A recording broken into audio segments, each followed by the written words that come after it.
We've had enough of this nonsense.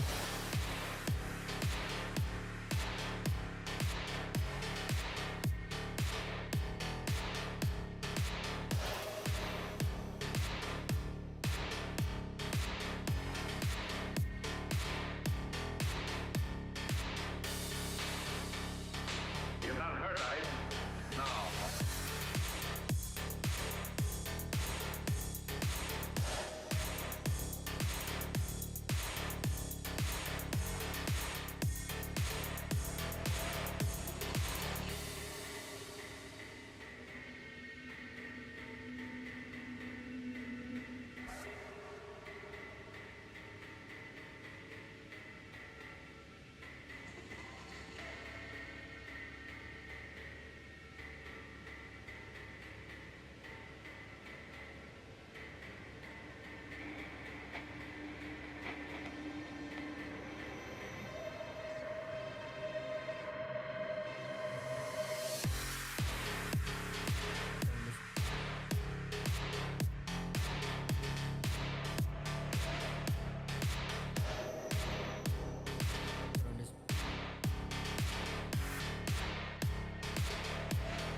I think everything is fine, but I never know. Welcome on in. I hope you're good. It is Wednesday officially for most people. Probably for some people it's not. Anyways, doesn't matter. Uh, we have some teeny tiny news. We have some good news. We have some debatable news. And we have received some feedbacks. Feedbacks is always welcome. So that's a good thing. The Everything is pretty okay. Health related is fine. It's a bit better, but it's not great still. So we'll see what we can do with that. If we can do anything with it, I doubt we can do anything with the health right now, at least not on stream. So that is the situation. But yeah, everything seems to be running smoothly so far. We have some pretty okay news here and there. Stony And, underscore Eagle yeah. just resubscribed for 47 months. What you gonna do about it, huh? Stony That's- 90 bonk. That is a lot of. That's a lot of months, Stony. Welcome on in. How is you? How's the day going? Thanks a lot for the resub for a long time. God damn, that's a long time. That is sorry. That is a long time. I apologize for the not French at all. God damn, that's 47 months. 47 months. What do you mean you only have 2 hours of sleep? That is not good. Tai, welcome on in. I just saw your message. Sorry for the French. I just saw your message a second ago. You can do the thing in Figma pretty easily, but it's a bit complicated. You need a plugin for that, and some of the plugins that exist right now are a bit not great. Not great plugins. But yeah, no, we have some good news. I'm still not a dev. That hasn't changed. But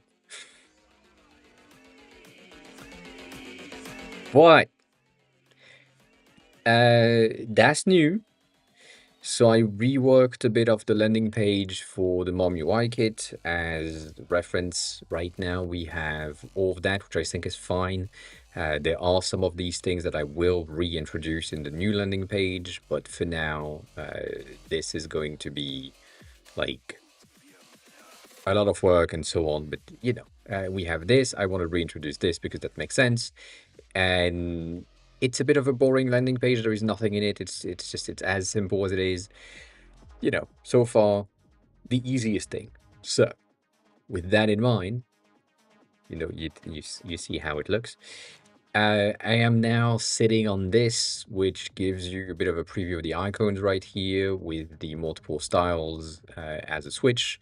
They are very tiny and very small, and I feel like this is currently just the icons, and I want a bit of a better panels, but for a starting point, because we started with the icons, it's a bit better.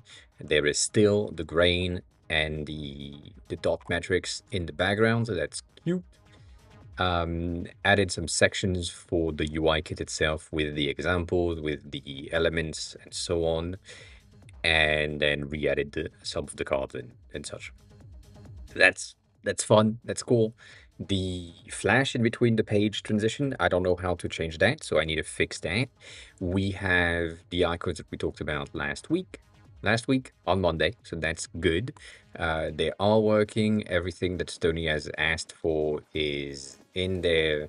The selection for multiple, the settings are remaining. So if I scroll out in Sharp or in Duo or something, it's going to reload the page with these. So that's pretty cool. The thing that I don't like is the fact that my header is changing. I've made some micro change that needs to be addressed, but that's fine. It's fine. We now have a new page called System that contains the entirety of the radix color, the typography that we're using, the spacing system that we have, the effects, which I need to make sure that the hover and backdrop blur are working, and then the focus ring and radius values are added in there. So that's pretty useful. It's very simple. This is just the system. And then lastly, we have the components, which I said we would have. And so here we will have, when I'm done, which is not the case, this is just the boilerplate that I wanted to have as a starting point. We have the ability to check all of the existing components. And so when you have something like the button, which is the one that I'm working on right now, you have access to set button with the preview as it needs to be. It will have all of the sizes, all of the styles, all of the things, the props like you have in Figma, so that you can see exactly what it is. And then underneath that, you have the anatomy with the construction cat. Hi, welcome on in. Have a good luck. All of the variation and variant options. Uh, all of the sizes that are presented, all of the variable and properties defined through the thing, and then the code will have the how to use thing. Right now, it's just the basic non-existent whatever, specifically because of the mom dash button. I think it's gonna be an M, not mom, not saying mom every time. M dash button is kind of fun. And all the token that are used inside of, so the design token that are used for everything inside of the button itself. So that's going to be pretty useful. Right now, I only have a very limited set of things. As said, it's like only 30-ish components, but they are the 30 main components. So that's a good start. Yeah, no, you're right. You're right.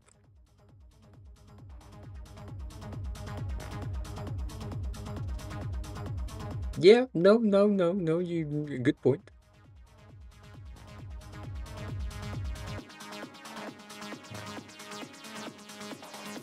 It would work for most of the things. It's except like this.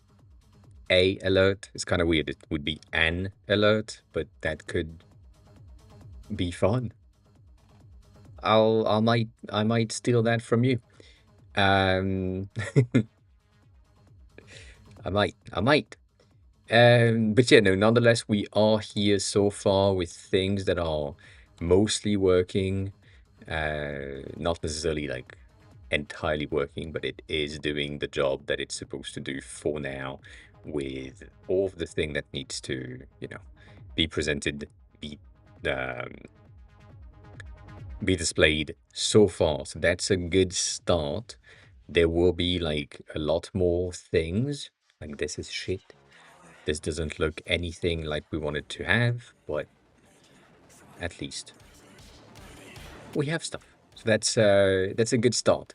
And it works in both transition. I still need to have like page transition because all of these kind of glitch in between the like going from one to the other just makes absolutely no sense to me that there is a flash when the entirety of the content is the same.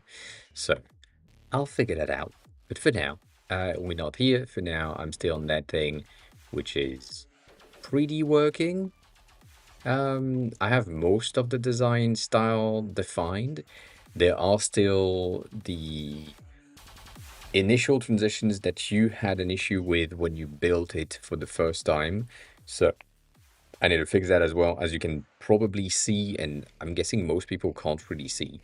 But if I'm like that close to the edge, because it's going to be easier for you if I'm just right there, kind of level of my face. The top section, which is the highlight, and the bottom section, which is the shadow, are too big by 1 pixel because of how Figma has these created, and it was the same issue in Stoney's file 3 years ago when we started this.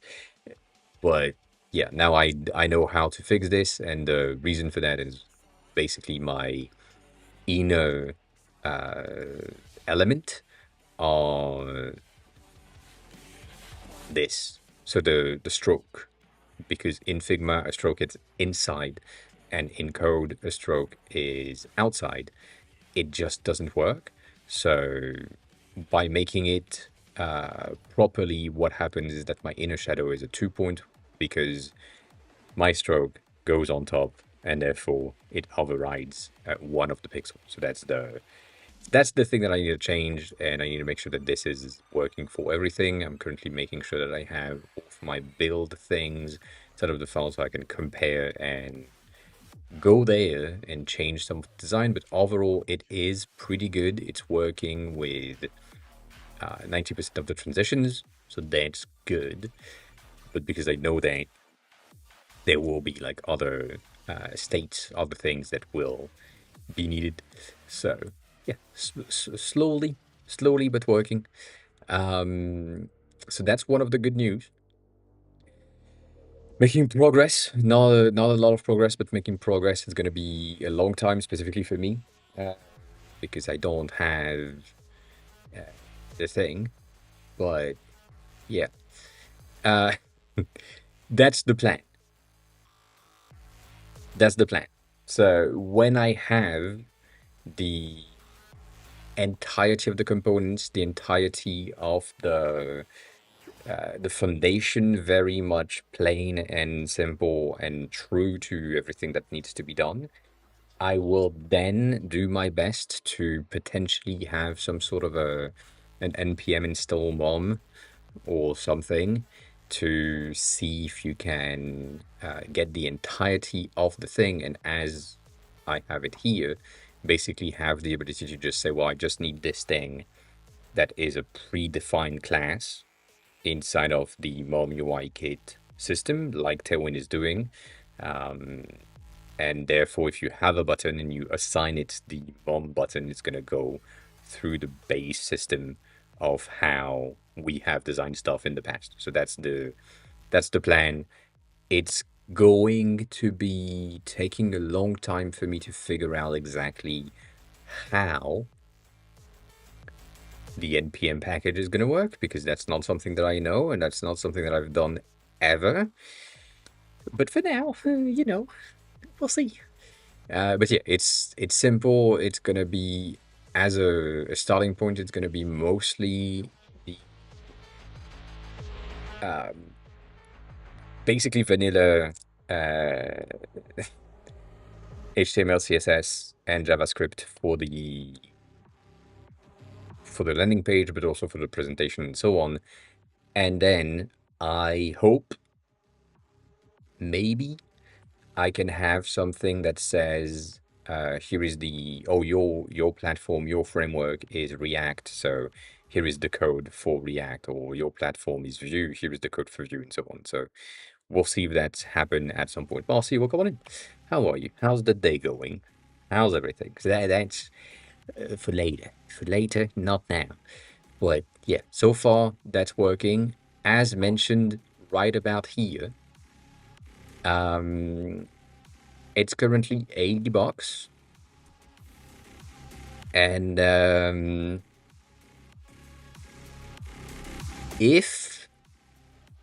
when I'm getting the code inside of this thing, I am guessing that this is going to go up.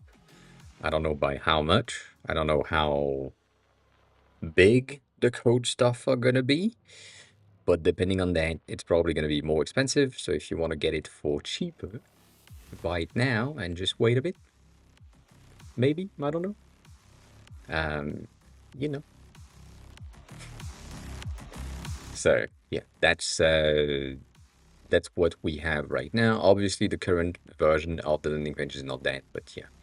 The other thing that is pissing me off is if you change something from dark mode to light mode and then you switch page, it goes back to your system default. I will need to figure that out because this is not supposed to happen, even though it does. So yeah, it happens. It's fine.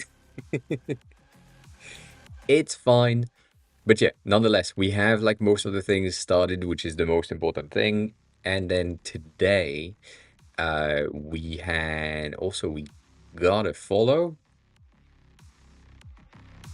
and it wasn't told to me that we received the follow. What does that mean? How does that work? How is that not here? That's crazy. Anyways, someone sent me an email last night. I'm gonna say last night.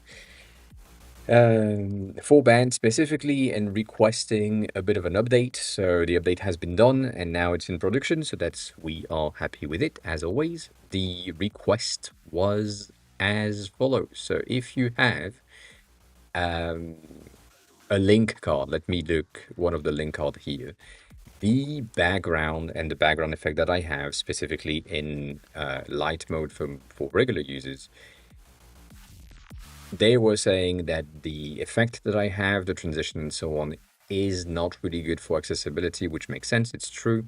But also if they had created things like really nice background images for the previews, for the thumbnails and so on, it's sometimes basically deteriorating what they had created. So what they wanted as an option was the ability to say, I have my thumbnail, and I like my thumbnail like this, but I want the users to be able to click on it to send them to a place. And so what we now have is in the settings, if you just have one media, nothing else, you can add like a click for destination. But as soon as you add like another image somewhere, like I'm just adding this, I don't have the ability to get a link. So that's something that they have requested, but also works. So now you can just say that and save. And that means that when I'm going into my profile, I will have a card at the bottom. And that card is going to be a clickable element that sends you to a link. So that's the plan. That's working, which is pretty cool. In the editor, you have the link badge next to the top corner. It's not visible for the users, but that way you know that this one is a link, this one isn't a link. And if you don't have any link linked, then that's not popping off. So that's a pretty useful feature. I appreciate that request. The other request that they had, which I haven't done yet, is the ability to change the way that the link card itself look. So basically ensuring that potentially they wanted to have the text and the subtext, but no gradient effect. So I feel like this is going to be something that is more of a global theme rather than what they had in mind, but I can see how, like that's basically what they want, but they want the image to still be visible. So that might be a bit of a hassle. But we'll see. Like that's a thing for later. Nonetheless, that's been done. I received the email at 5 in the morning, at 4:50 something. So probably someone that is on another time zone, and now it's done. So that's good news. That is pretty good news. Other than that, for ban, no real other news. That's crazy. No real other news. Everything else is working. Yeah.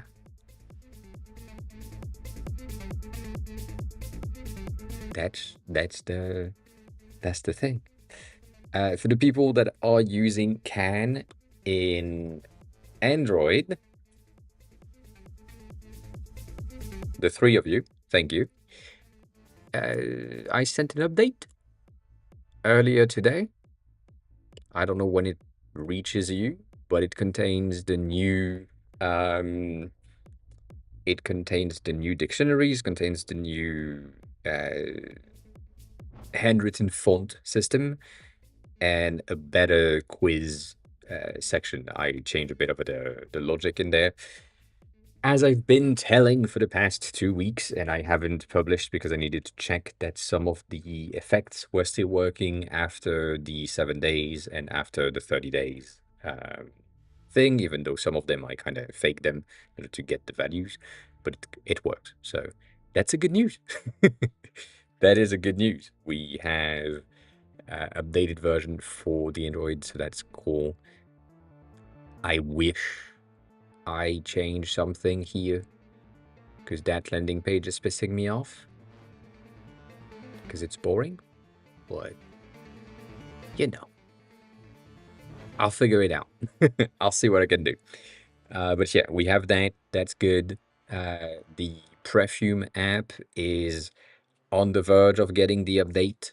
It's not there yet because there is a crash, which is really bad. I think I know when it crashes, but I can't get the logs if I'm not testing with Xcode running in the background. So I need to test while working on it. And because the steps that I need to take in order to crash the apps is specific at a very specific time of the day, I'll wait. It's not now. That's what I'm saying. But most of the thing is working. Everything looks pretty fine. The presentation is good. The animations with the spray effect is working. Our snooze slash rest the perfume for the day, for the week, for the something is pretty nice. It's working. It's doing its job.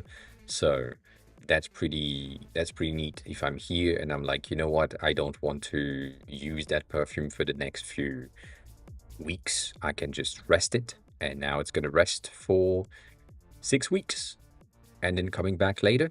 The thing that I changed yesterday was in the logic when it comes to the amount of time for the period is based on the user ratings. So if my perfume is in the not so good most of the times, then it's gonna take longer.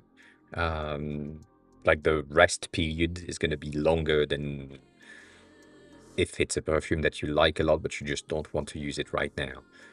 So that's something that I changed, and it seems to be working. So I'm happy with it. But yeah, small details, small things. It's working. Most of it is in a very heavy testing section for me right now to make sure that everything is working. But it's a pain in the ass. I am not gonna lie, it is really bad. So, yeah.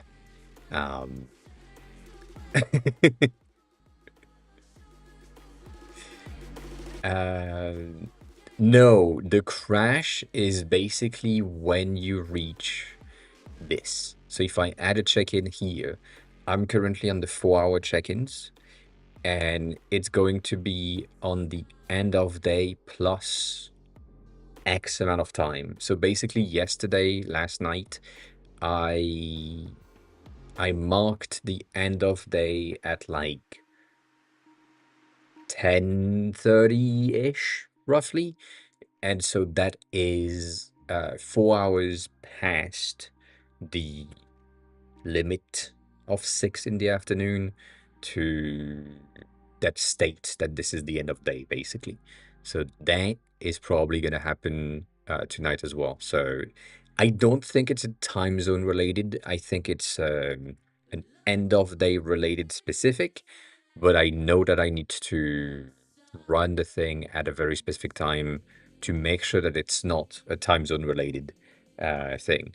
So, because we don't really use time specifically. Like, it's just the schedule for the steps and the check-ins is within 2 hours, or technically within 3 hours.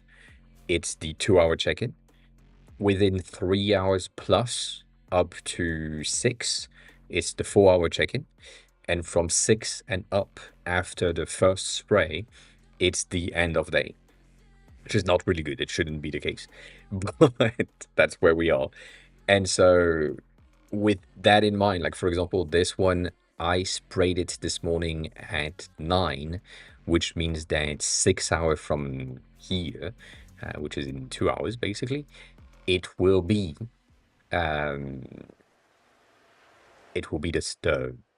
the full 6 hour times passed, and therefore it will be turned into the end of day check-in. And when I have that, I think it will break, but I don't know. Yesterday was this one, and I don't know, like it was a 2050, so 9 something. It just broke right there, and I don't really know why, so I need to ensure. I need to ensure if that's something specific with the time of 9 in the afternoon, or if it's something else. That's the plan. That's the plan for today. I need to make sure that this is fixable, and for that I need to run Xcode at the same time. And as we know, running Xcode and the stream at the same time is never a good idea. Never a good idea. It works, but it's not good. So that is where we are so far on this thing, which is good. Making progress as well. I am once again stretching myself thin on way too many projects at the same time, which I shouldn't do. But for some reason, I can't help myself. So, that's where we are. That is where we are.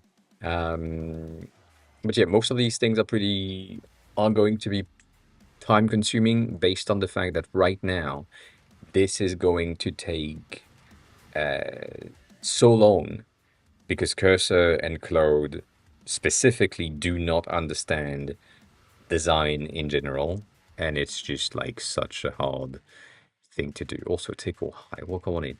Have a good luck. And thank you for the wishes. I appreciate it. So that's a bit of a hassle. But if we make it work properly, everything is working. Everything is good. And we should have like a proper dev-related platform-ish thingy where you'd be able to just play with the component, ensure that you can copy-paste the component right away and install them through the npm package and px package and so on, depending on the type of platform that you're using. So that's good. That's good. It's gonna take time. It is going to take time, but it's gonna be good. But yeah, also 100% flying blind on bugs is fun.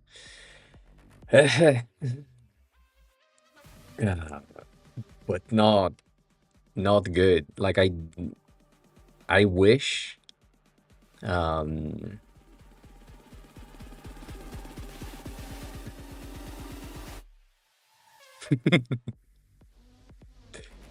uh there is not a it's not really a new Figma plugin, but there is a new integration with also that is probably breaking the stream, to be honest. Um uh there is a new integration with Claude and Claude Code directly, where you have now the ability, apparently, I'm not sure, the ability to extract a website through Claude and put it inside of Figma directly. That might be good. This is not gonna run. That's what it is. That's just broken. That just broken. We're gonna stay there. It's a bit of an hypnotic thing, you know. We can enjoy a bit of a pixelated beach ball situation.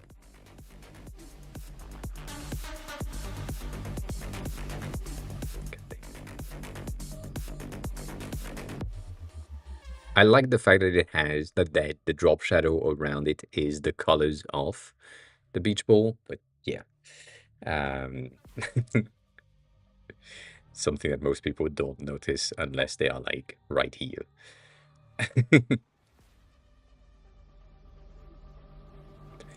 Right in the center of the screen. It's crazy. Yeah, this is broken.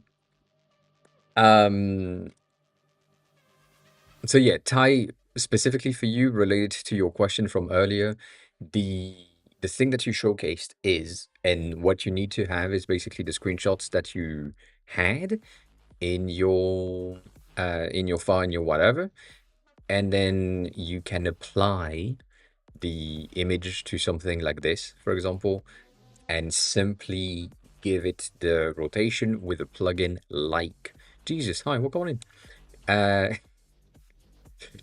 A plugin like 3D Transform or I forgot the name. I don't think the 3D Transformer is the right one, but we can try any of these. It's basically the same thing. I think Skew was a good one, but now it's paid. I forgot. But yeah, no, basically this is going to give you a bit of a rotation option with what you want it to have. So that's if you just want like a vertical skew, you can just do that. And now you have your presentation profile thing in no time. But this is not like as easy as it needs to be. Like it should be mostly a 3D transform, but it's never a 3D transform. So there is a bit of an issue with Figma itself to figure out how to do this. But nonetheless, this is one of the way for you to do the thing. You just need to find the right plugin with either 3D transform or a skew or mockup generators. All of these are options. All of these are options. I feel like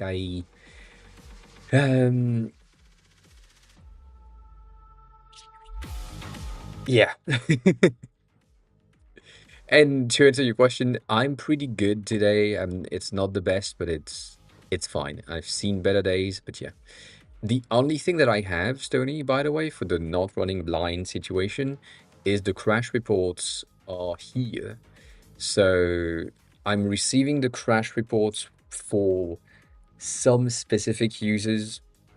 And the only thing that I'm getting is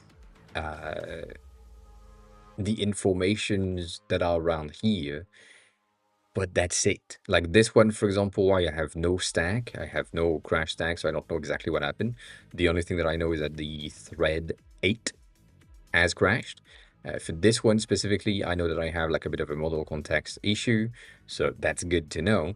But one of the things that is interesting for me at least, is the fact that this one, the no crash stack, is running on the .15, which we are currently on the .19. So there is like 4 versions after this one that potentially have fixed it, potentially haven't, but because I don't know shit about who the fuck that is, well, I don't know. And I can't know. The only thing that they are giving me is usually like the last 2 days so that you can see exactly what happened. Device 1, 2, and 3 are options. Like, for example, I can see that this one, this is the iPhone 16 on the 15 blocks. This is the 16 Pro Max on the 18. And this one is the 16 again, but on the version 18. So probably it's the same crash that is still porting through from 15 to 18, which is good to know. But that's the only thing that I have. And with this, I can open it inside of the project to know exactly what is happening and where it's happening. So that's an option. It gives me the crash log and which file is linked to it. So I have like the entire thing, but I can't read it. So that it's just like, it's a bit of a useless power on my end. I just don't get it. It doesn't give me any information. So a bit of a waste of time, innit? Other than that, that's all I know. So it's really flying blind-ish. If only. If only. But yeah, so far that's where we are. So that's a potential. We'll see. Going back to this thing though, I know that I liked one of the posts about it. Yep, that. So that's the thing about the Figma MCP thing that we talked about last week that I never used. And basically what they say is that you can, like, if you have things in Cloud Code, you can just say, send this to Figma, and it will basically render the entire browser rendered design inside of Figma. So that's a pretty useful thing. I don't know how good it will be. I don't think it's a good idea anyways. But yeah, we'll see. I will need to check it out, and I will need to test it out to make sure that I understand exactly how it works and how useful it's going to be. But right this instant, I don't have Cloud Code. I mean, I reached the limit yesterday, so I can't use it. That's the truth. So that's a bit of a thing. Based on what I see and based on what I read earlier, the fact that it's simply something that will extract from the browser rendered website and put it inside a Figma file, to me, is a useful and useless thing at the same time, because depending on your company size and your goals, if you are trying to implement variation of the same page that already exists, well, you probably already have made the first version of the website inside of Figma, and therefore importing the thing that the dev has done inside of Figma makes absolutely no sense. So that feels wrong. If you are like a single person that is trying to achieve different things and experiment with like what we are seeing here of switching from a wrapping card section to a list view instead, I can see the concept of potentially checking it out inside of Figma first.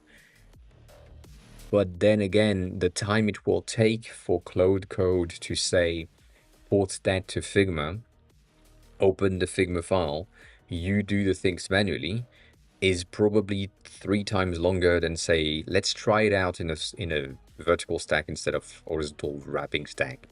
Like that's one message in Cloud Code and then it's done, and you can see if it looks better. And then if it doesn't, you can revert and you're done. But you know, like that might be just me. Uh, so it will be in need of testing when we can. For now, we can't. So yeah. The only reason I saw this, by the way, is because Joshua has said, been waiting for this for so long, which is basically interesting to me because it is what Joshua's plugin does, kinda, and it is a bit of a mix related to what pencil.dev is doing. So I think the version of Pencil is a bit better because it goes the other way around, whereas this is like an import, which I understand the potential in it, but it's not necessarily as good. So that's where we are as far as right now. But yeah, I don't think it's gonna be as good or useful. Cadrin, welcome on in. How are you? How have you been? How's everything? Yeah, all the questions. So yeah, I don't know. I really think that my way of working has changed so much since I started building for myself that I don't know if any of the latest rendering of like Figma outputs and so on is any good for my workflow. Like it feels really bad. And even though there are like a ton of really advanced things that have been announced and presented and so on, I still don't think that it's the way to go. Like having Cloud Code inside of Figma to build things inside of Figma is not necessarily something that is good. From a designer point of view. From a dev point of view, it's really useful. Not gonna lie, this is really good. Like this presentation right here, even though it's just 25 seconds, the fact that you can just simply be there and be like, well, I need these 3 versions, so let's build these files and these states and these whatever, and then be done with it. For the devs, from a dev perspective, it's going to be really, really useful. But then it has absolutely no use for the devs themselves because they just see the thing in Figma and they're like, cool, now do it in code. And because models are non-deterministic, the thing that has been generated once inside of Figma is not the thing that's going to be generated afterward in code. So if the thing that they have seen the first time was good, the initial rendering would have been nice directly in the code for the dev perspective. And then from a designer perspective, it's going to be overused by junior designers that don't know what they are doing. And therefore, they are not learning what they should do. And when they are presenting the things to the senior designers that is on the team and so on, it's going to be pretty boring, pretty much the same for everyone. And at the end of the day, if your platform doesn't have something that stands out just a smidge, it's not going to be good. So, yeah. I don't know. But then again, I'm not like saying that it's going to be really, really shit. I just think that the implementation and the presentation is bad. So the thing that I'm saying every time, similarly to what we said on the Apple event, the marketing is shit. The product might be good, but it's just not how the people are expecting it, or the people that are making it are expecting it to be used. Like they want us to go through, bring something from the web to a Figma file, and we want to be able to do something else. That's usually what happens. So for this, I fear the benefit is mostly going to be, I need to see how this website looks, and I need to export something from a website And instead of manually duplicating the section, I will ask Claude to duplicate it for me. But then again, UR.live is the thing in question that does that really well, even though it's not exactly their main stuff, but we talked about it before. Let's say I love this, and I'm like, this chat interface is really good.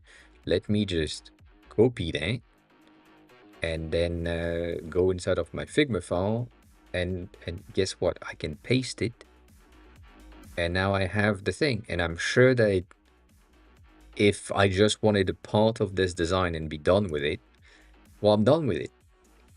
And if I had seen this in the wild and asked Claude to extract the thing, I would probably have had the rest of the page with it and not just the component that I was looking for. So that's a debatable point. Nonetheless, it's still, you know, it will probably render like this.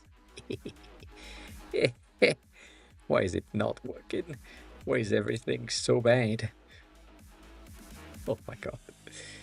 Anyways, so yeah, I don't know. I don't know how to feel about it, other than it's an interesting feature. I do think that there will be probable potential to use that properly, but yeah. It's to kick me into an endless loop. Yes. If you refresh the page, it should work.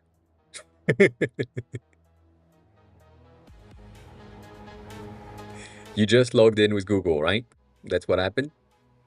I think that's the thing. It's a bit of a pain in the ass still. I fixed not with Google. So you went here, you said get started, you entered the informations, you got the confirmation code, whatever, and now it's in the cycling where the button at the bottom is just spinning all the time. Is that the situation? I think yes. Nonetheless, if you do that, you can now sign in. I know. I wish that wasn't the case.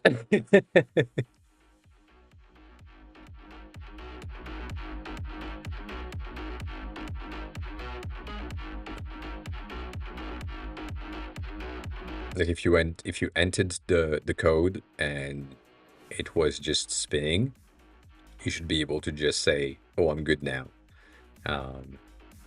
It is. It is.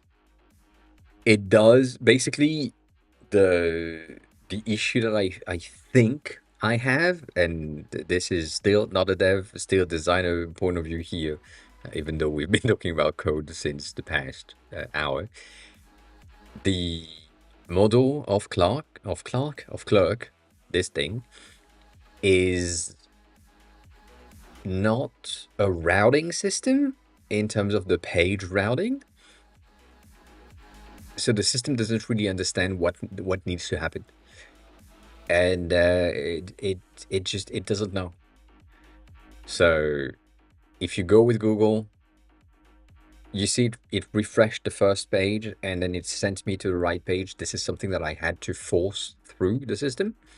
And if I'm signing up, there is like this force through that is disabled, but it needs to be enabled only past the activation code thing, so that it just refresh the page and then get you in. Which, this whole confusing thing is probably the reason why we only have 67 users, because a lot of users have tried to log in with Google and failed, and log in with not Google and failed as well. And that's just a pain in the ass. And I don't know why it's so broken. But you know, it works. I'm kind of banking on the fact that if something is spinning for a certain amount of time, the probability of the user just saying fuck this thing and just refreshing the page is higher than 0. And therefore, some people, the 67 people that've done that, um, uh, have went through. But yeah.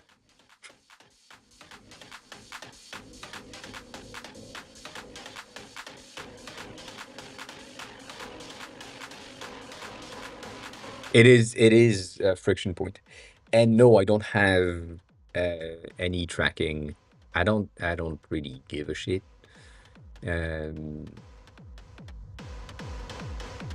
Specifically. I mean, I kind of do, but I don't. You know what I mean? Yeah. But yeah. I mean, I need to figure it out. I need to figure it out. It's just a matter of ensuring that the force refresh is happening at the right time, and it's just like not good yet. So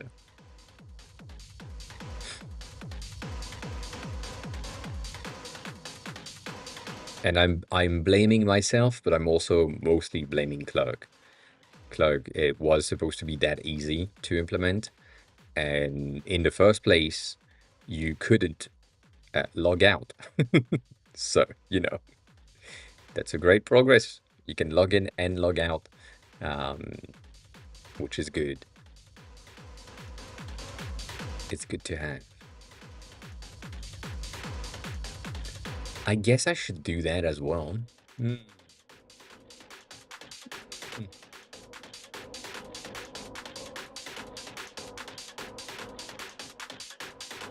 The solution that we have, and it is the easiest solution, but I want to avoid it.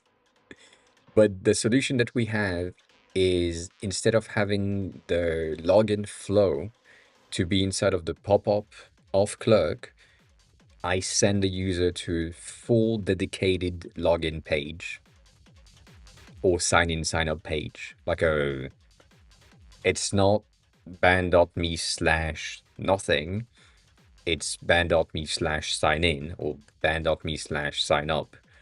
And that will basically fix the entire thing, because the routing is now good. Because it's the right specific flow for this thing. That should work. But it's just, it feels wrong to send you to a page when you can have, specifically you should have, the ability to just log in from the homepage, not sending you to a login page. Just like, it feels weird. But yeah. No.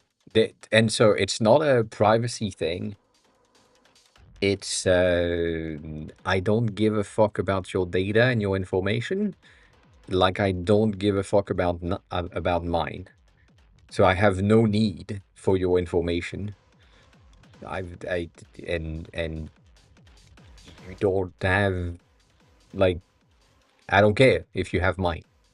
I don't care if I have yours, but I have no use for it. So why would I take or track or do anything? Like, it makes no sense. It's not a privacy thing. It's a laziness thing. That is the reason. I'm just lazy. No, no other reason. But yeah, it's a bit of a pain in the ass to go through. I agree. That's still broken. I still need to fix this because this is wrong. People haven't just clicked on one card. That's not the truth. I probably have removed something in the analytics at some points without making any change. That's the tracking. That's the whole tracking that I have. It's just here, and it has nothing in it. So, one person on tablet. Sorry, that's crazy. That's the first time I'm seeing someone on tablet. I didn't know. I didn't know. But yeah, going back to what we shared with Ashes, Ashes of How on Monday. Grid is the other one that is really interesting to me, um, because it's really, really a, a bento duplicate, and like not in a we are trying to be kind of secretive about it. Like these images that they are using right here, which are images and screenshots, are screenshots that are coming from the original bento thing. Like this one isn't, because Marcus wasn't the original thing, but the landing page is like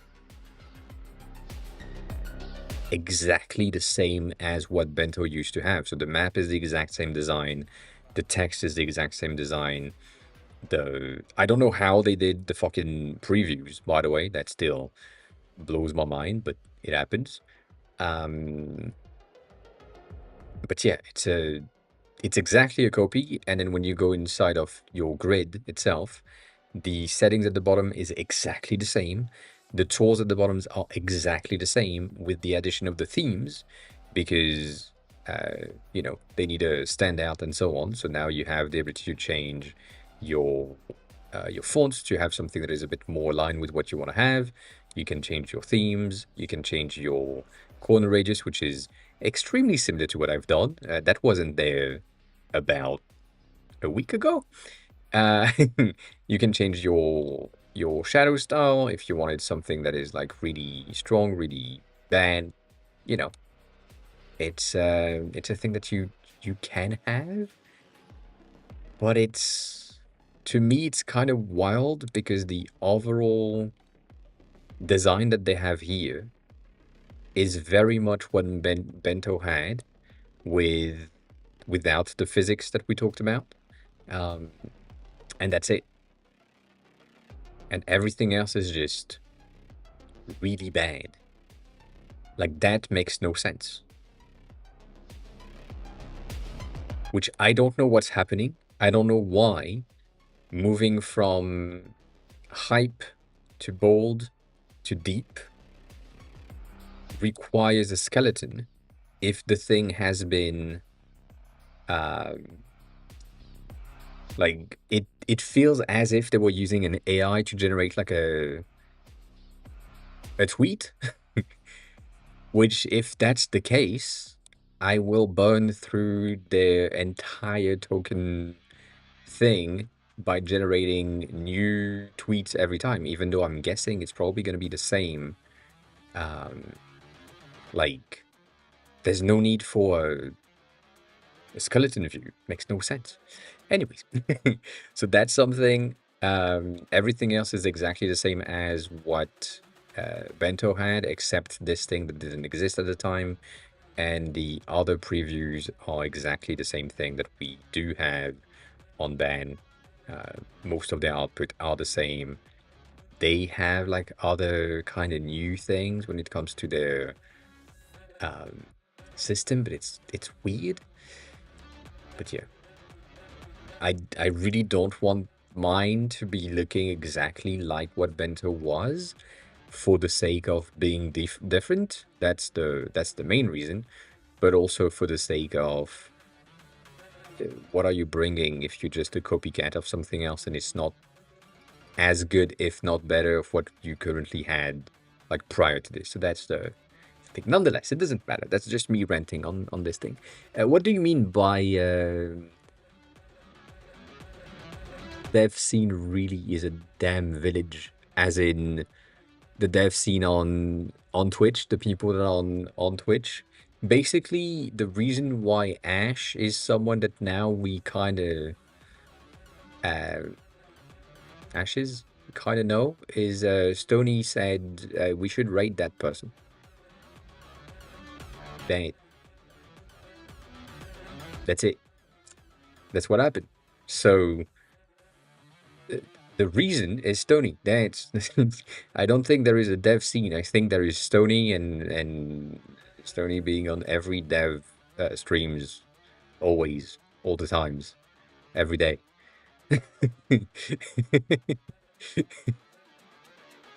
Stony is the village. That's the that's the thing. The bird is everywhere.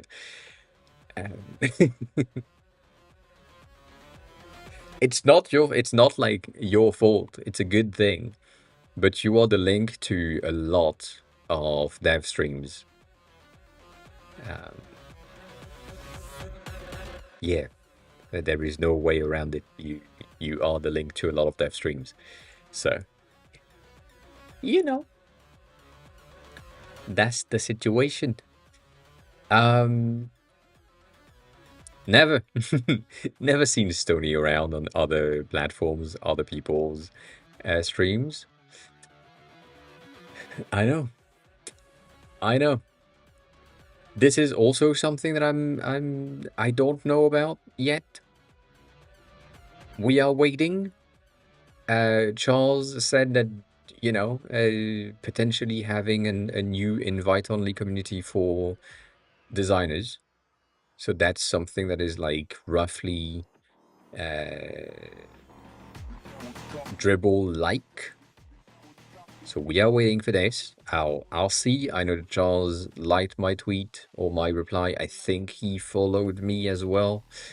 So that is implying potentially getting access to the things at some point. I don't know. We'll see. But that's a bit for later. So we'll see when that happens.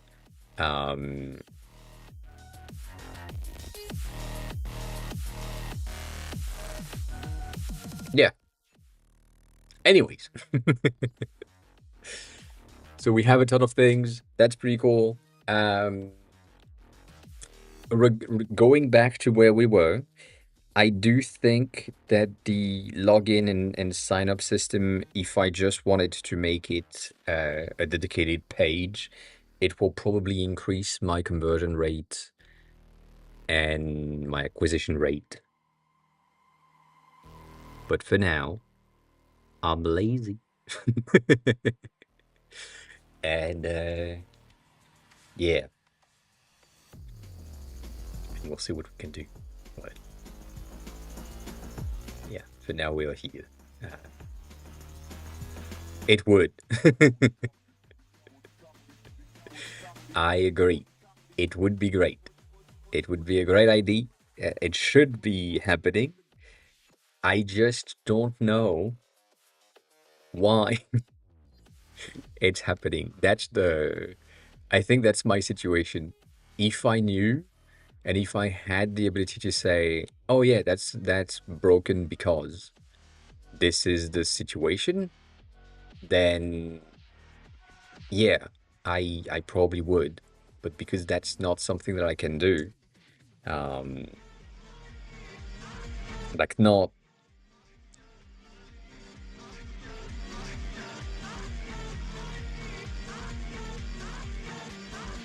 as good. See, that's the same shit. I was on that already.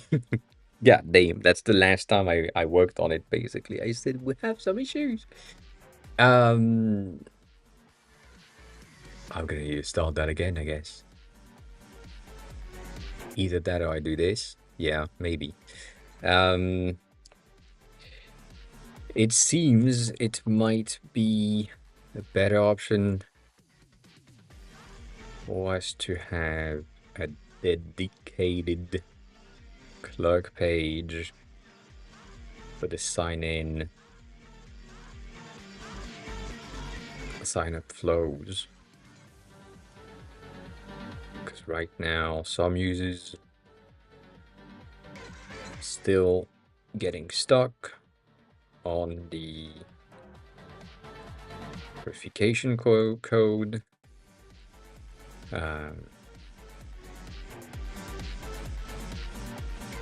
And so on. The thing that pisses me off as well is the fact that I have fixed the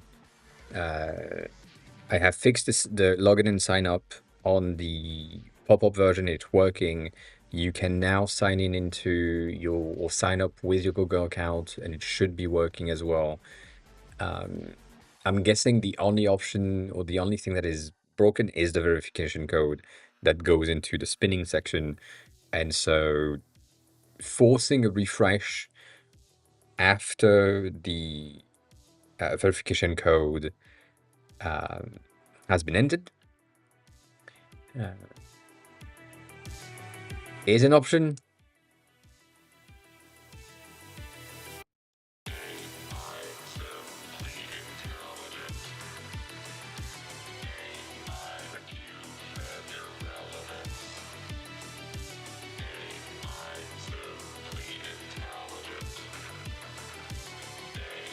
I guess. I don't know. And the other thing is I can't test. I can't really just get there. The only thing that I can do is click on the sign in with Google, hope that this is good, and then go back. But I already have an account and I can't really use new accounts because I don't have more accounts. So that's the thing. But then also I don't like that. I don't like dedicated pages. I feel like this is a waste of resources. Yeah, with the fucking plus thing, I know, but it pissed me off.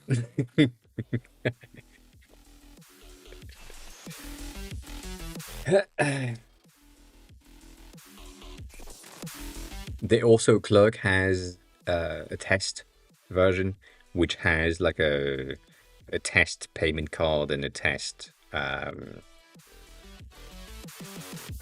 verification code and so on. So it just makes more sense to use the model, which I don't know of any platform other than maybe Facebook that, I mean, also Facebook doesn't really need that anymore and hasn't needed that in the first place. But it's kind of weird. Like there is not an app that I know of that sends you to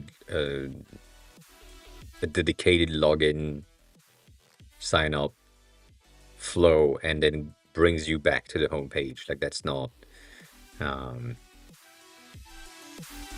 yeah. On your site it was because at the time we didn't know each other. That's the first thing.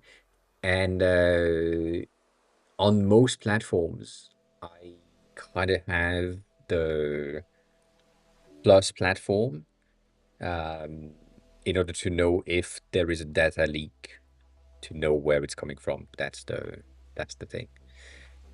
That was a bad idea. See, that's not something that should happen.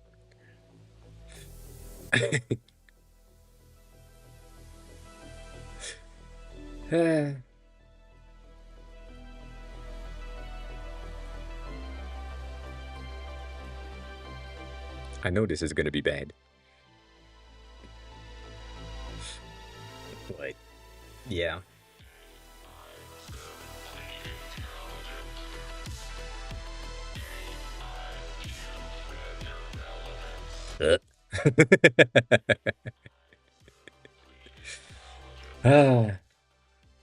Also, the same thing is basically inside of the Clerk dashboard, you had the ability to define exactly which pages are related to what flows and so on. And so it makes a lot of sense to not use the dedicated pages, but also as a sub page, it would work if you have like a page transition, a CSS page transition, to make sure that you keep the previous page in, but your routing is the new page for the sign up is an option as well. But it's just like kind of, yeah.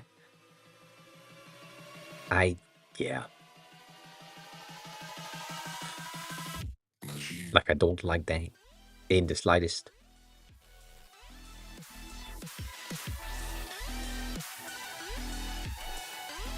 hate it. Um,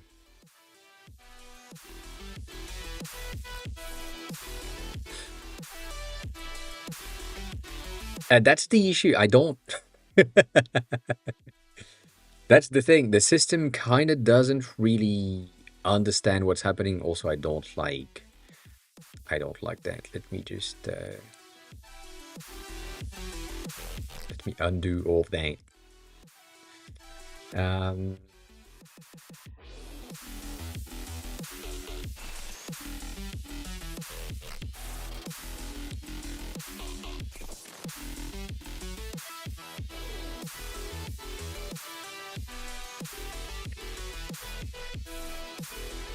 Yeah, that makes so much more sense.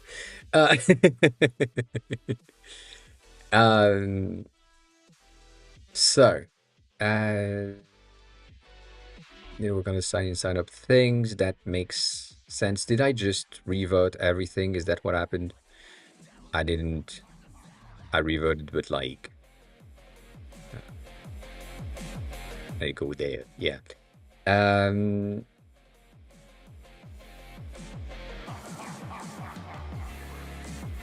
Let's do that. Some users are still getting stuck on the verification code for the page refresh right after the user has entered the correct verification code. But yeah, if it works out in the end, then there has to be somewhere the information you can catch and use. Yes, 100%. Where it is, I don't fucking know.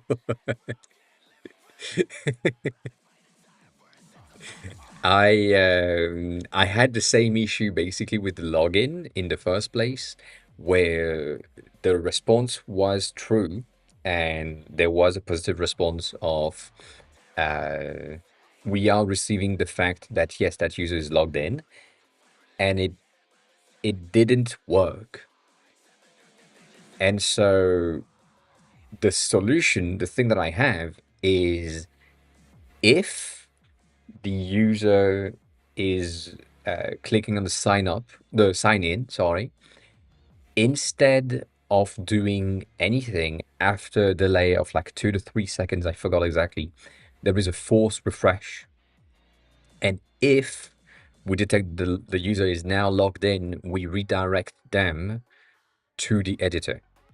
And that's why when you're looking at the flow of when I'm here and I'm just doing the login thing right there, you will see for a split second, there is the landing page and then send me to the editor. And that's just a forced refresh, which I'm doing. And I'm basically needing to do the exact same thing for the code. And if I'm not logged in, it's just going to refresh the page and send me back to the homepage in not logged in. And that's it. And I'm going to remain there because I don't have a choice. So like that's the only solution that I have found so far, which is really bad. But it's just every time we're trying to catch the post or the get or the whatever that is related to what Clerk is sending us, it just doesn't fucking work. And I do not know why. So you're right in what you are describing, where it should be that easy. And based on what Clerk is giving us, it should also be that easy. It should simply say, oh yeah, so we have received the thing that says that the user has verified that their account is good. And we know that it's going through, but it just doesn't refresh the page for some fucking reason.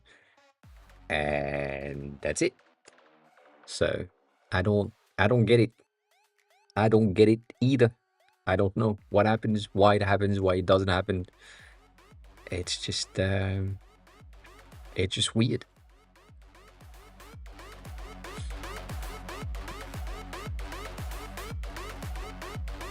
And also, Claude and Cursor and all of the AI assistant that I'm using have a very hard time figuring out why that's the case. It's just, yeah. Like, we don't have a way to know. And the other really annoying thing is, as long as I'm here in development mode, everything is perfectly working. There is no issue whatsoever. If I wanted to create a sign-up account right here and create the entire thing and receive the code and then send it, it just works.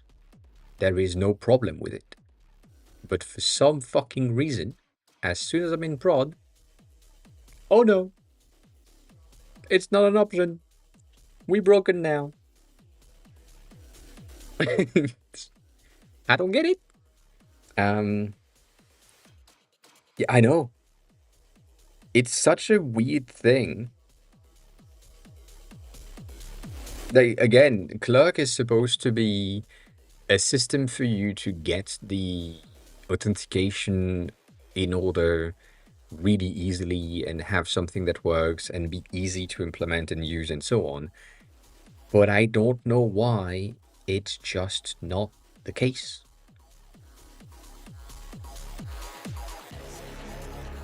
And the other thing, the fact that I need to test in prod basically is pissing me off because I can't.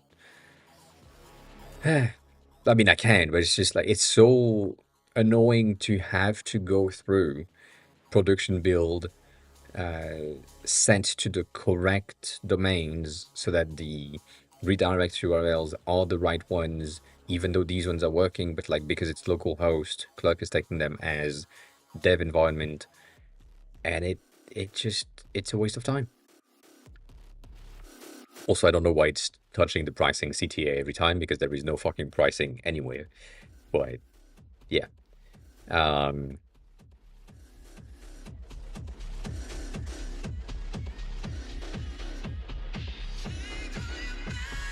Yeah, I don't know. I don't know.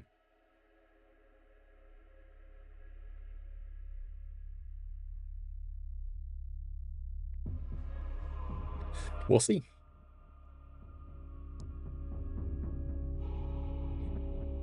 Also, that's something that pissed me off in AI assistant. The why this works every time, and then you try it out and it doesn't work.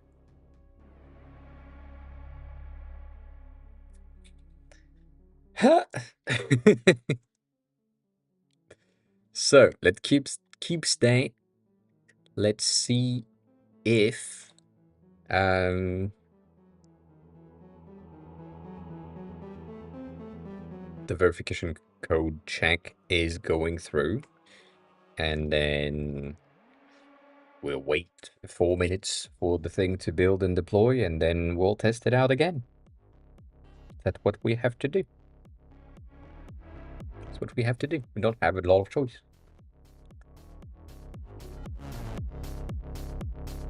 And then going back to what Stony has said of never have this ever, based on the fact that I will need at some point to replace Clerk with a self-hosted personal version of the authentication system at some point, to cut cost and make sure that I can sustain my sustainability system, because Clerk is going to cost me. Basically, when I have 1 million paying users, I'm expecting to have 10 million users in total, which is not for today, but at 10 million active users, that's roughly 60K a month in Clerk cost. So I would rather have that in a self-hosted option. Because that's just a bit expensive. You know. So, there's that. There's that to take into consideration and to play with at some point. But for now. We're there. What does this is not the right one. It is.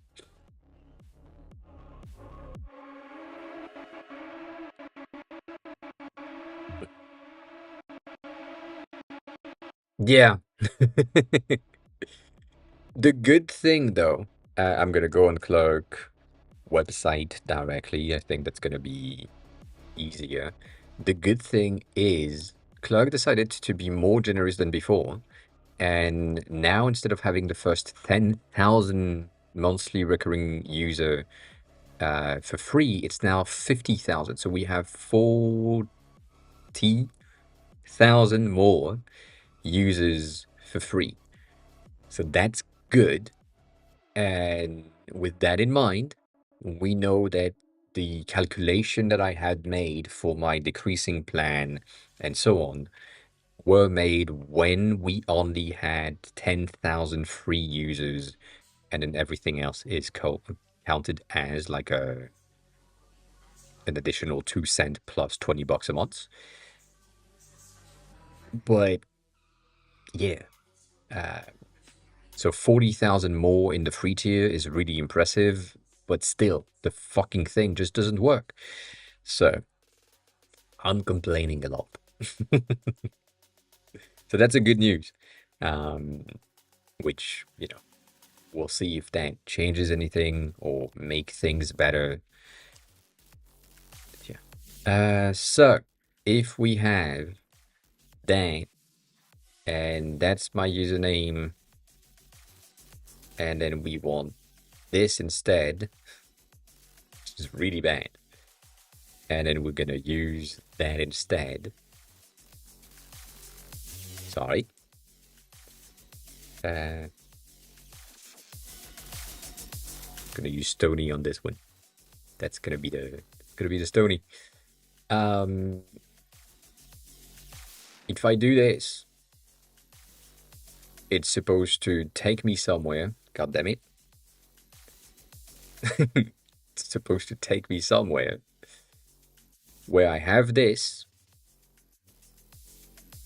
I'm gonna save that. I'm gonna hide this. So now I'm still in there. I'm good when it comes to the flow. I can paste that.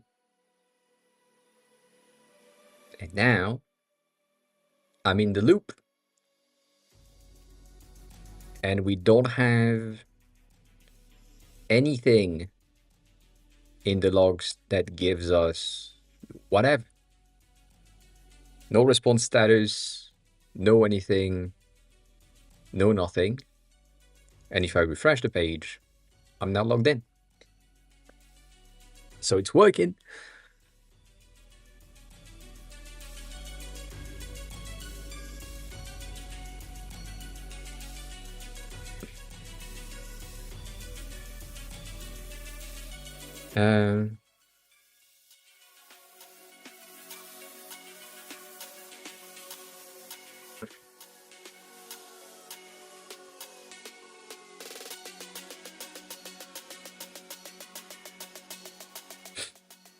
And we don't have anything. Like that's the issue. I don't have any ways, even a console log or something that would give me the answers that we are getting from Clerk directly, because it's as if I'm not getting anything as a return response from Clerk directly, and it's just weird. We had done that for the login section to make sure that we had like a console login for the sign up and the sign ins, and it didn't give us anything. It was working, but without any logs. So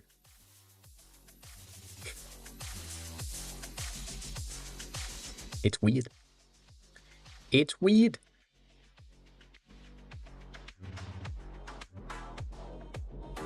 I'm gonna go delete my account now.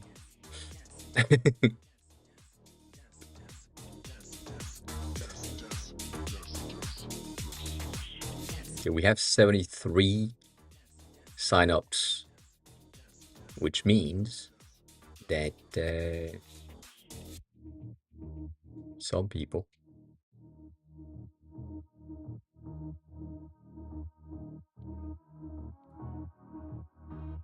Mm.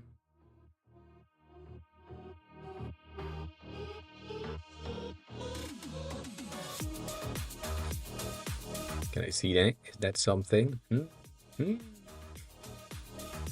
That's not anything. That's nothing you can see. I really am at a loss when it comes to this entire thing. I just don't understand. Like, the force redirect needs to happen. Basically, when the user pressed the button.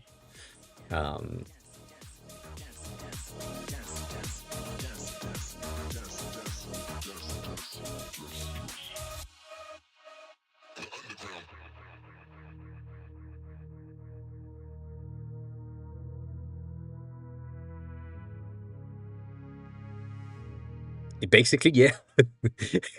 That's the. I guess, yeah.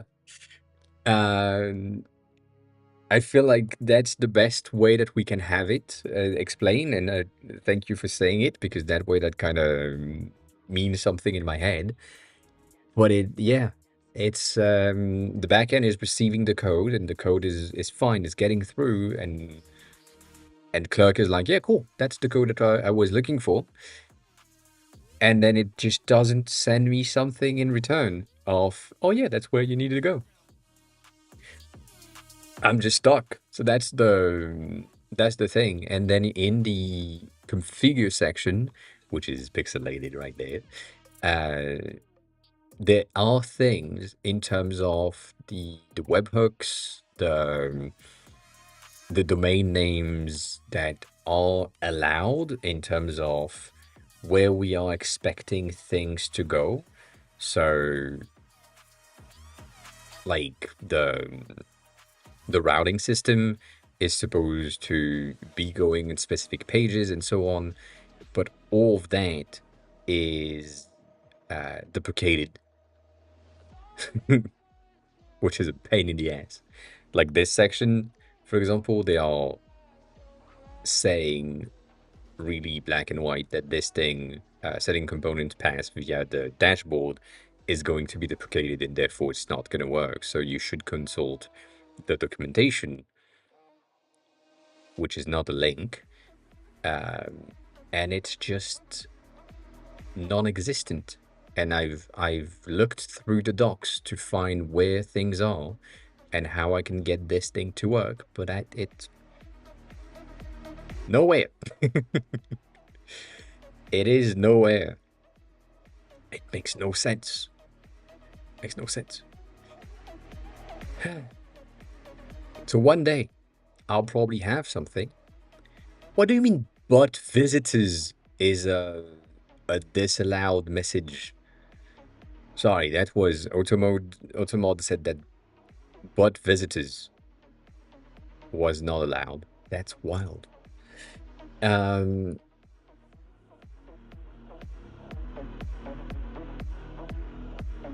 Yeah, I mean, that's basically what I'm doing on the signing section. Basically here, I know the other way around. Cross keys, how we'll call it. But visitors with just one T. It's crazy. Basically here, if I'm entering the entire thing, and then like let's try that with the AOA 1, which is the new one. If I continue here, see, yeah, that's crazy. I'm getting the refresh, which is like, because I'm not logged in, because that user doesn't exist. If I go back into sign in, sometimes I'm getting the information post refresh. So basically here I have 1, 2, and then it works. Right now it doesn't, which is interesting. But yeah, I just don't know. And I have no way to know, which is the most annoying thing.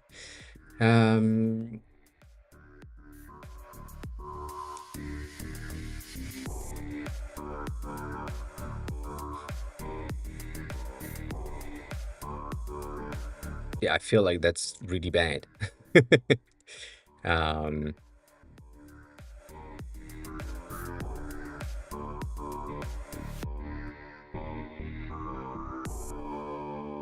that's working still. So that's an okay thing, I guess. If I do that, it's supposed to be there, so that's good.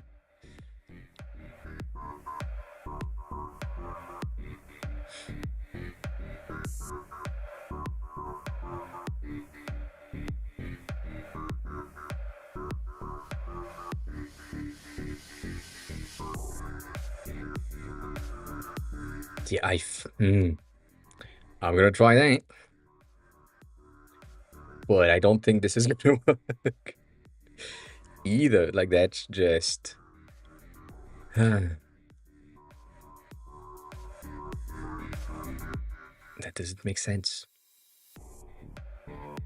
It doesn't. Why am I here?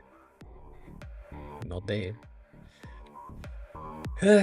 How are you, Crosskeys? How's the day going? How is everything? So I'm really confused about the bud visitors. Um, it's weird. It's weird. I don't know why, by the way. That was that was a big ass red alert for a split second.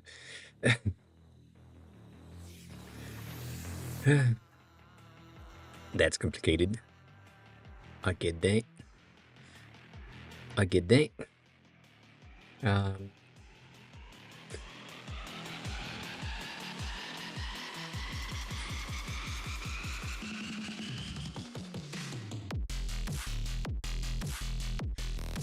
that's interesting. Um,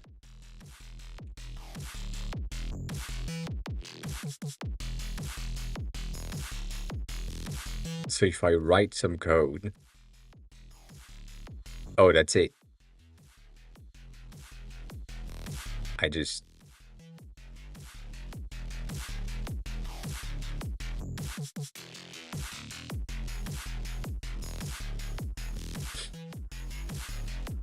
I'm just clicking. That's it. Nothing else.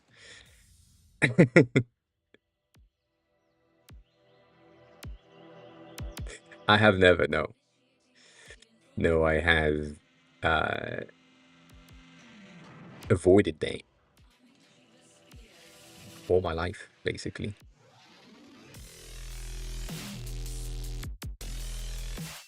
I know. I mean, I don't know what it is. I know what it is, but yeah.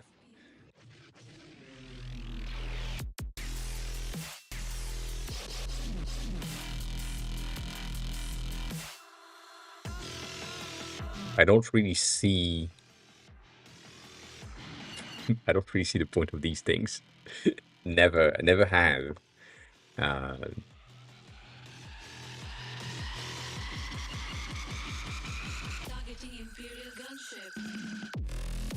specifically with all day.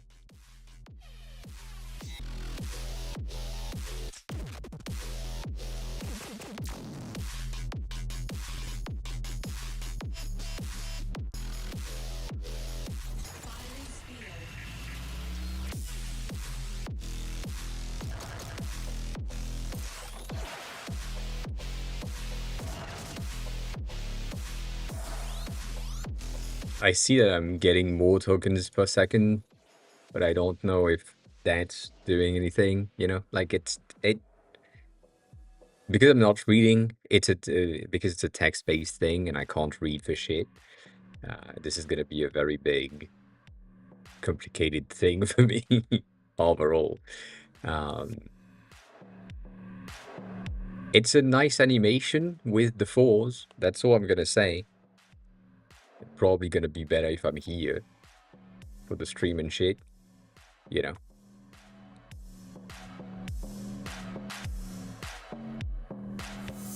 Yeah, no problem. How are you? How's the day going?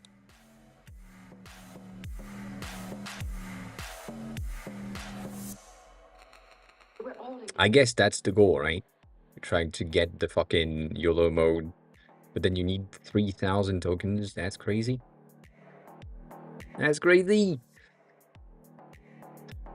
How's everything on your end? Yeah, and right now we are apparently clicking. That's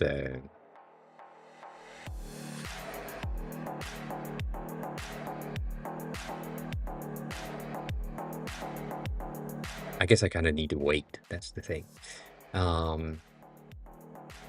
Congrats. That is good news. That is a great news, even. See, that I should be able to do that. But I'm guessing in order to do that, I need to allow file reads so that I can have file writes right after.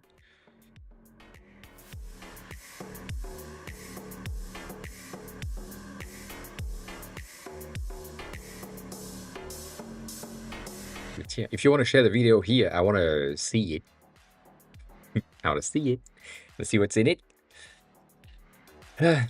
I mean, I guess, yeah.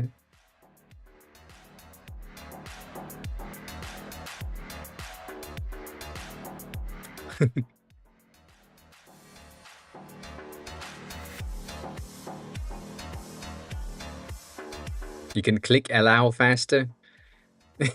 What do you mean you can click allow faster? Well, this is going to work in the background. Check that.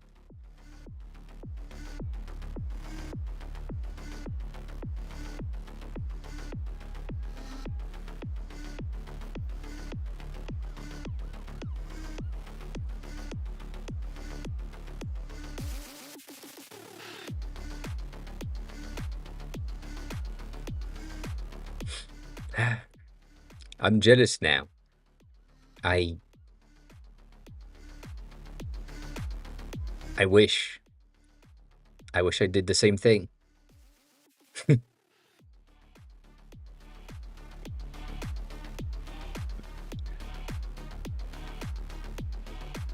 Why am I not subscribed on this one? That makes no sense.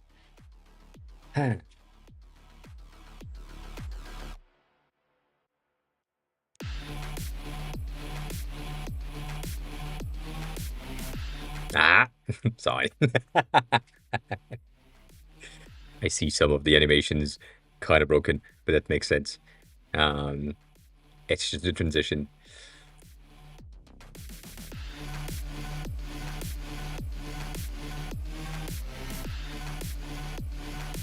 You've done a lot of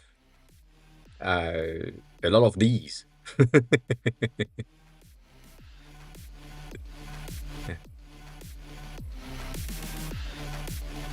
And yeah, no, you don't have desktop sound. By the way, yes, you can't hear the videos. You can't hear anything that happens on my computers. But yeah, you've done a ton of these, which is what is taking the most time.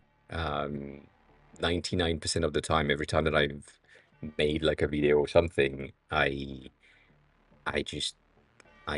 gave up on the visuals just because it pissed me off. It took so long to achieve. If it's just like a recording of the app or the content, I'm fine with it. But anything else that is like specific like this, even if this could have been like a recording of the actual file tree, then yeah, but goddamn. Congrats. That is really cool. Also, views, values, and like pretty good. I don't know if you have the like to dislike ratio somewhere in your stuff, but yeah, that's cool. Congrats on that.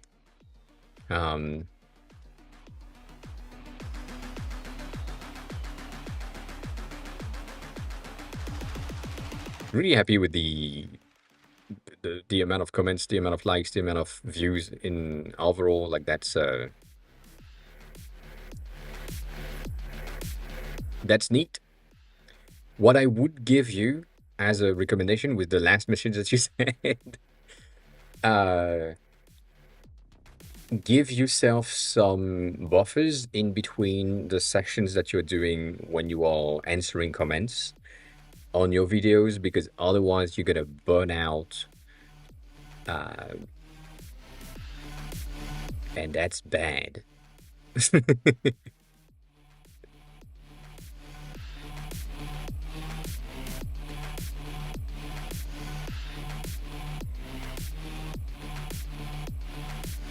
I know that I've done that so many times where I basically have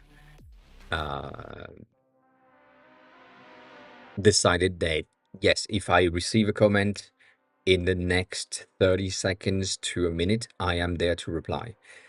And I basically burned out on that by being too invested in the comment section, in the reply section, and so on. And it's not worth it.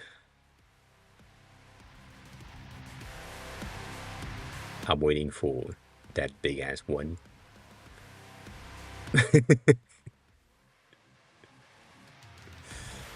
Yeah. Also, I know that I need the context window right there.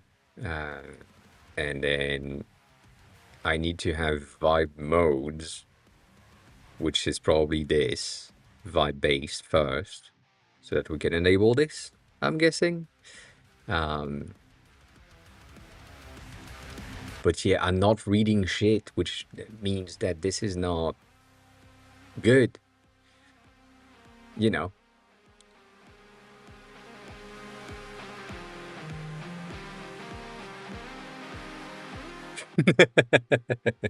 But it's fun. I mean, it's well made. It's not necessarily like a too dev environment.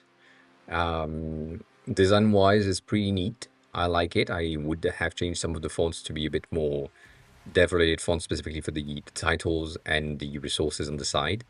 But overall, it's pretty dev based.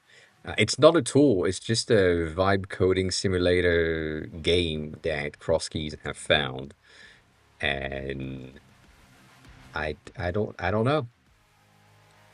I don't know.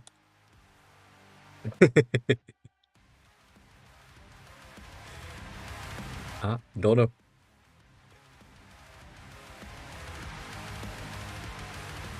I'm guessing there is like an end goal of some sort where you can just go through the entire thing.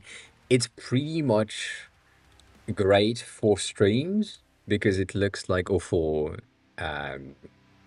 TV shows, I guess. TV shows that needs to showcase that the hacker is hacking really strongly.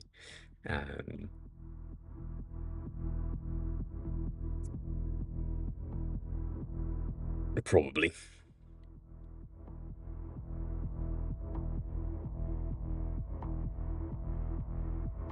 I apparently need 2 more of these to go through the things. But then getting the fucking plus makes no sense at this point. Or not a lot of sense. And clicking faster. Yeah, doesn't change shit. Doesn't change shit. Mm-hmm. You can drop the ID for 20,000 token. That's impressive. Dang. That's pretty impressive. You know, we can do that. We can drop the ID and not touch it anymore. How much do I need? I need 4,000 for this. So if I expand my context and then I get a coffee break, I'm gonna expand the context again. Makes a lot more sense. Because now we have more context values. Then we touch grass. For sure. For sure.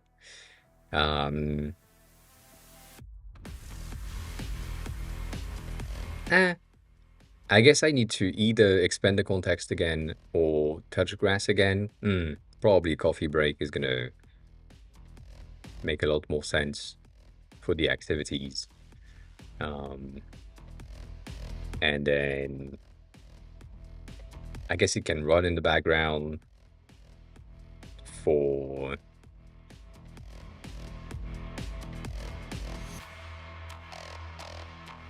Yeah. You basically need to expand, if you think as a vibe coder, you need to expand the context often in order to not reach the end. Otherwise, it's going to start breaking. So that's something to keep in mind. But I'm interested in this. Kind of want to get the 20,000 thing, just for seeing what it does, if it does anything. I don't think it does anything, to be honest. But yeah, that's the time where what's the name of these things? The ripple clicks for FPS players that are trying to get like the more frags is pretty good. Do I click on all of that?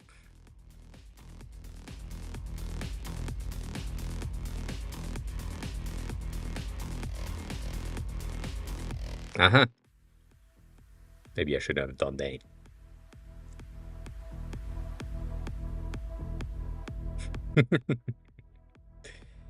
Yeah. It's going faster though. That's pretty cool. It's pretty useful.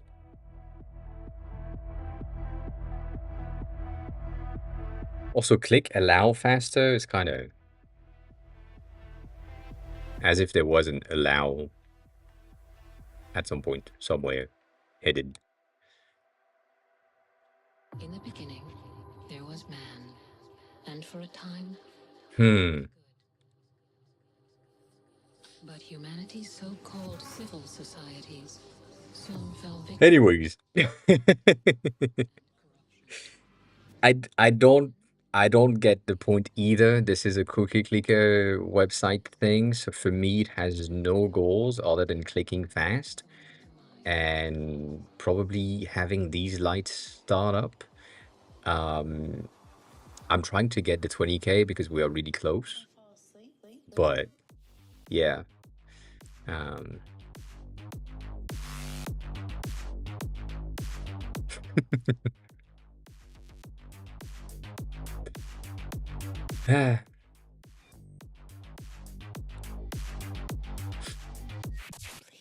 I'm strategic on the clicks, but that's all I'm doing. Like, I'm not doing anything else.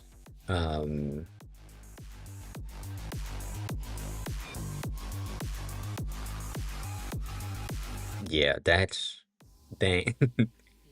The stop reading diff is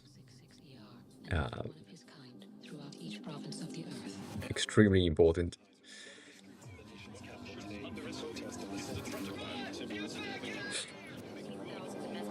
Yeah, I mean, clicking this. Gas space, welcome on in. How are you? How's the day going?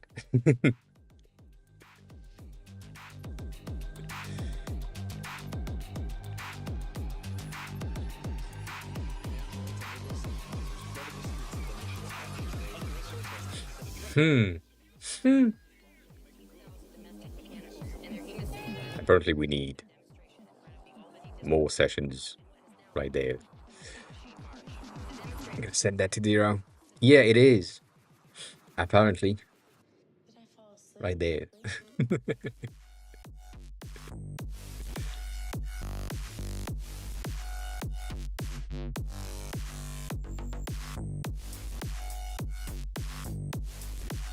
That's crazy. But then the clicks at the top makes no sense because you don't. I'm fighting with the login section again.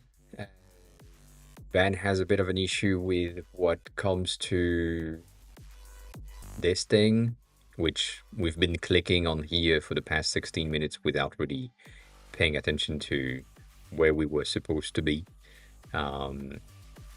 So yeah.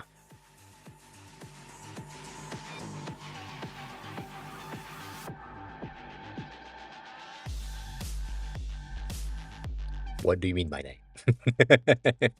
As in adjusting in terms of what is presented? so that you can crop the your profile picture, for example. I'm guessing that's what you're talking about. Yeah, I thought about it, and then I gave up on thinking about it. Um,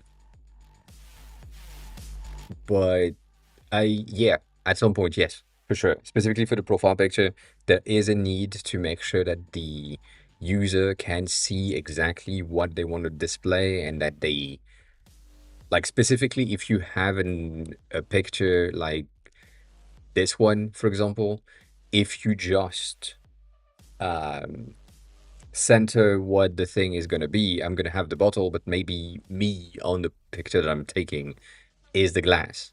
And therefore I need to see the, well, the glass, because that's my face. Otherwise, that's someone else. That's not me. So recropping the things, yes, at some point I will have it. But right now that's not the case. But yeah, yeah, I I agree. No, that's not where I clicked, bitch. That's a big ass image. But at least we have a link. We have an image link. Can you believe that? That's crazy. That's crazy. That's a nice background. I like that.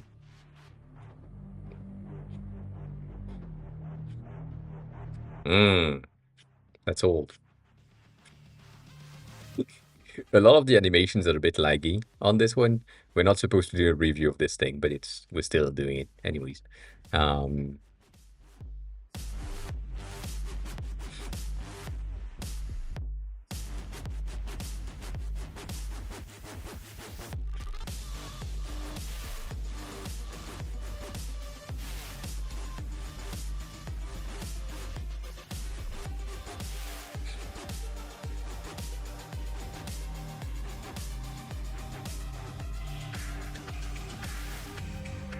Your website broke the entire stream.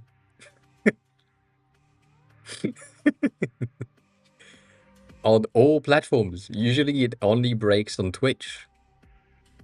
It broke everywhere, which is crazy.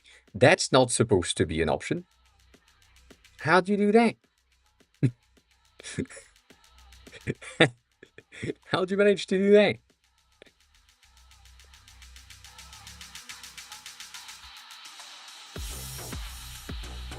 That's crazy.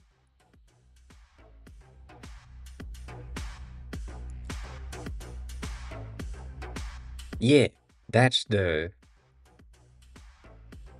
proper rendering. I see. Yeah, that makes more sense. Makes more sense. God damn. But yes, no, I agree with you. There is a need for a tad of all of that to be organized. And what the fuck happened? And give you the ability to just resize, recrop your profile pictures, and so on. It makes sense.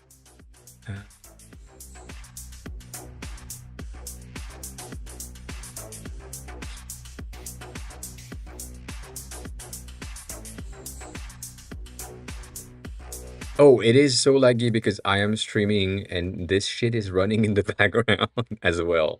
This is probably a bit of a minor at the same time. Yeah.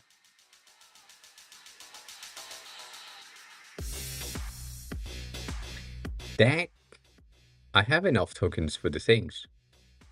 Yeah, that's crazy.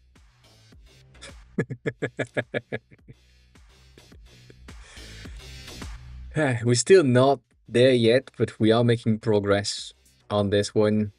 So I need the safety team for sure.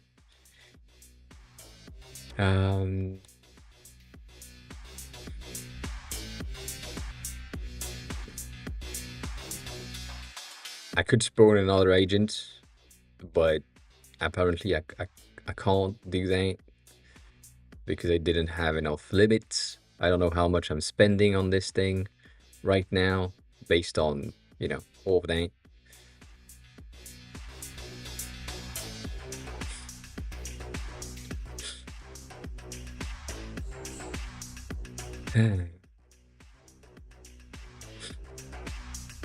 Nothing makes sense.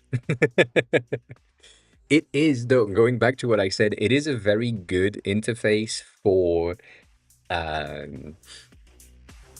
any TV show that wants to have like a screen in the background from the IT team working on something, or the hacker of the group. Like that's a very easy thing to do. I feel like this is something that they need to have.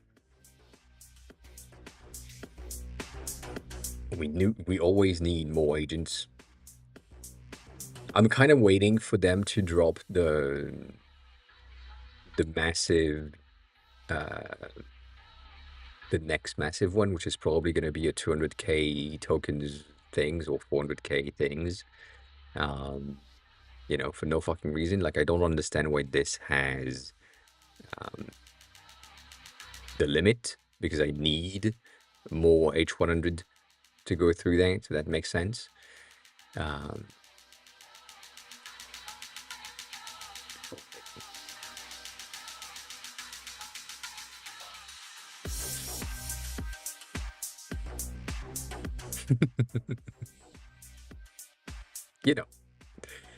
The usual.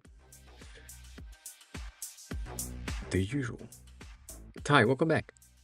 Were you there when I explained how you can do the things? GHASTF4CE just resubscribed for 2 months. Gas Space, thank you for the resub for 2 months. I appreciate it.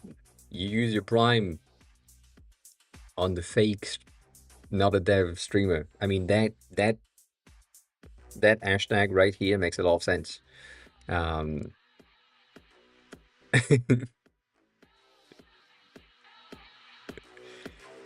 I can buy more H100s. I guess I need more context, more API limits, more agents. 350, that's what I was looking for.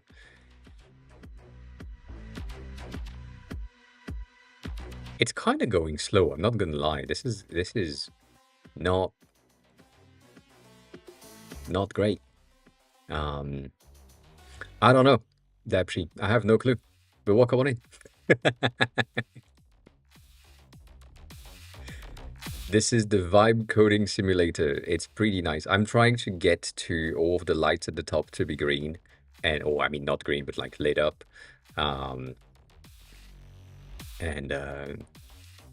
It's taking its sweet time. But it's working. I don't know if it's still there. If it's still there, that's the link. I don't know. How can I know? Tell me, how do I know? I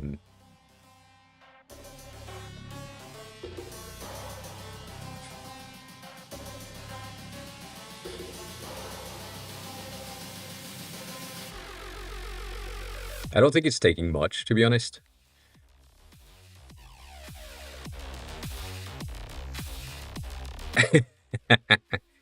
Okay, so the next one is 2 million tokens for the OpenClaw system to get in. Also, why the fuck are we on a hype train? Who did that? Who did that?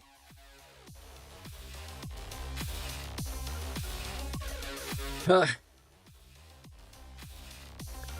1000 by 1000 is pretty much better. It's going faster than anything else. I'm happy with that. I kind of want to see if we can just directly move to the 2 million almost instantly. I feel like because the token window and the trust window is kind of needing congrats on the tournament. That's impressive. More Claude MD. that. If I self-improve the loop, that makes sense. We have 99 on the runs right there. Yeah. I've seen the safety things.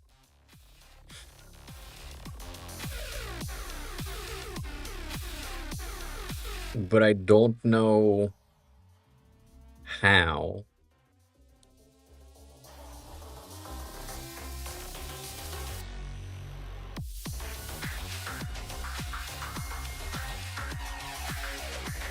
Yeah, I see that now.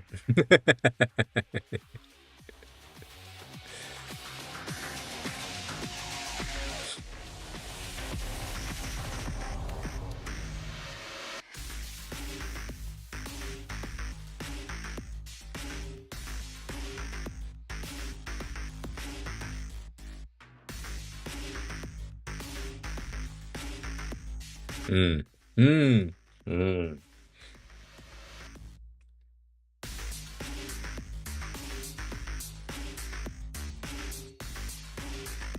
So you have like 99 of these to run in order to reach the edge. So that's crazy.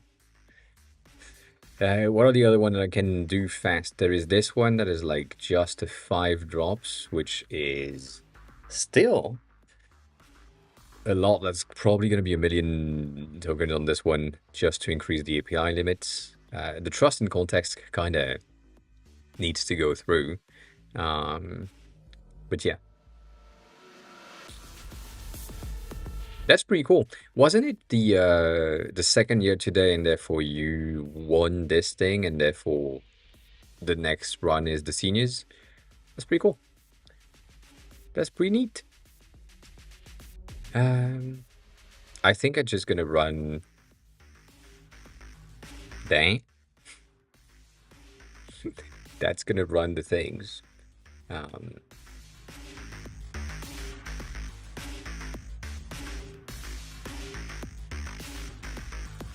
Yeah, that's a good question. That's a good question for sure. For sure. I was expecting that. I was expecting that. Yes.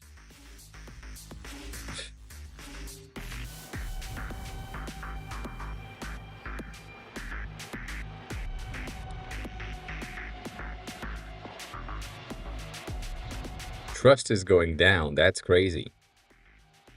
How do you make the trust go back up?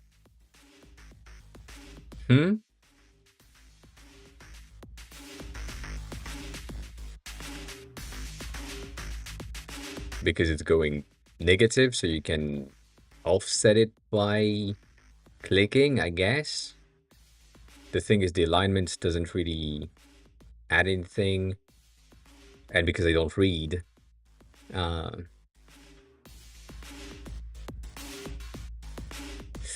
yeah. I mean, basically, when you are on OpenClaw, you are supposed to trust the entire thing. You, as the user, you are trusting, but that's it. So you are in a deficit offset thing. Also, these things are npm installing things. We have 10,000 agents running at the same time. That's crazy. That makes no sense. That makes no sense. Bring back some safety. All right. Dan Cook, hi, what about it?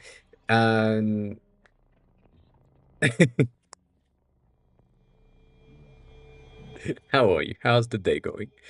This is not. I don't know if the agents right now have my credit cards or not. I have no clue. I have no clue. I'm guessing we need like another alignment, but like this is going way slower than what we had before, which is pretty impressive overall. I know, I saw that, Di. You said that 3 times.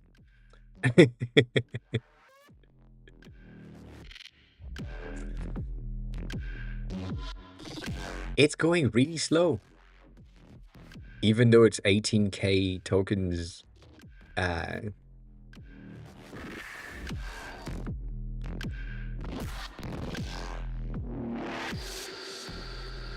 dang.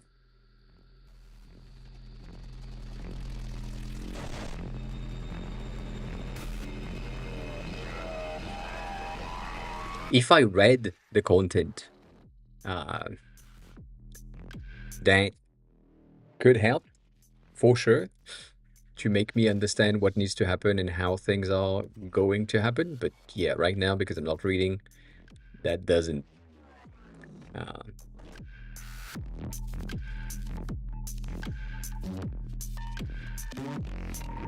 That doesn't do shit.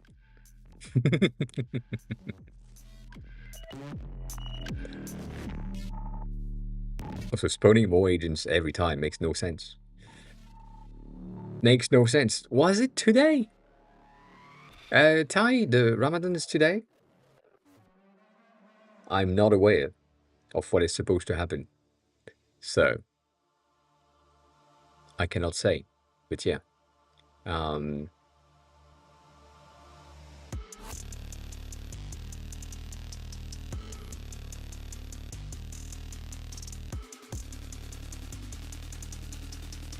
I guess that's the thing that we're trying to achieve right there. These two are the one that we want. But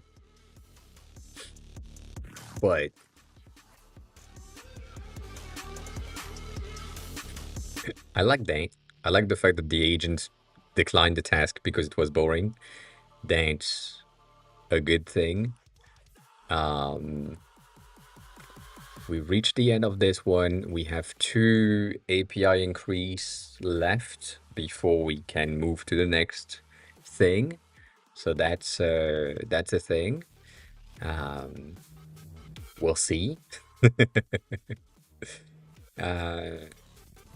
Go back to 99 on this one just for the sake of getting it. And then we need more GPUs as always to run more stuff, you know. More agents, why not? Not against it. Not for it either. I feel like the scaling low would be a pretty good improvement. The multiplier is pretty good. But there is -20 in the safety, so that's not really good. But I get it. I get it. For the sake of getting it, like these two needs to run. So I need like a 2 million run as well.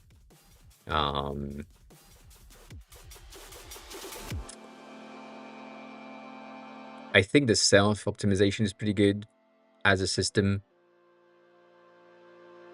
But then that will make things go faster. Which we are really close to the scaling low, so I'm probably going to do that right now.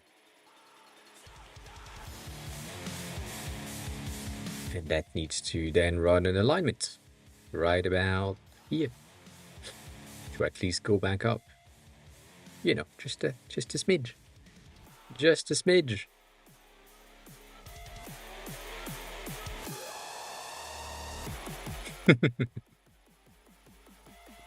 But you're right, the trust never went back up since it went down, which makes absolutely no sense overall. Like, why? Wouldn't you trust your system a bit more? I think we need to train the AI coder. And then the self-optimization makes sense. More agents twice so that we have the reached at the end. We can scale again, but that's never going to be good.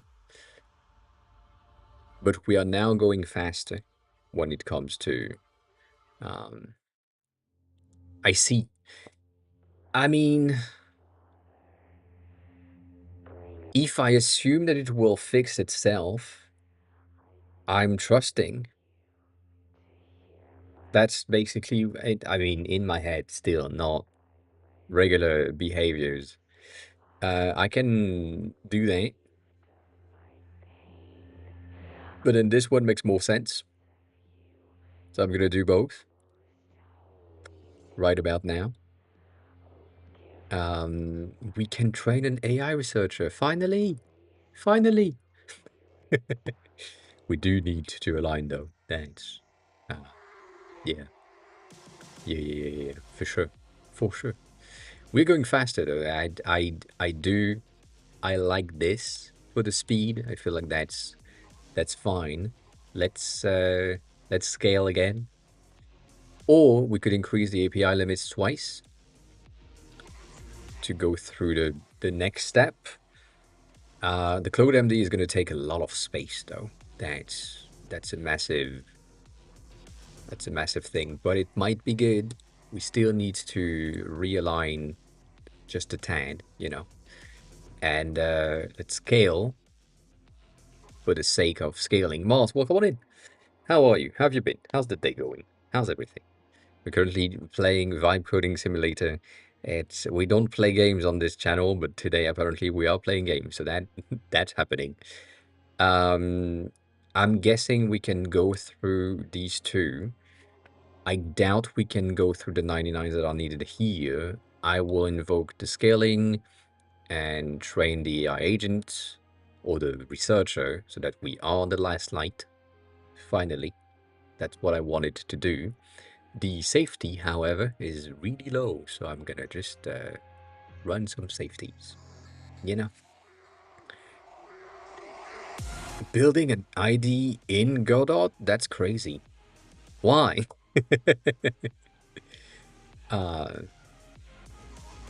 Shit. That was impressive. I think I can run all of these. This is 12 million. That's a crazy thing. And I can run that as well. This is 30. Who does that? At least we don't have much in the grand scheme of things.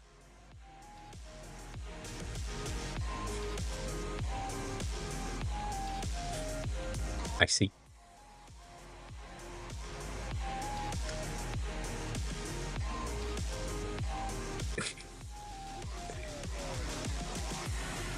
Overall, this is less tokens than what I use in Cursor. So that it's pretty.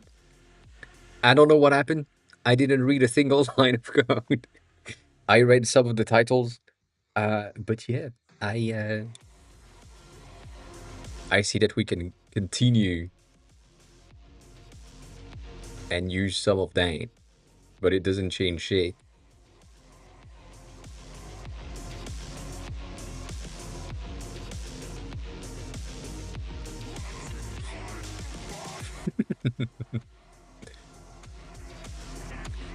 I'm guessing this is going through the 99,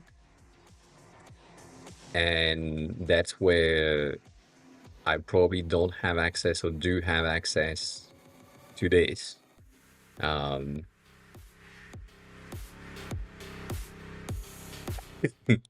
don't know what you're talking about. Like, that makes no sense. The fact that this is now grayed out when my tokens here are either not improving or not growing.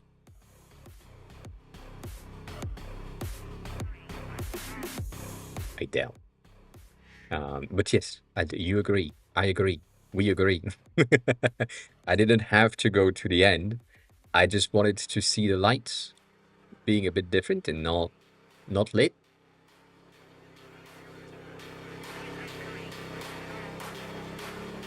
And I also want the ADHD completion thing where everything is at 0, so that, you know, that's a thing. That's going to be a lot of clicks.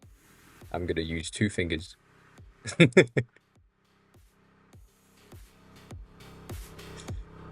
Ah. Why are these things more expensive every time? We're close to the end though, that's the thing.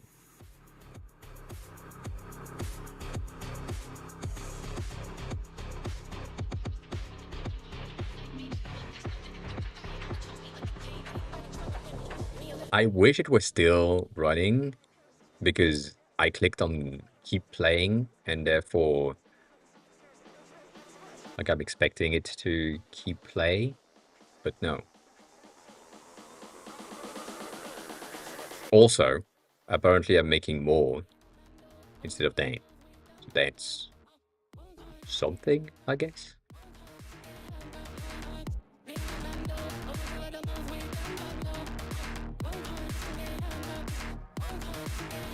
We are 5 away. 5 away.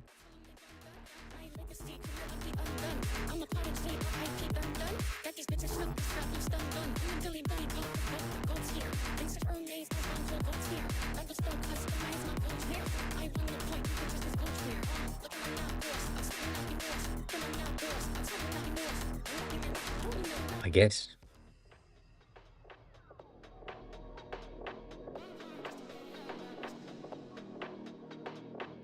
Nine? I don't think it wants to give me the fucking last one.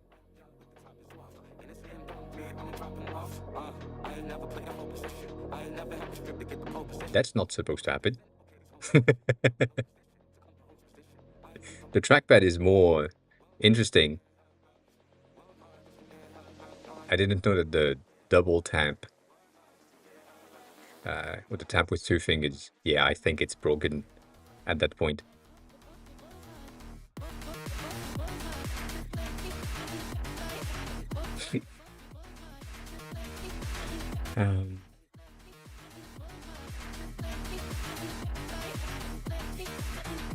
Yeah, the last one, you can't run it.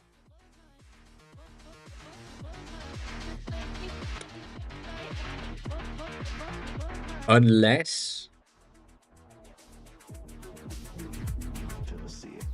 I'm in the negative on this side, but yeah, no, that's not. So sad. So sad. I can't get the last one. I didn't know that this was a thing, though. Didn't know that the double finger tap on the trackpad was moving the entire content in one place. Anyways, we've done it. Oh, you can press the entry key as well, or the space key, or whatever key you have once it's selected. Anyways, let's move on to something more productive than this. Thank you for sharing the link. Sad that I don't have the endpoint. Let's make sure that this is working though, because I don't think it is. So if I'm here and I'm saying that I want to check the non-existing account and I'm logging in, the account doesn't exist, so that's good. If I create a new thing with this one and I'm using the Stony email thing, this is supposed to be optional, so I'm gonna see if it works. That is supposed to send me the notification system, which is good. Right now I'm still on it, so I don't have the refresh automatic, so that's a good thing. Then on here, I will have the code in question that we're looking for. And then there, if I enter the thing, it's good. It's working. It's working. It take a while. It take a bit, but it did work. It did work.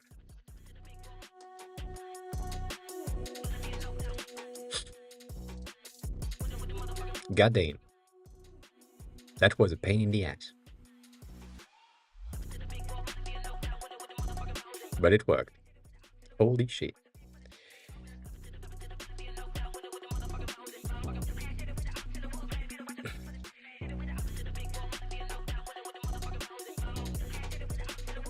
We got it. We got it.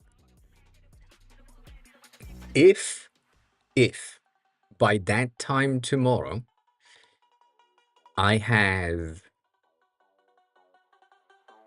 20 more users, then the login was the bottleneck for the acquisition, which is probably the case. Probably the case, but at least now it's working. Thank you for helping and pushing me on doing the thing, because otherwise I wouldn't have done any of it. I wouldn't. I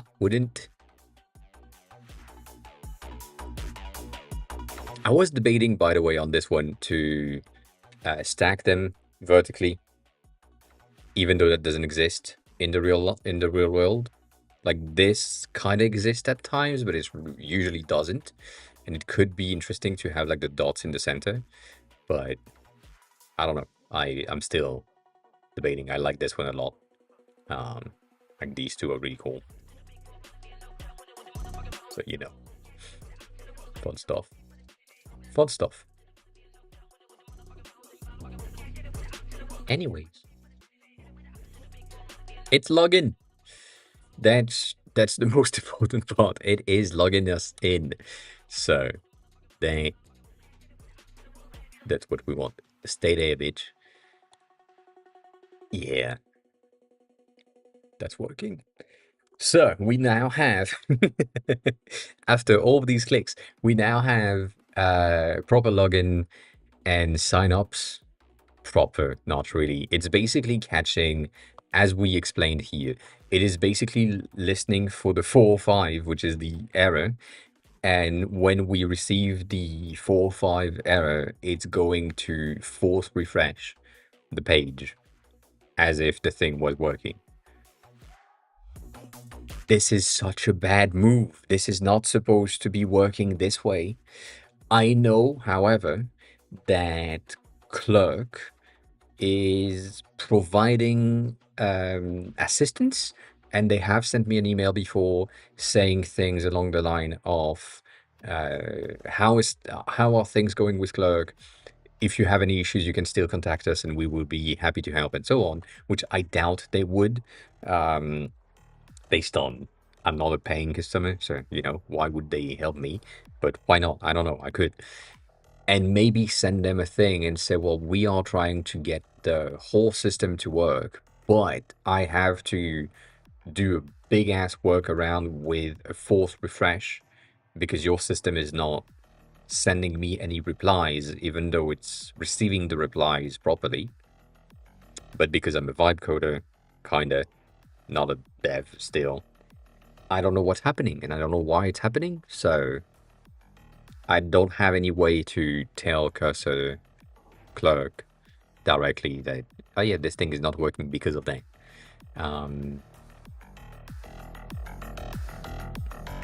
It's just one. The thing that I had in mind is maybe I need to entirely rewrite from scratch the authentication system as a second page, something that is like somewhere else, and I can just access it differently as a way different system, and then implement it here as a replacement later on. But the issue with that is, as I said, in dev, it worked fine. Like, you could sign up right here and receive the code, enter the code, it will refresh everything. Everything is working. This is the least understandable point for me. Like, right here, everything is going to be fine. In dev, I'm going to receive the code, paste the code, refresh the page automatically without going through the whole system. But as soon as I'm in production, there is like a bit of security on top of it that just breaks the entirety of the authentication. And that makes no sense. So, you know, that's where we are. That is where we are. Nonetheless, that's fixed. The other thing that we wanted to potentially have was the resizing of pictures, and most importantly, if you look at this, my images right now is at 0. As soon as I click on it, guess what? I have 4. It should say 4 from the start. So, and specifically when I'm going back in, it's still at 0. Like I was at 4 a second ago. Like it was supposed to not be here. So, image resizing or image cropping for the profile picture is a good idea. I'm gonna see what I can do with that. And I don't know if I can.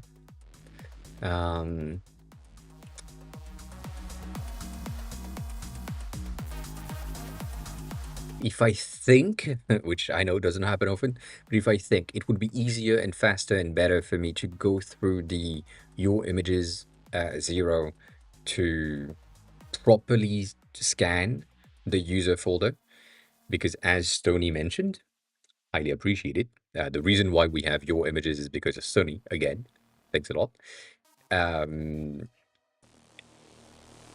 Basically now it's your user ID hash thing is a new folder, and everything that's in there is yours. So technically speaking, if I know your hash in terms of your folder, I should already know what's in there.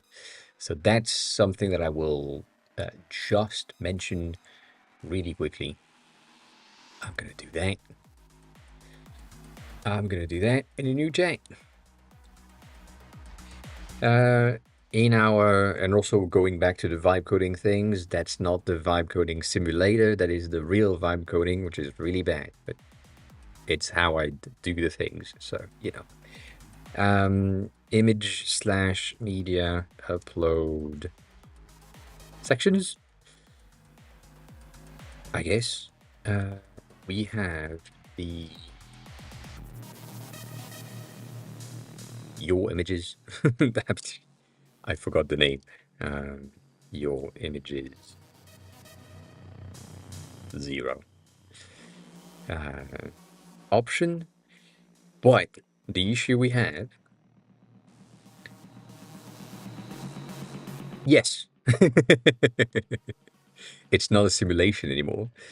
But the issue we have is that the current value is showing 0 even when the user has some media in their folder.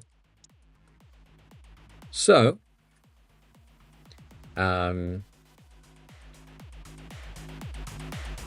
no, what I'm doing is, if you, or at least that's what I'm supposed to be doing, I don't know.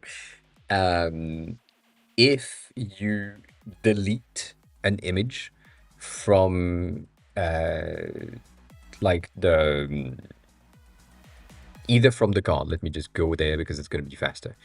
If you go here and you decide to remove one of these images and it's not part of one of the previous cards that was used, it's supposed to be deleted from the folder.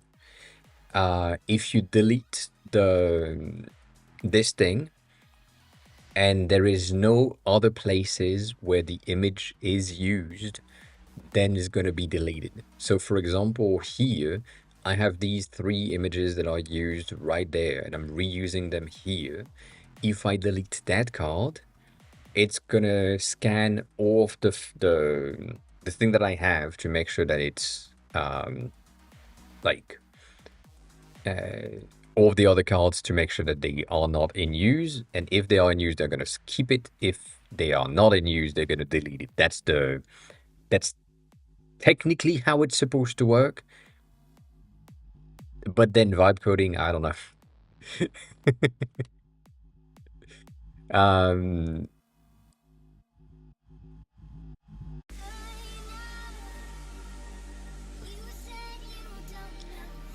I don't think the number is a necessary thing. And you're right, the value is showing 0 even when the user has some media in their folder, so we can either prefetch, which is bad, and get the right value, or simply don't show the value.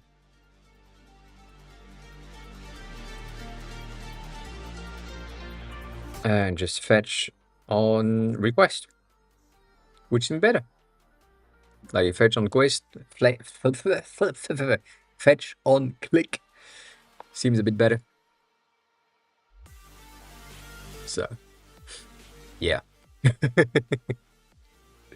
Will be an option. But yeah, like overall for the system is supposed to delete the pictures from your folder when you are not in use or when you don't have anything in use anymore, which I think is better. I don't know if it's exactly working because most of the time when I've deleted an image, it was used somewhere else, and therefore I don't fucking know. But no, you know what? I think it works. I think it worked.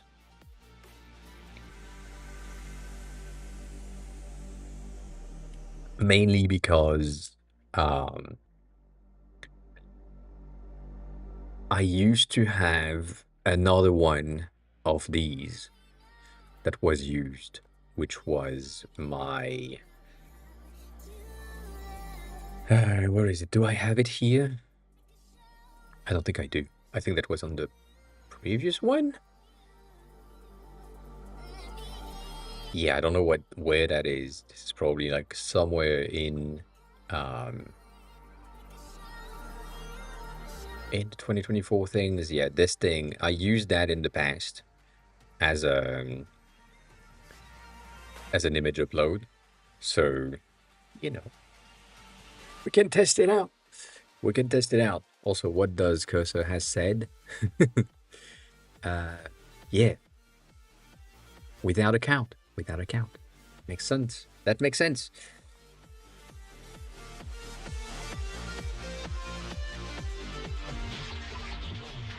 Yeah. So now we have this here with the fourth one, which is wild because I'm supposed to have the other one, but because I haven't uploaded it, that might be the case. But then I'm looking at this, the fact that this is still there and it's not there. And so technically speaking, if I delete that, it's supposed to scan the page to see if this image is already used somewhere else. I think. However, before I do that and I do some login, I need to pee. 1 second.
Endless.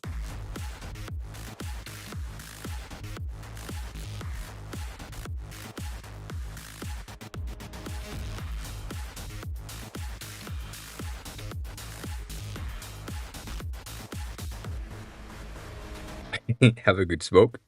If that's the time. If it's time.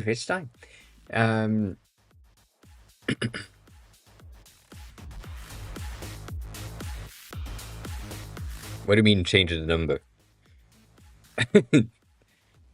What do you mean change the number?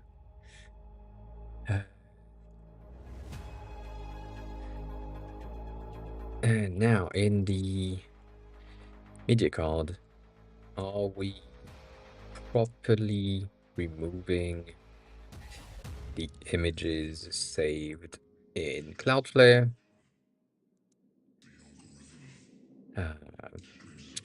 Buckets?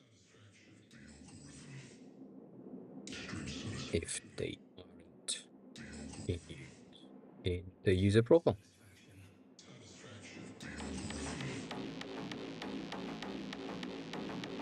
That's also something that I'm doing from time to time of saying I remember that. Not even that it's true, but yeah, that we implemented something for that in the past. But I don't know if it's still there and working. Also, same thing. This is just for tokens usage. And yeah, going back to tomorrow is my reset day for the amount of tokens that I have on Cursor officially, even though right now I'm still dogpiling on the entire free tier because I don't know, it's still free for me. So whatever. But starting tomorrow, I'm gonna be more careful in the thing that I'm asking for in order to get the outputs, because right now I'm just saying whatever and then hoping that it works. The reason why I can do that is because I haven't closed Cursor. I haven't updated to the latest version since they implemented the 4.6. And with that in mind, I still have access to Opus 4.6 for free, which is not supposed to happen. I had one call with 5 or 10 million tokens 2 days ago that was counted as free.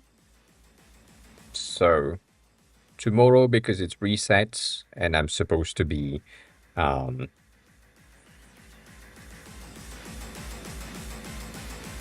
doing that, I'm gonna be more careful. So the utility exists. So card deletion: when a card is deleted from the grid, the cleanup card images quickly find the orphan image and delete them from the R2 via the workers. It's not being cleaned up. Profile picture replacement in the intro. To upload a new profile picture, it just calls sync, but it doesn't clean. Interesting. The visual media card, the remove item just filters out the items from the array and updates the card content. It never calls the delete image from R2. Interesting. Brand card replacement.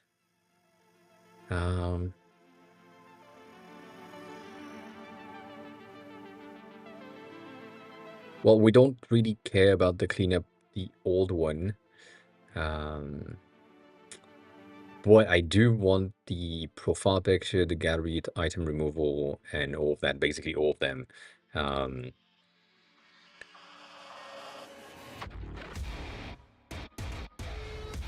I should have said all 3 of the cleanups, but yeah, again, the goal for this is to make sure that I'm not going over my limits of R2 buckets in the free tier, because, you know, I am a cheap ass fuck and I'm not making money on this, and also I don't want to make a lot of money on this, so that's the reason. As long as I'm cheap, I'm gonna do everything I can to make sure that I'm not going over my limits and my usage and so on. I already have seen that in the metrics and in the use case for all of that thing. I'm really happy to not have a lot of errors, but I still think that there is a lot of issues in all of that in the metrics. So we'll see what I can do and where things are. But for now, you know, we are fine. For now, it's fine.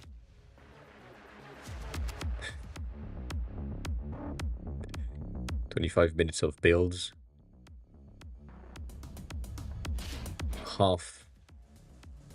Yeah, so that's basically 1 hour build time per month based on what we currently have with the 3 minutes per build.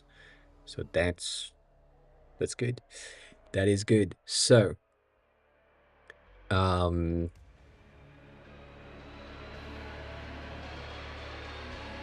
if that's a thing that I didn't really check when I said we need to clean up for everything.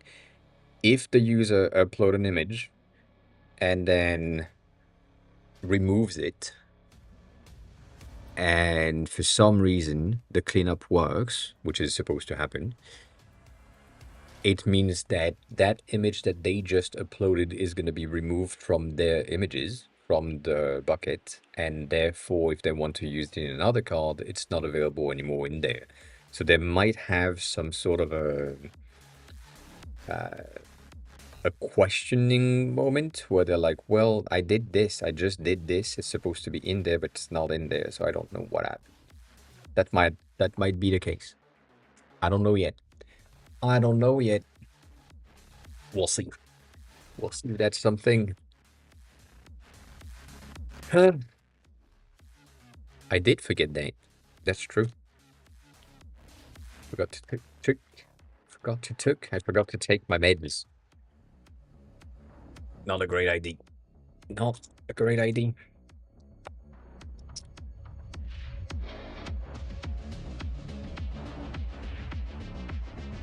The ones from yesterday were good. I took them with blueberries and they went through in one go. So, you know.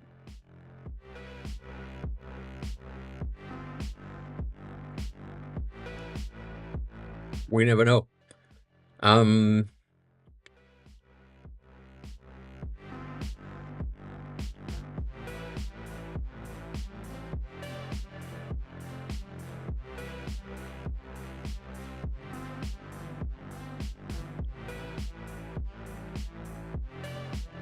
Good.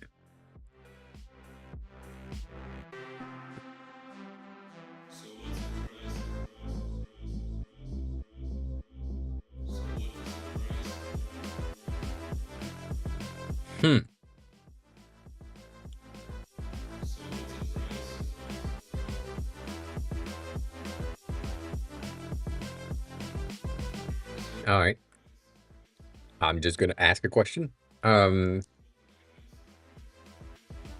If the user has one image in a carousel and the same image in a single image card, and they delete it from the carousel.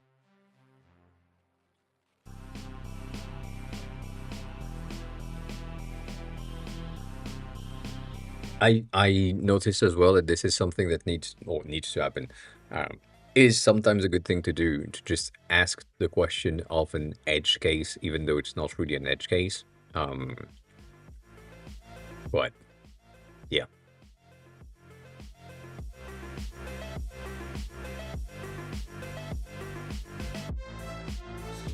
Apparently there is a bit of an issue. Yeah. So, see, that's an edge case. So the fix is to centralize the cleanup decision in the grid editor, which has the full card list and the content. Yeah.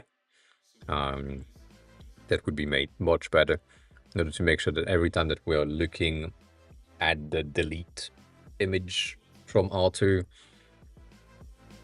we check that they are not used in multiple places.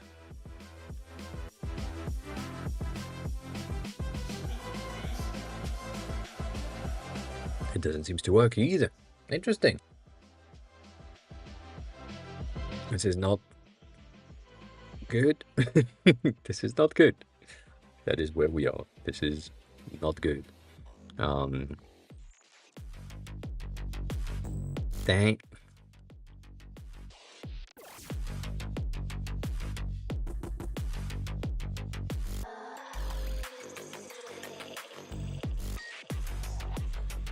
Is wild. But yeah, if I was a true vibe coder, which is not the case, but still, I would have missed that edge case. So ask your vibe coding tools for the edge cases when you think about it, because sometimes it's just like, well, this is something that needs to happen. This again is something that I have a bit of an advantage in. By having 20 years of design experience in building softwares and apps and other things, it is very important for me to catch and find the edge cases when I can, as soon as I can, to make sure that, you know, they are fixed as soon as possible.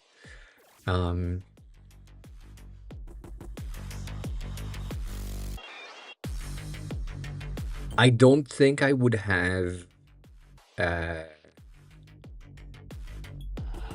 So first of all, I don't think I would ever do test-driven development because in my eyes, it seems weird, and I still haven't understood why test coverage and doing procedural tests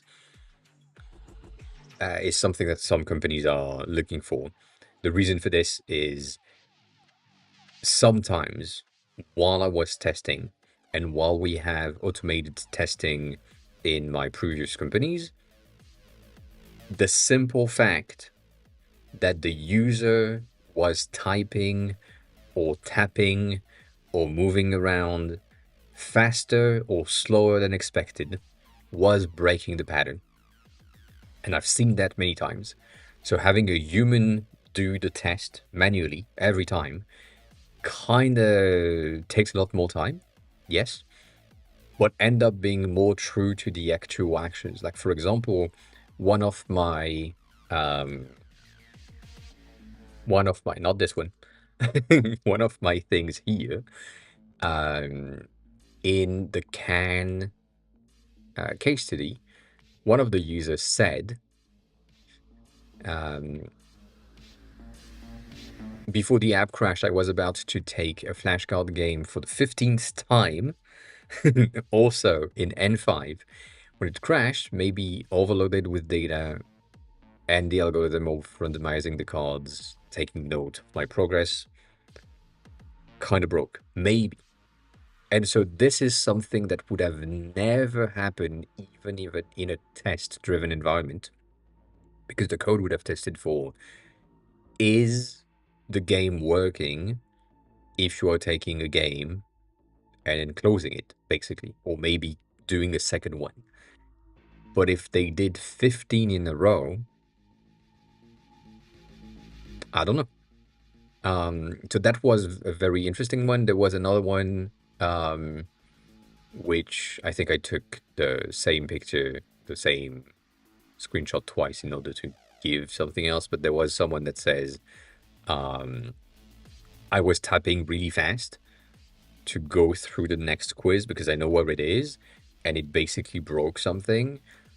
And that is a user-based behavior that I wouldn't have noticed in a coded test.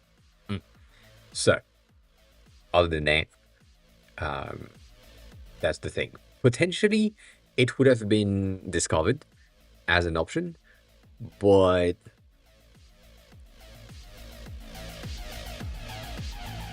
I don't know. Welcome back.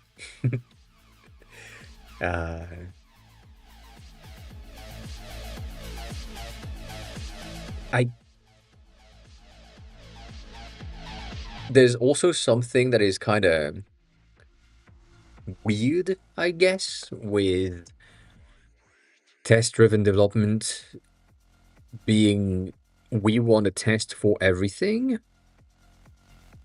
and it goes through the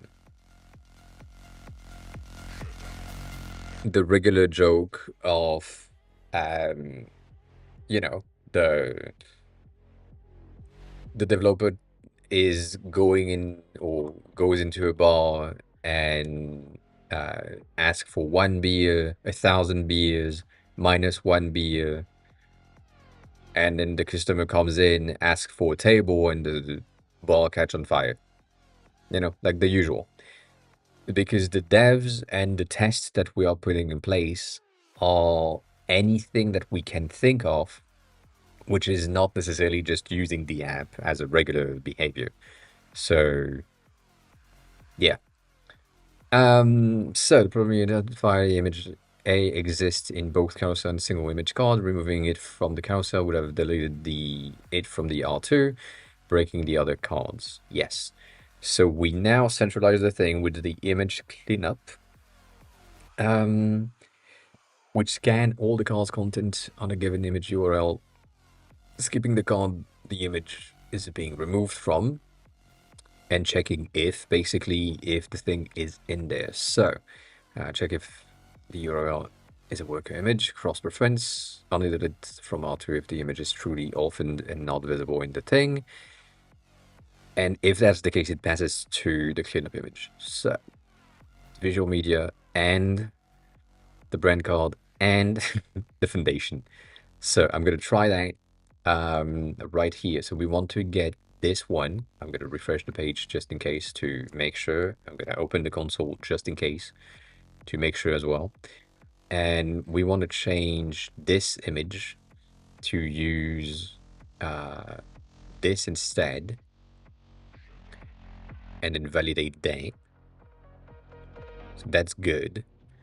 If now I'm getting in there and I'm remove the custom background, it goes to the image and it's supposed to have deleted the thing, which is interesting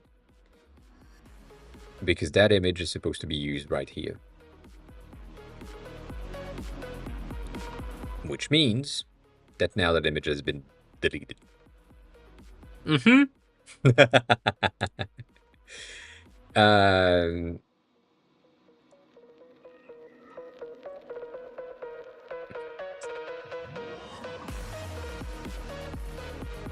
So deleted the image even though from the brand card background, and that broke the image card because it was used there as well. Great. So now it's still visible, which I'm guessing this is because of the cache, and it's probably gonna not load anything right there. It's missing. So I'm gonna re-upload it, or technically I'm gonna remove it and re-upload a version of it because that's supposed to be here. At least it's removed from the R2 buckets, which is good, but we still need it to be right there and uploaded and done and good. So now that's done. So that image has been deleted, which shouldn't have happened, but it still happened.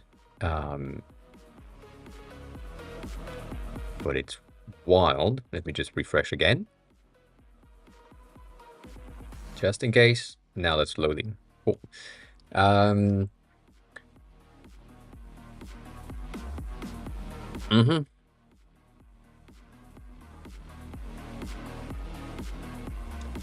I don't know if that's gonna work, but we're gonna see. We're gonna see. So I guess in order to like test and do the test in code, there are a ton of things that needs to happen which are not dev related. Going back to the discussion, I think the main point most of the time is user behavior isn't equal to dev understanding, and most of the time, the issues that I've seen, at least, have been the dev is expecting a specific behavior because it is common sense, the designer as well. But the user doesn't know that this is common sense from a dev point of view. They know that it's not from a user point of view, and therefore they are not doing the things as expected. So we end up with things like users trying to achieve something that for them seems to be very normal and very easy. Also, this is very slow for what is supposed to happen. I think my internet is going to die in a second. God damn, that's slow. So you want to make sure that, like, overall, when you're doing your test in code, you include a recap or a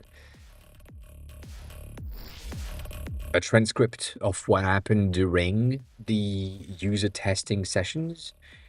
But yeah, also that makes absolutely no sense. I don't need more than that, so I'm gonna just check it out.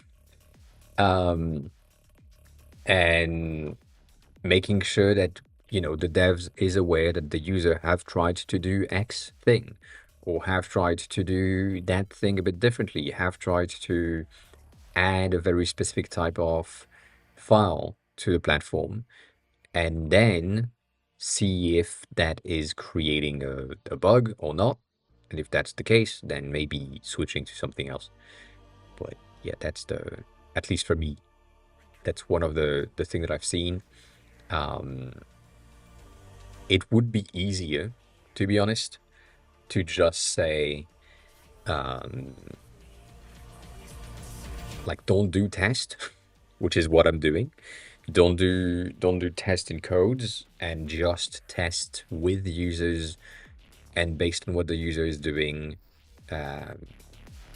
fix accordingly, which I do like as a concept. I feel like this is something that would work most of the times, but also that behavior of fixing according to what the user is doing is a reactive method rather than a preventive method.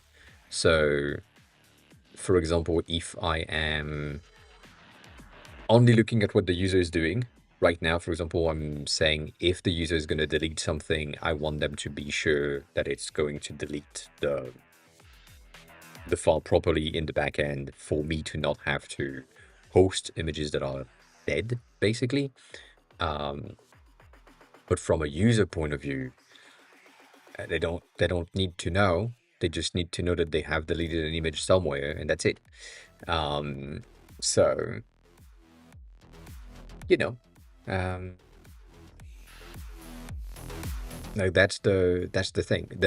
For me, it's also like, if I don't have someone like myself in the team that think about the edge cases and the relationship in between the cards, which is supposed to be the devs and the designers on the team, you basically cannot know what the user is doing. And so if you are trying to achieve something with test and coded test, you can only rely on creating the test on what you think the user will do.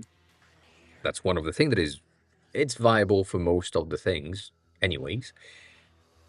But it's also a lot of work for sometimes you have been testing and implementing tests that have no business existing.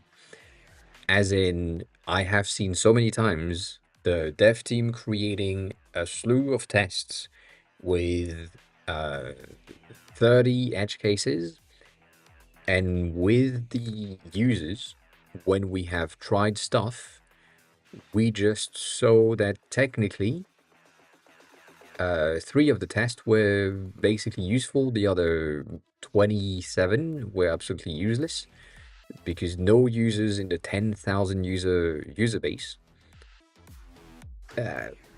did do any of these. So it's an edge case that we tested for that had no business being there. And yeah, the issue that I have with that 100% coverage is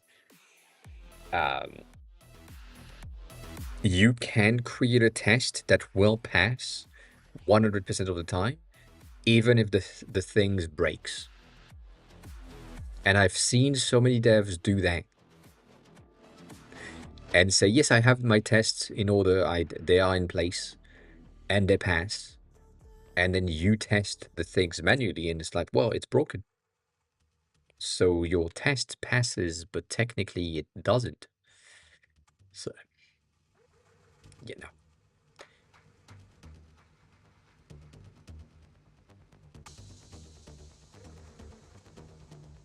That's interesting.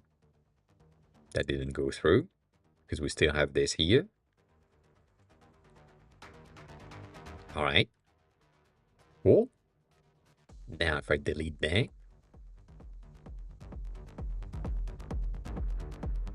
one of an image has been found.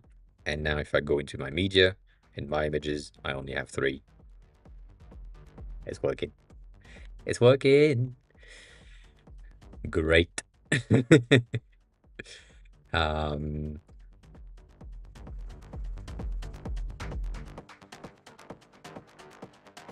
That's working.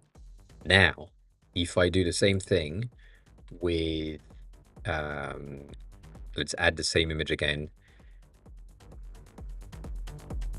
And then from there, I'm gonna add another one, which I should make that the plus is working as well. But, you know, for now, that's gonna be a thing. That's a bit laggy. I don't like that. I don't like that. That switched into a carousel, so I'm pretty happy with that. Great. Yeah, that's...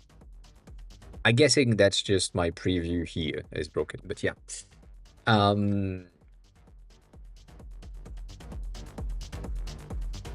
This is Ban. This is a replacement for Bento because Bento died last week.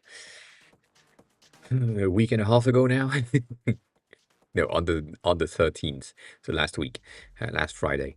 And it's basically a link in bio situation, a profile for you to just organize your links, and you can share that with anyone's, like this one, for example, which is basically what you're looking at, kind of.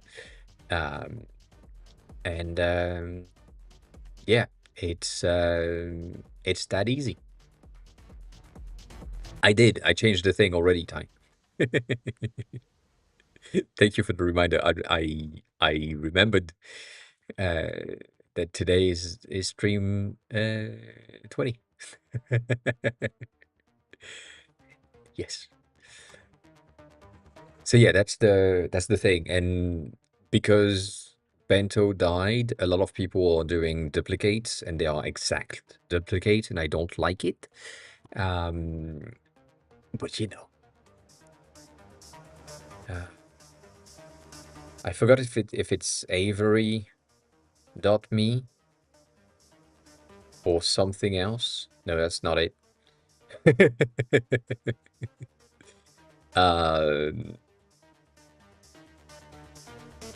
Averly? No. I forgot. That's the true thing. The other one is the grid.me that I showcased earlier, which is a very true duplicate to what Bento was. Mine is kind of similar, I'm not gonna lie. But I feel like there is something to be said about the outputs of these websites that, you know, like when you're looking at this, it's a lot of noise for no fucking reason. When you're looking at this, it's a bit cleaner overall. Obviously, I am not biased, but at least you can understand what it is, how it works, potentially how things can behave, you know, the usual.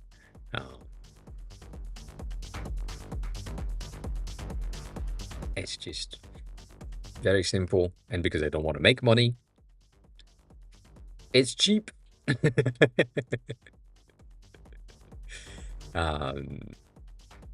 So yeah, so all of that is some of the thing that I'm seeing specifically on all of these contestant replacement Like I just want the thing straight to the point and then working, and because I don't want it to die, I just want it to be sustainable. I had to make the thing to be like basically community based, like the old forums that had the server costs covered by the community of, well, this is what we need to have in order to get like sustainability for this month. And we should be good. And because it's a subscription base, it's going to be faster until we reach sustainability, I guess, as soon as we have 13, I think 13 monthly subscription or 2 yearly subscription, we are covered for the first year of business. So, you know, like it's really fast, but that's the plan. And then I mean the first year of business, unless there is like an influx of users, we never know. But yeah, it's a very simple, very easy thing to get like your own profile so that you can share that to other people and they can see exactly what you want to have. Obviously, it's made by a designer, myself, mostly for designers. So the whole content in there is a bit more design friendly than other platforms, and it gives you access to things that other platforms don't give, as in multiple themes for your cards. I'm adding more soon. Changes when it comes to like your grid, if you wanted like more spacing, less spacing. Maybe if you are someone that just like a very square environment, you know, maybe you can have that. Maybe that's your whole thing.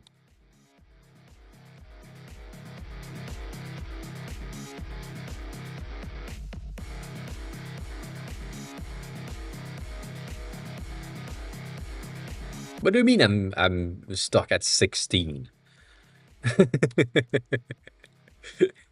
Let's do 1 pixel in difference. But yeah, you can have things like this, which are pretty fun to see and pretty cool to take a look at. You know, like that's just as simple. Why is this broken? That's just my cursor. And you know, bit of a Windows Phone environment. But yeah, that's the base system. It's working. It helps. And it's just a replacement for Bento because I didn't want it to break and die, but it did, so I don't have a choice. I should have had a choice though. So lastly, if we have this and you want to delete that, that's an orphan, and now it's dead. Cool. Good system. Animation be broken though.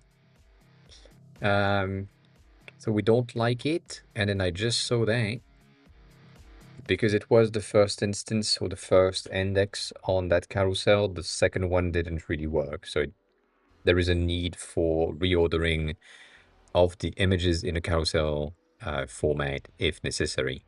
So we'll see. We'll see, but that will work. That will work, but that's good. So I'm just gonna, you know, just gonna make sure that this is working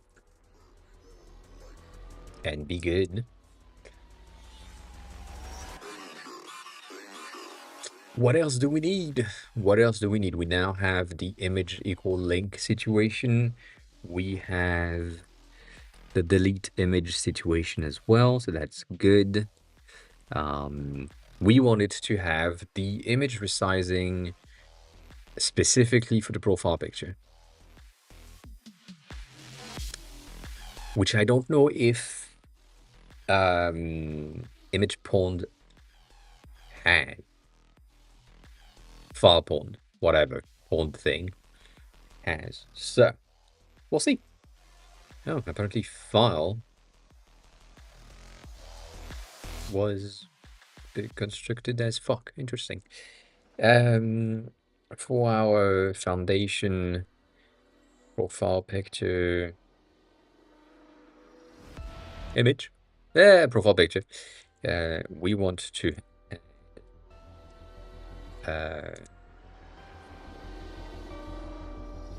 how do we call that? A resizing? A cropping? No. Yes.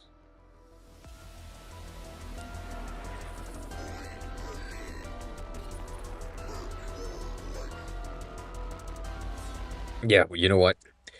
A proper resize and crop feature to let the user decide exactly how the profile picture need to be presented. However, this is a bit however, I don't know if this makes any sense.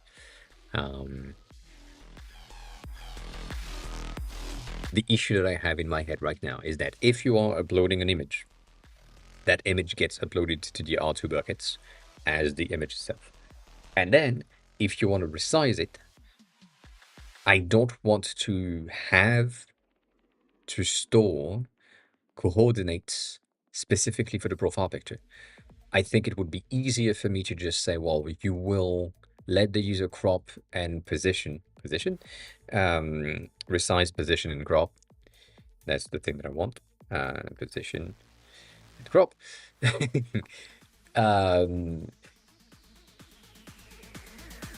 Which means that the user upload the image first in full quality, full size, full things, then resize it, and we store a secondary version of that image that is cropped and resized, meaning that the first image that has been uploaded needs to get deleted from the bucket, which is not good. That's not good, because the logic is gonna break. Oh, so I need coordinates, that's what I'm saying? Yeah.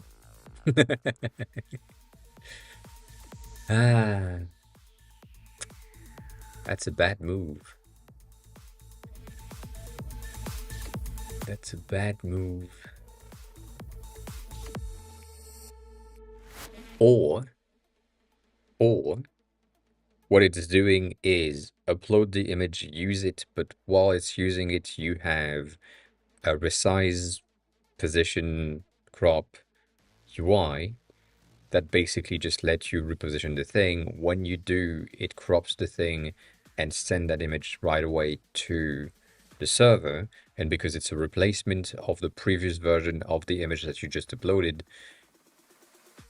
that image becomes an orphan again, and therefore it is deleted from the server automatically. That's a lot of work for the worker and the server buckets to do at the same time, but why not? That might be a lot of things to be presented. So we'll see. Hiram, welcome in. How are you? Thanks a lot for the watch streak. I appreciate it. And the drop. I need a drop as well. I don't think I'm gonna land, but you know, we never know. Doing ish. No good. That's no good. Am I missing it? I'm missing it. Yes. Okay. Not rigged. What is making it okay-ish?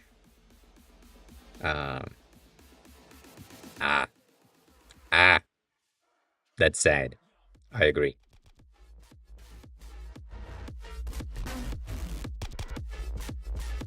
Would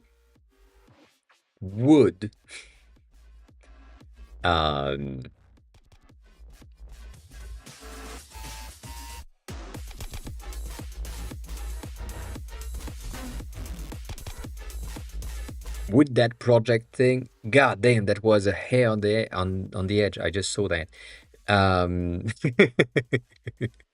Would that project things be a feasible external product?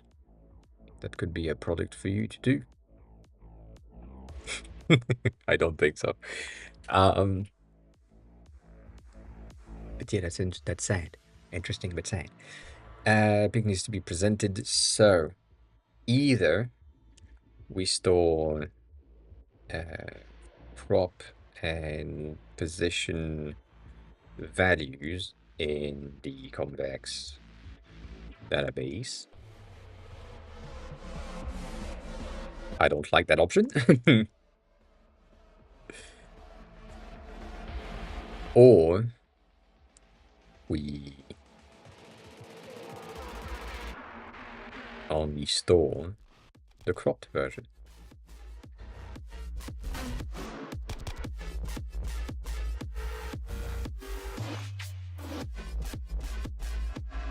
Mm.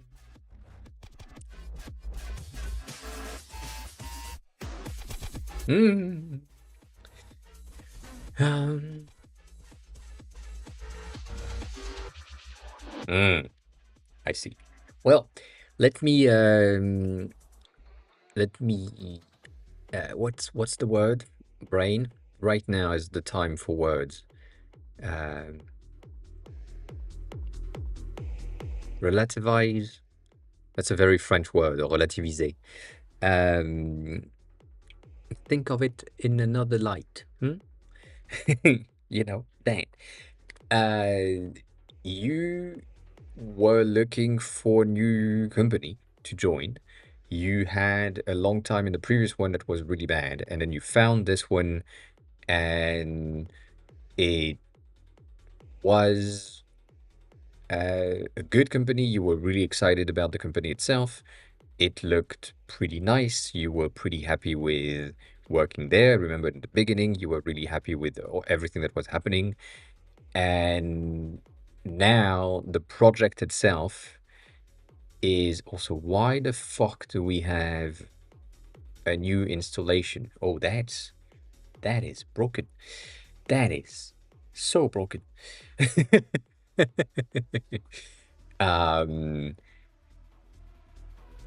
Now this project specifically that you were working on has been cancelled, but I don't know if you were hired just for that project or if you were hired for your skills, in which case it is that easy to just be transferred into a different department, different products, because you have the skills, they have hired you in the first place, and therefore they trust you.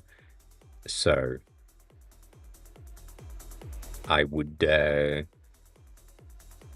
see that as a win.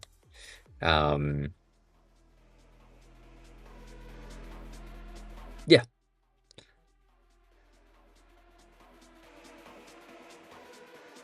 I'm really not happy with what happened here with the React easy crop. I feel like this is a bad move. But yeah. Have a good prayer time, Ty. Take care of yourself. I am doing the crop things, but it just installed React easy crop package as if that was necessary. I don't like that. I really don't. But if it works, it works, you know. I would have preferred if it didn't.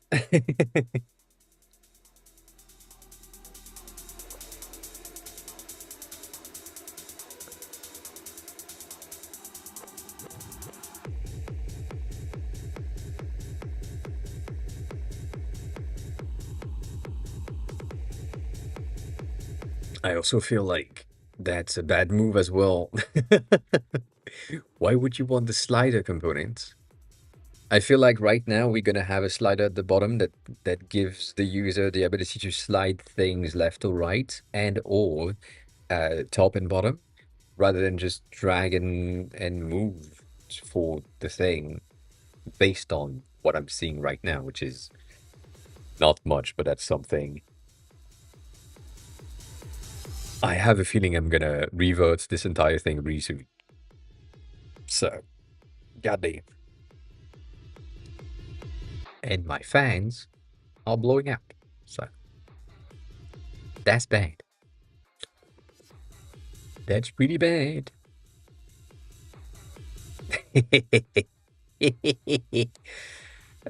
Expected.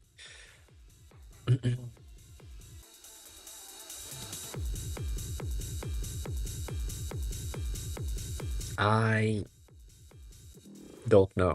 Also, the music is good.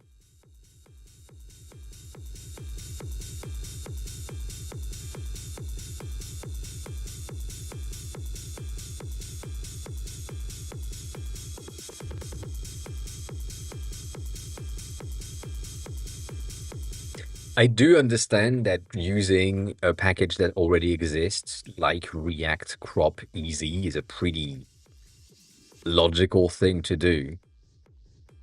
But it's also cropping. That's not supposed to be complicated. And it probably doesn't require a React package just to have cropping in the fucking project. So that's where I stand. That is one of the reasons why I like what I've done here, because most, if not all, of these things which are currently dead are as easy as they could. Like, this entire thing is an HTML and CSS with a teeny tiny bit of JavaScript in the background for finding, like, this, basically the search. And that's about it. Bad Cop, welcome on in. I had questions for you. Welcome back. We were talking about you last week, 2 weeks ago. I forgot. I mean, not really you, kinda. And I just had a question about boot.dev. How is it going? I've been seeing a ton of ads for boot.dev. I'm pretty impressed. It makes me happy. It makes me happy to see the work that you've done, and the fact that you are on the landing page and so on. It's pretty neat. But yeah, there have been like boot.dev on Linus Tech, like LTT videos. There have been some ads, MKBHD as well. I think there is another one that I've seen that was pretty interesting. I'm still mad that they don't have a fucking Swift UI thing, because otherwise I would have taken it. But yeah, and the fact that we see you every time. Every time that we go there, and we go right here, right there. That can't be there. So we like it. But if you haven't worked with them since 2024, that's kind of sad. That's kind of sad. So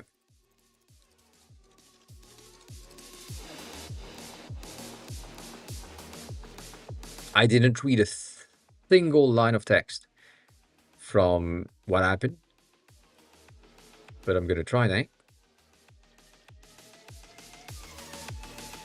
I'm guessing I kind of need that. Yep.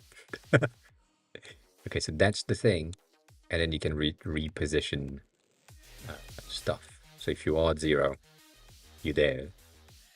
If you change, you're good. Pretty impressed with that. I'm pretty impressed with that. And then I'm guessing if you save, then it's going into the system. So you want that. Oh, that's centered. That's a wild move. That is a wild move, but that's working. So you get that, and if I'm saving, I don't want to save, but if I'm saving, I don't understand why it's right there, but I mean I get it. You can zoom in. Like, I would basically expect it to be here. Basically have the image fill the container, and the zone fill the thing. The only thing that we have talked about, not today, that we have talked about that I'm like, maybe that needs to change, is the fact that your profile picture is currently fully rounded. And for the thing that I showcased earlier, if people are like, oh, you know what? I love very, very square corners. It might be a good idea to impact also the profile picture so that you have something that is just coherent with the entire thing. Right now, it's just fit to this, where the system recognize that it's just, you know, 2 rems for the corner radius makes sense, and 2 rems for this is not true. You can do that. You can do that if you want. It's not great, but it works. So that's the thing. Probably will require something here. So I don't know. That's a good base, nonetheless. But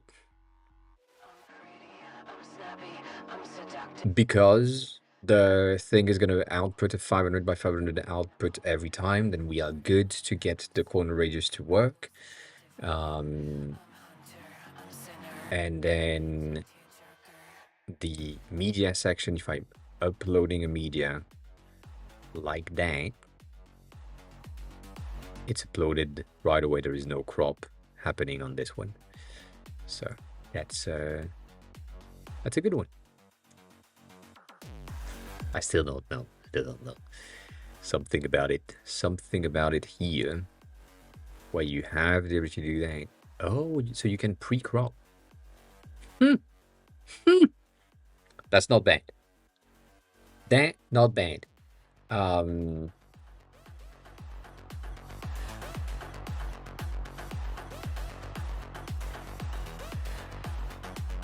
But I get it. So, how do I explain this?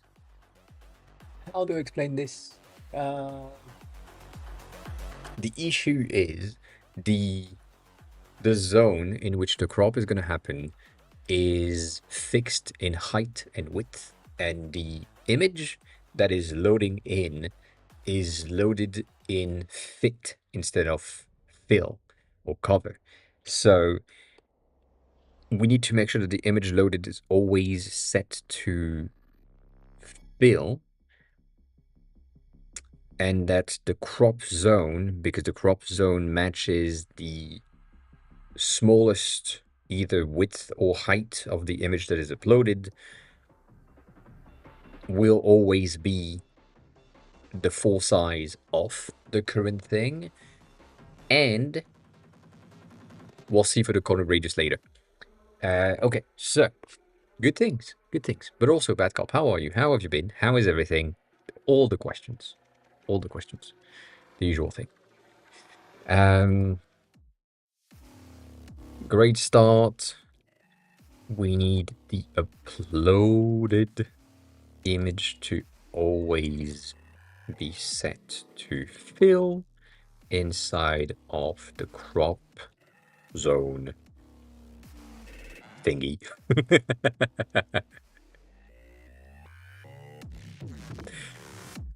Crop zone thingy is gonna be good, and that's gonna be all I say. I haven't seen you live in a while, but maybe I'm just not alive and awake when you're live, or maybe you haven't been live. I don't know. Maybe you're live right now. No, I would doubt. Object fit prop settings is to cover. We'll make the image always fill the crop area, no empty space, regardless of whether it's portrait or landscape. Well, let's see. Let's see if it's true. I see. I should do the same because I've been unemployed for almost 3 years now. Can you believe that? I haven't had a job or an income in 3 years.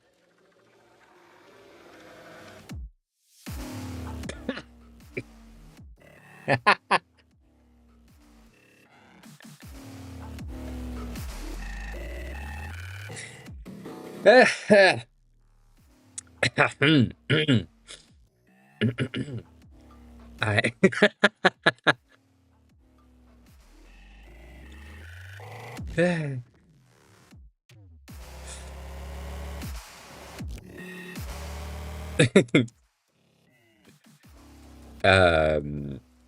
distorting the image. We need to no, no, couldn't, no.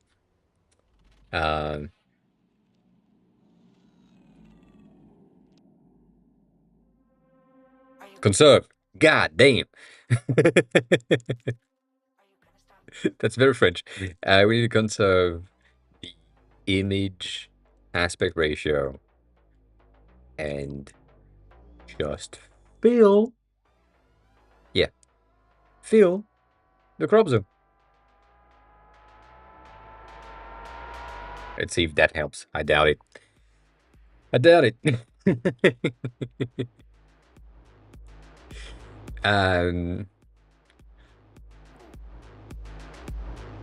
I mean, it's not even a working, not really working situation for me. Is I don't really have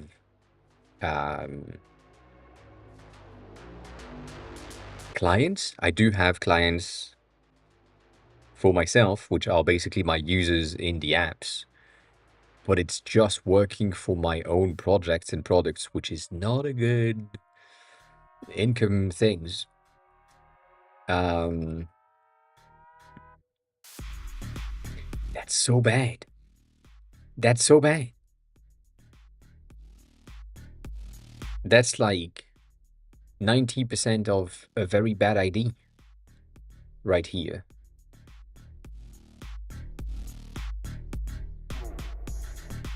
Yeah, it's still the same.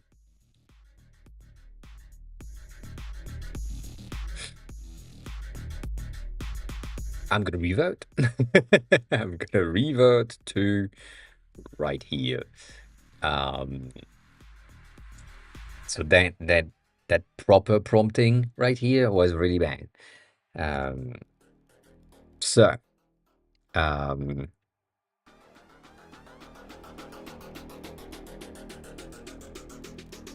let's take a screenshot. Let's take a screenshot. You know what? That's always going to be the good option. Here, if I... that's going to be a weird... I mean, whatever.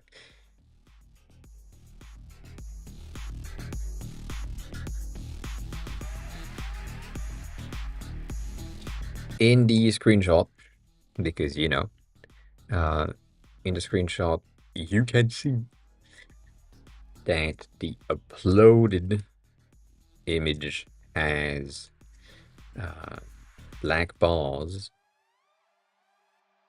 above and below. Basically want to ensure, with the T in the right place, want to ensure that the uploaded image retain, not conserve, retain its original aspect ratio. But fill the crop zone section. The issue with the current version, even though it is the best, is if for some fucking reason, I doubt this is something that would ever happen, but we never fucking know. If a user was saying, I have a profile picture that looks like this, where my face is right here, because it's all the faces of everyone in my company and it's a sprite. If they do this, this is going to be presented inside of that rescaling thing at this size, basically, because it's like 100 and something in width, let's say 200. And then the zone in which the crop is going to happen is simply going to be this right there. Like that crop zone is going to be in the center. So the entire thing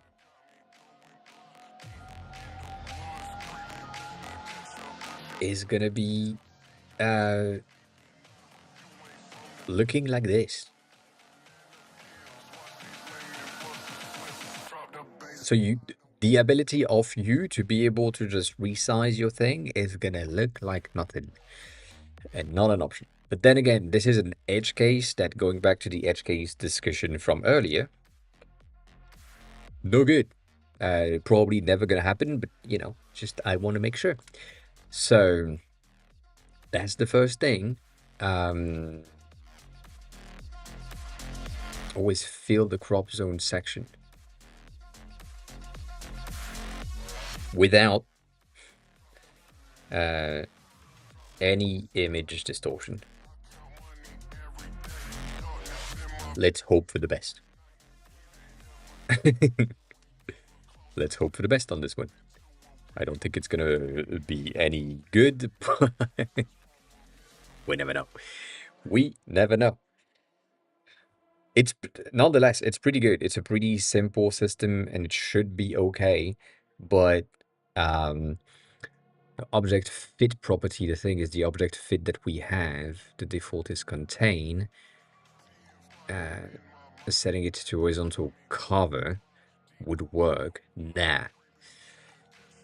Okay, I guess I know what I have to do. I wanted to not do that, but I think I have to. I'm gonna rid the dock. Ah.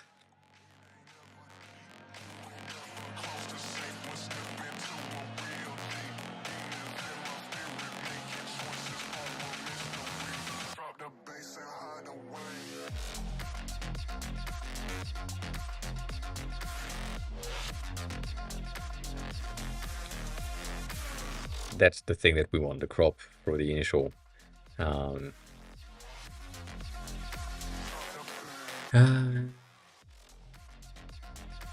the crop is required. The crop size is not the thing that we want.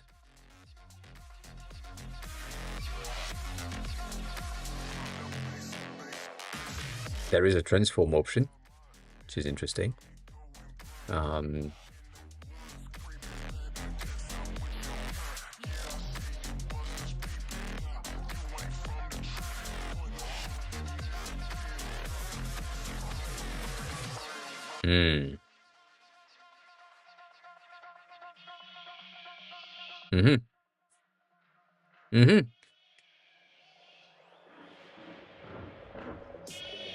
I doubt.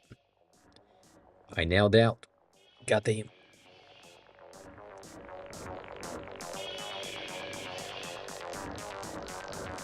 What do you mean?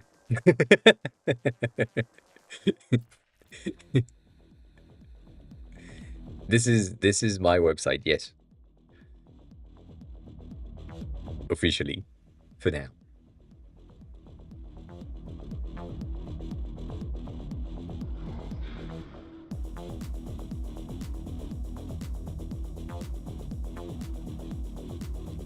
Yes, something that doesn't do that.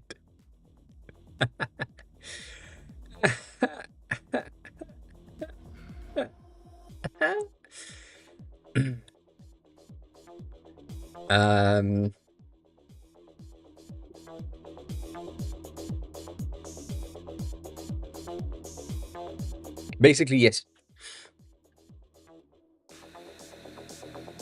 So, how can I rephrase?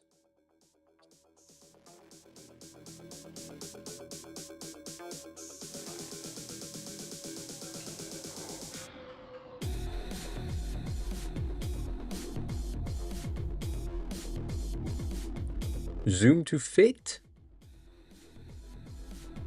is probably the current state.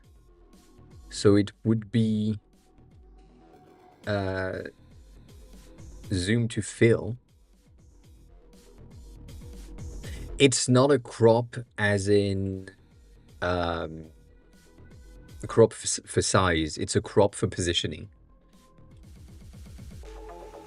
So basically when you're here and you know that you have your cover and your cover, you're supposed to be like here, like that's the thing that you want to have displayed.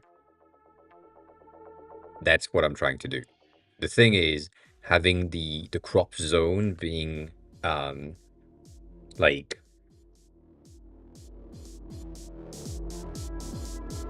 small doesn't make a lot of sense to me. So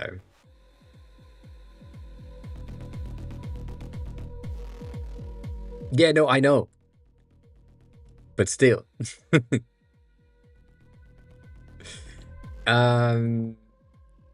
I guess it's time to revert. I don't see why not. I don't see why not.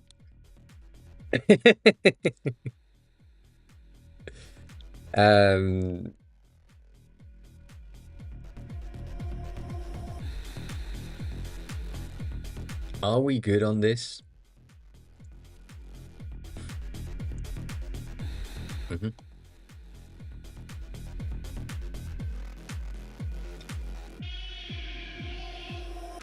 So, Cloudflare has the transformation API where you can give it multiple instructions, including a central XY coordinate to crop around.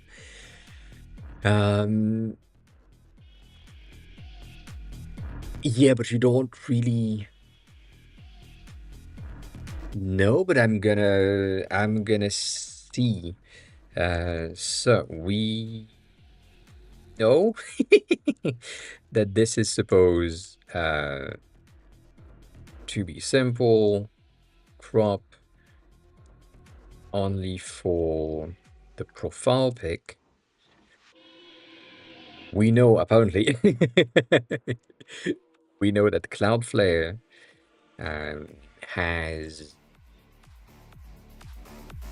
some native image cropping and rendering we could use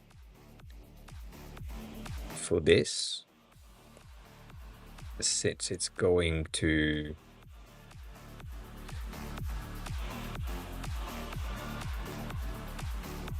stored in the Cloudflare bucket. Anyways,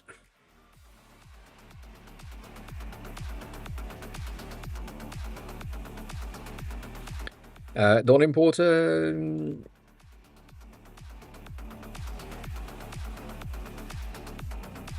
new package that we don't need, you know? And then maybe if we do need, I'm gonna revert and then do that.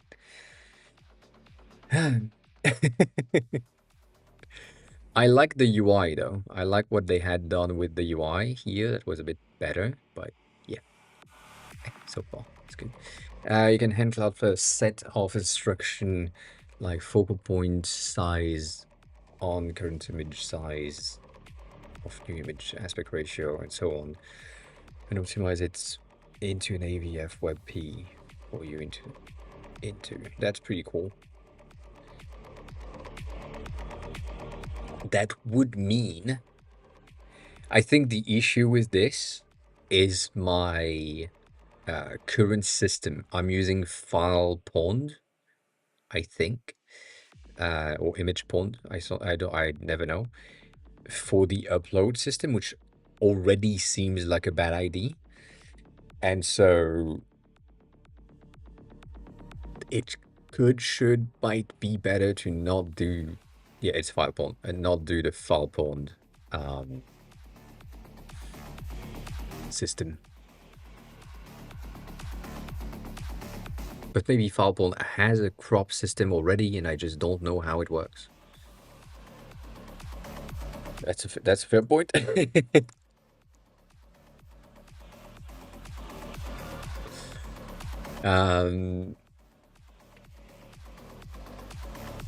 Does it have It does have the image optimization, which is the thing that I wanted to have.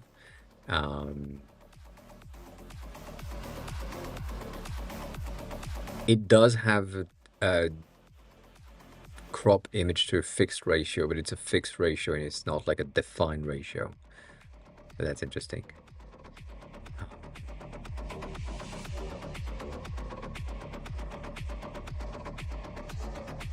Yeah. We'll see. We'll see. Maybe there is something. But yeah. Again, I do feel like specifically this project, because I started it on I started it on the 21st and I had it done on the 23rd. I didn't do shit and I didn't think about it too much. So overall, the structure and the foundation of the image upload and so on is using things that I have a feeling were not necessary, specifically in the beginning. There was a ton of things that could have been replaced with basic HTML and CSS and a bit of JavaScript, and that would be it. But no. So, you know, that's sad. But this thing is taking ages, though. And also that page is not, I'm not really happy with the speed and the animations there. There are some lags. So, we'll see. That seems pretty good. That seems pretty good. It doesn't. It doesn't seem pretty good. It seems pretty bad.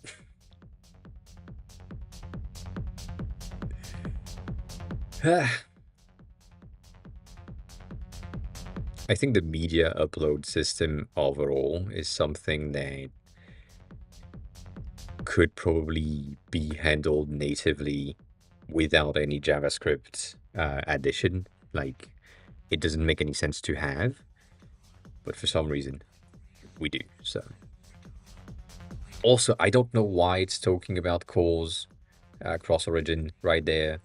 Like, it's a fucking image upload, bitch. Like, that's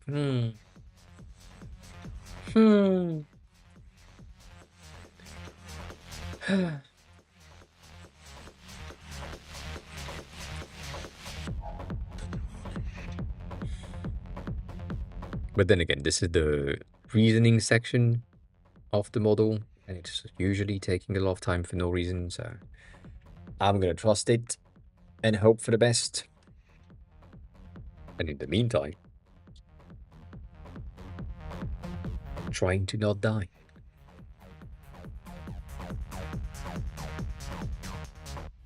Yes. Yeah, this is something that we used to have in Bento, and I think it's a good idea. So now you have the same thing. Very pixelated there, but yeah.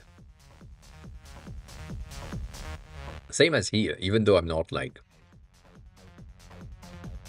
there, but for the mom icon and UI kit and so on, it's going to fetch a random icon every time you load the page. So, you know, staying on theme and so on. I still haven't done a single line of code. That's crazy. It's crazy.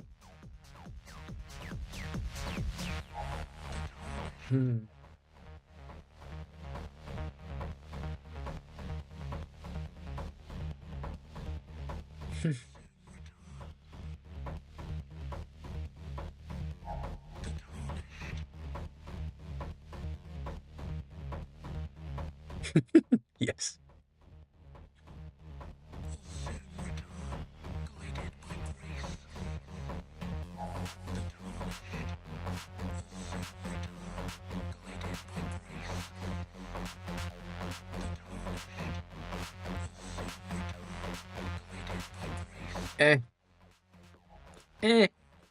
Cruzo, hi, welcome on in.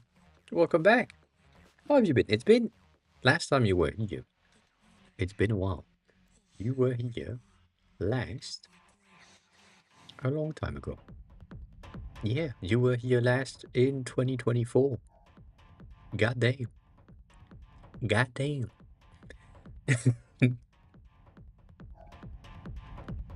That is a long time.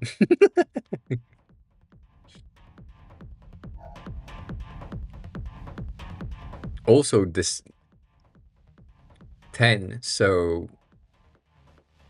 October 2024, I was in Japan. And I was still all good, which is not the case now. I mean, based on your last message that we have right here. So the date we see is this one. And I don't know if this is like 2024 October the 2nd or 2024 the 10th of February. I don't know. I don't know. Because for me, it's year, month, day, going from bigger to smaller. It's rarely the other one. But we never know. Nonetheless, yes, if it was October, I was still in full health. And now I have a brain condition and a heart condition. But always good.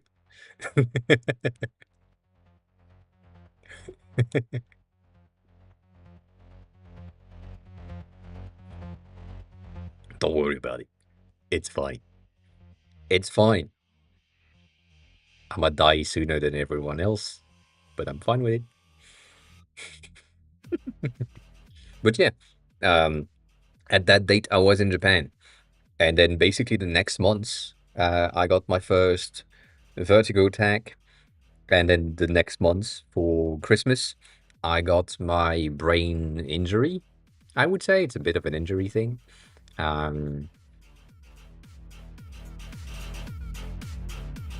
So, congrats on that. Congrats on that. I can't say the same for me. The things that I have are not curable. Yay!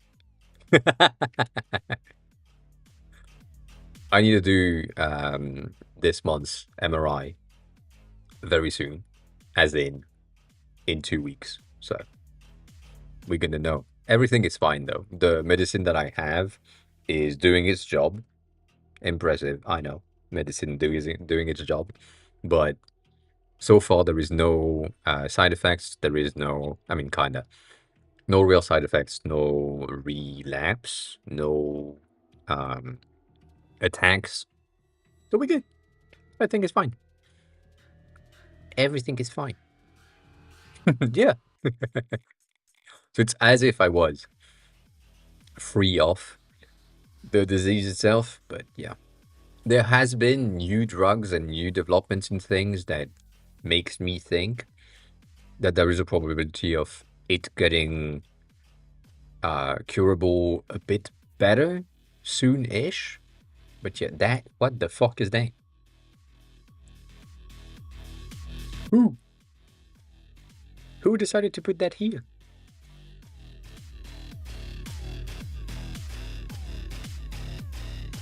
Ah, you see, that's exactly what I wanted to have.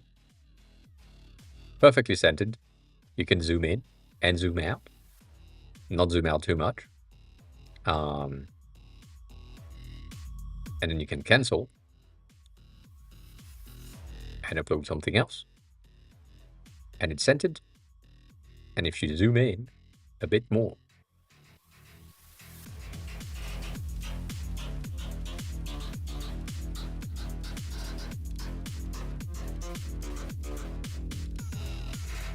it works. So it's just like weird that it is a model, but yeah.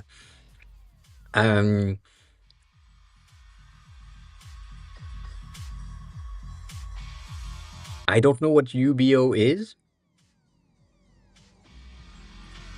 but maybe? Yes, it is a replacement for Bento because Bento died. Sorry if I'm bringing you the news. Also, Goran, welcome in. Welcome back. Sorry, I just saw your message on YouTube. The notification on this side didn't work. You are there. But welcome on in.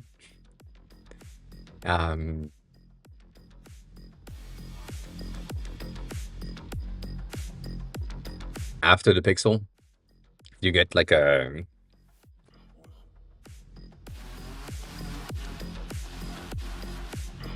Star Wars faster than light speed. You know, you can do that. You can do that. That's an option. Okay, so that's pretty good. That's pretty good. But and not with an A. Why is it not linked to the profile pic anymore?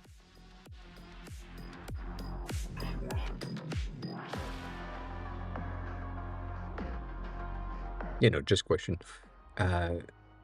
Identified brighter object. Someone was doing some research about that. I don't know what that is. That's interesting.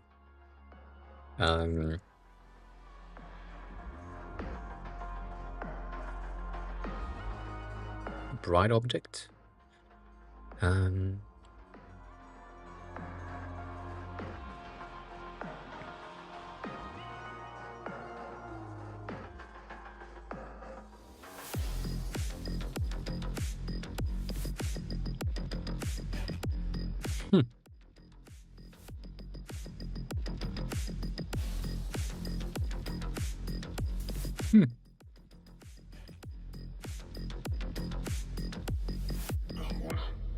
Well, there is. My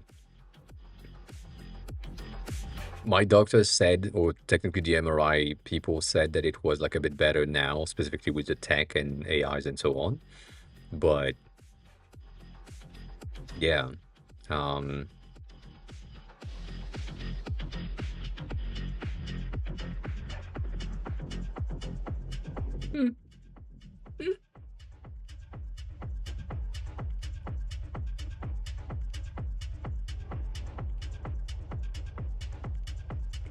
that's an old 2000 website, which is interesting. Which I'm guessing is probably one of the injection that I'm getting when I'm doing the MRI twice a year, or once a year, depends on what my doctors wants me to do. Where basically we have an injection to make sure that the thing that I have in my head is more visible than what it is at resting blood things.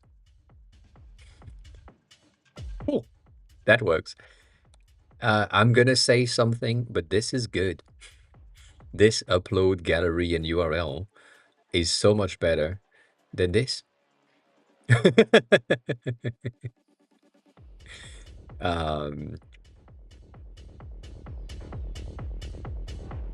So yeah, if I select that, then I no.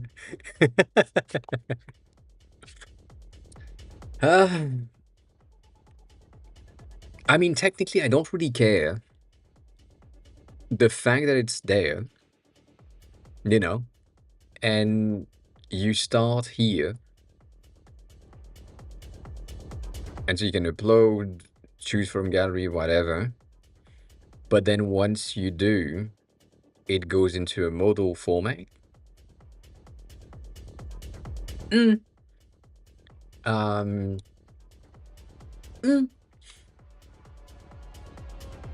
great on the first step, but the adjustment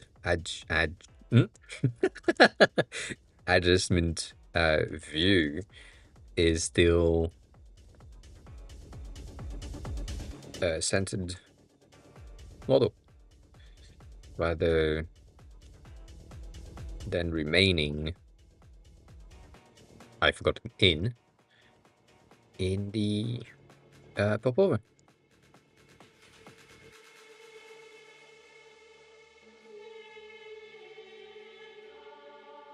Yeah.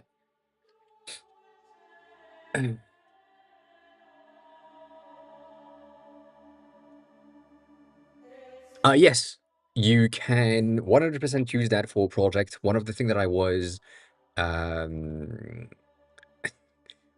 also I see that I dyslexically typed great with Greta, as I do often. God damn. So yeah, technically you can 100% say that this is your own portfolio, for example, and you want to have the project that you have worked on and so on, and you could create like a page for something. I don't know. I'm thinking about adding like a case study card. As a designer, that would be really useful. But you know, like you can 100% get something that is a bit different.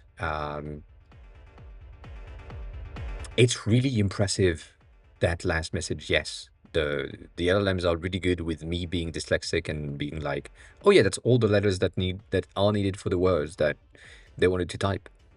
Obviously, that's what they wanted to type.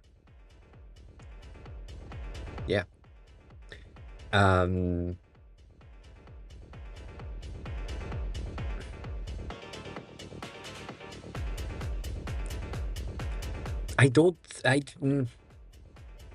Grizzle, I feel like I agree with your point of view, but I also feel like it makes a lot more sense to be here.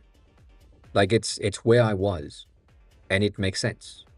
Like I have this thing, I know exactly what it needed to be, and you know, I can select my profile picture, I can move it around, select the right one.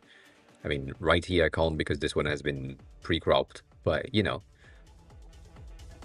it's right there. It's where I was, so it makes a lot more sense for me to just move back in, remain in the same position, and then apply the things and be good. However, it still change the position and the corner radius here and there, the size as well, which makes no sense. So, but it's better than before. It's better than before. However, this makes a lot like this thing. So I'm gonna keep that. I'm gonna keep that. That's better. Though now our regular image importer could benefit from the segmented control system you just implemented.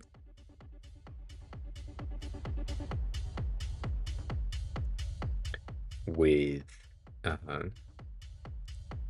upload my images URL as the options. So, so take a look. I forgot a fucking letter again. Take a look at the doc. It is doc, and oh, that's gonna be a pain in the ass. And the image uploads in the back of all the cards. So we have the brand card and link card that are the same, which I think is base profile, base media, base profile, and base compact, probably.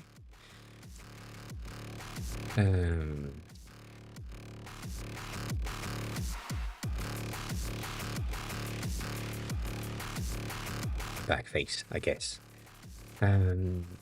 No, so yes and no. We talked about it last week, and technically we talked about it last Monday as well.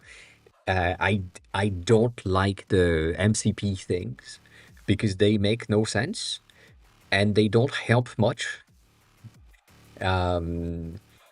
They kind of do in a way, but they are not well enough for me right now to change anything. So I have tried them in the beginning. They have probably advanced and improved since I tried them, but it doesn't make any sense to basically give the system a way for it to read the Figma file and then hope that it reads it as you want it to be read.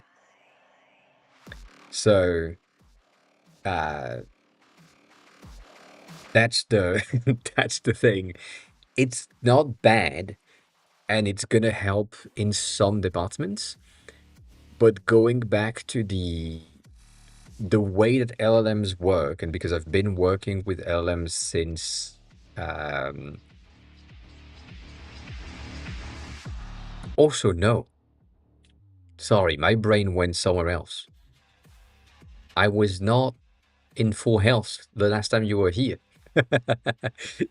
That was last year. I mean, technically 2024. But yeah, anyways, it doesn't matter. Basically, the thing. No, I'm a dumbass. Forget about it. My brain is scrambled, obviously. Because models are non-deterministic, it will read the Figma MCP context every time differently, and then interpret it. Yes, give it an interpretation that is a bit different depending on the time it will read the thing. So you might end up with different outputs with the same MCP reads. So that's the first thing that is a bit annoying. And then the second thing is, we have noticed that the LLMs in general are better when you are vague. And I know that it sounds weird, but the vaguer you are, and the more let it work its way and its magic, the better output you get. Whereas the MCP is also something that is extremely strict, and it's like, this is the data, this is the thing. You don't have the right to explore outside.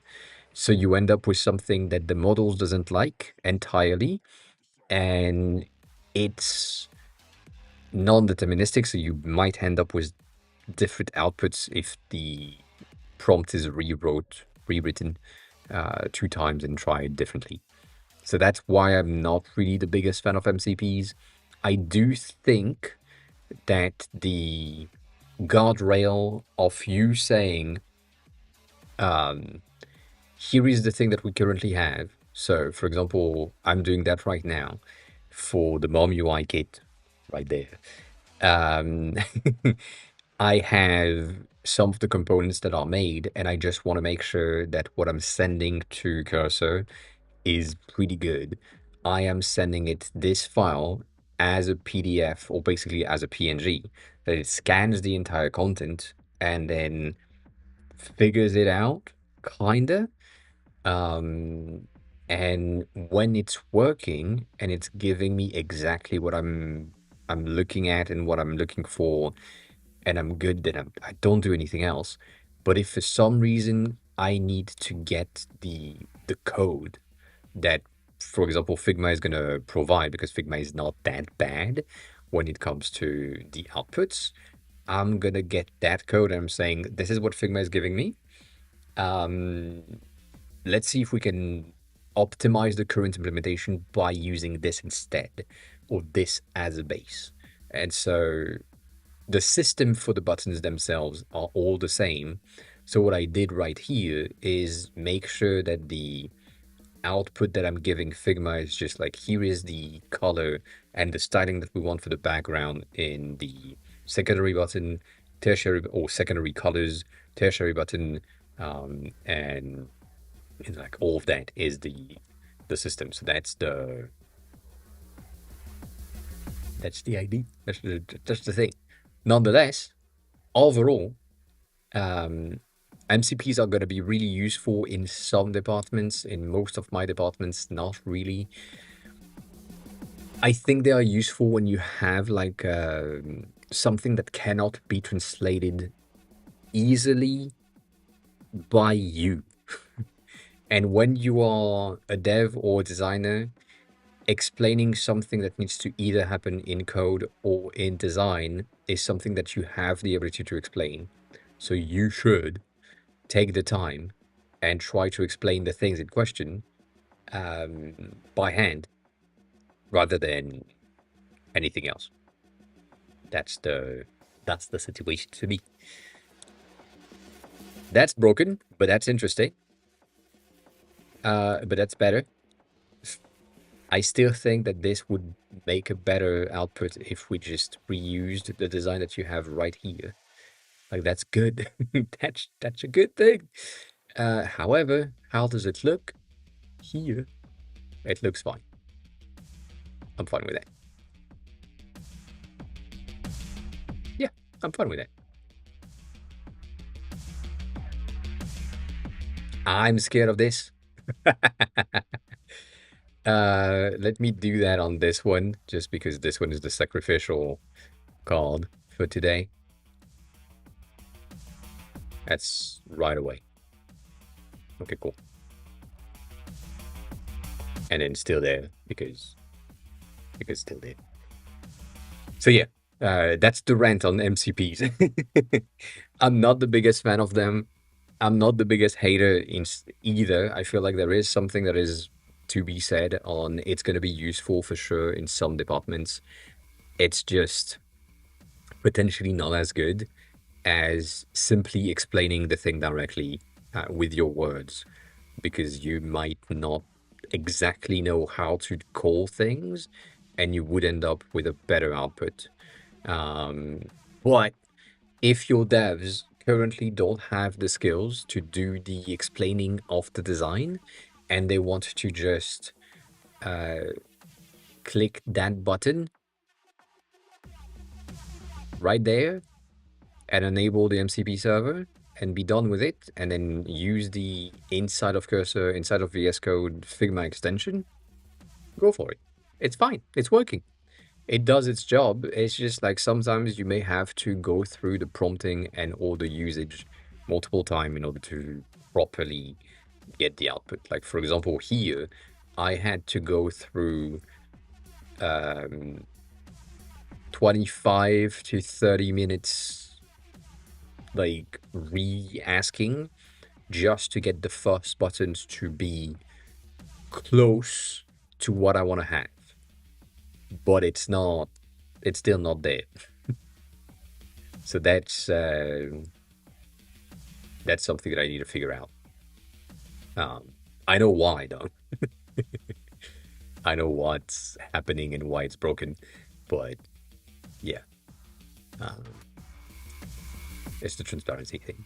So yeah, I did, but the fuck counter is fucked, and therefore it just sometimes doesn't realize that I'm saying it, and sometimes it does realize that I'm saying it. So because it's automated, I don't make the rules. There is so many times that I said it and it just didn't go through. So yeah.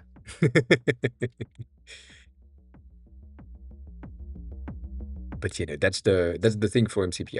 I do think it's probably a useful things here and there, but that's not like 90% of the time it's not.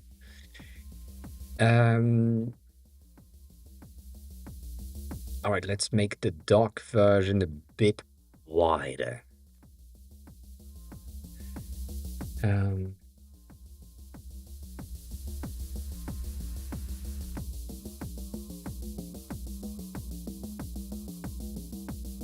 The design of the drop zone you made for the profile pic is great. It's great. Mm, mm.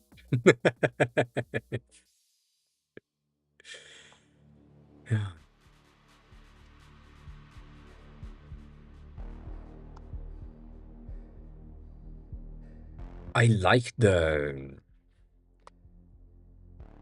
focus rings that are looking like this, that are technically they are taking the background color, and because of how Figma works, they doesn't exist. It's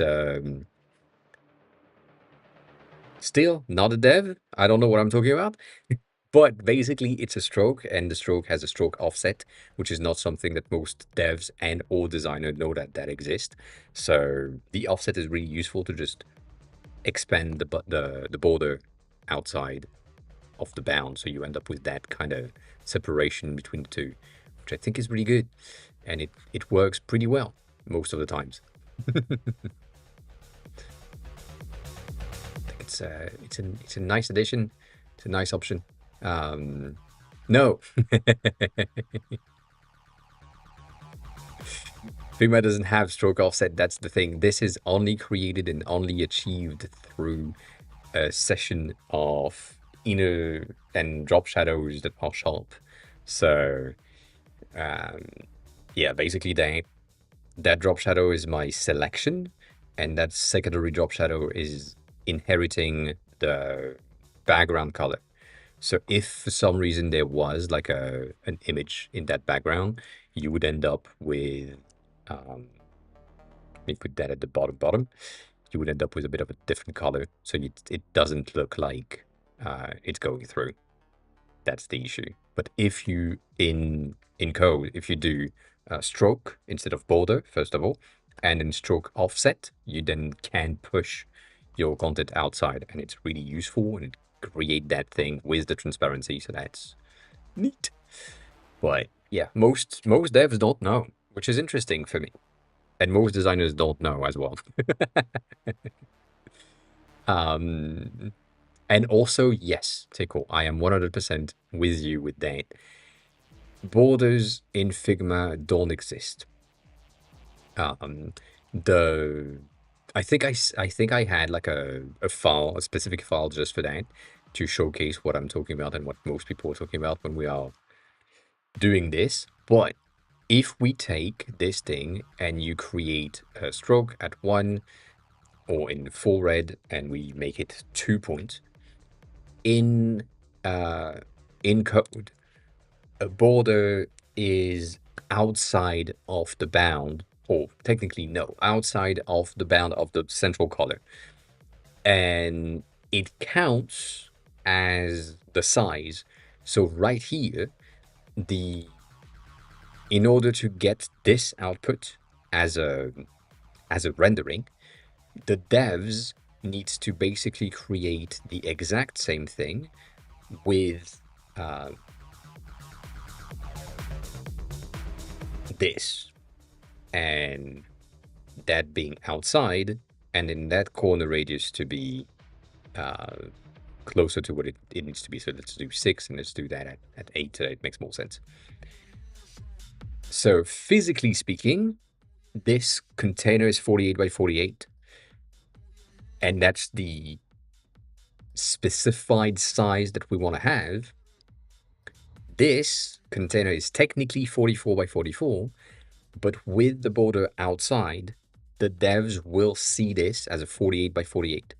So when you are building your things, if you build things like this, the distance in between your elements, when you are building it inside of Figma directly, this is going to the edge of the border, and here it's going to the edge of the color, which is more accurate to what you would have in code and what you want to have. So this distance, for example, if you made it 8 right here, it would be a 6 6 on the other side. And so your dev creating or finding your Figma file and so on to output the things properly would need to do the mental math of figuring out what is the distance and so on, which means that most of the times they will end up with this, with a 10 10. which wasn't supposed to happen, but it still happened because of the discrepancy, the issue of not being the same in between the two. The only option that you have in order to get the exact Figma behavior, which is really not good, also have a good luck, is to not use, how can I say that? Not use a border, but use a shadow for border, which makes no sense, physically speaking, but works as well. So you add an effect on this thing that is a drop shadow with 0 in Y, 0 in blur, pure red, and 100% right here. And because you know that you want this thing to be 2 pixels on the outside, you make the spread 2, and then you remove the border, and you end up with the exact same output. And that is one way to get the exact thing the Figma user will have in code, but then you are fighting with shadows, and you will end up with hating yourself because it's just not as fun. It's not going to be as good, but it's an option. It's an option. It's one way to get the output to be exactly what Figma is expecting.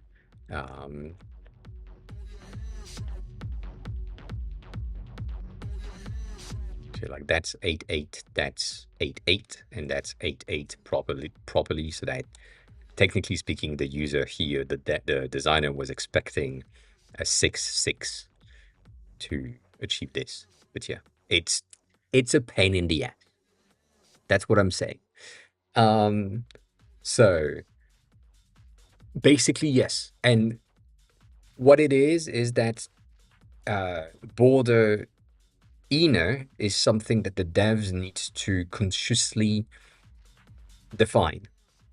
Whereas border, which is what we use in Figma and what we have when we're selecting stroke as an option, is something that just behaves as the regular stroke, which doesn't exist in Figma.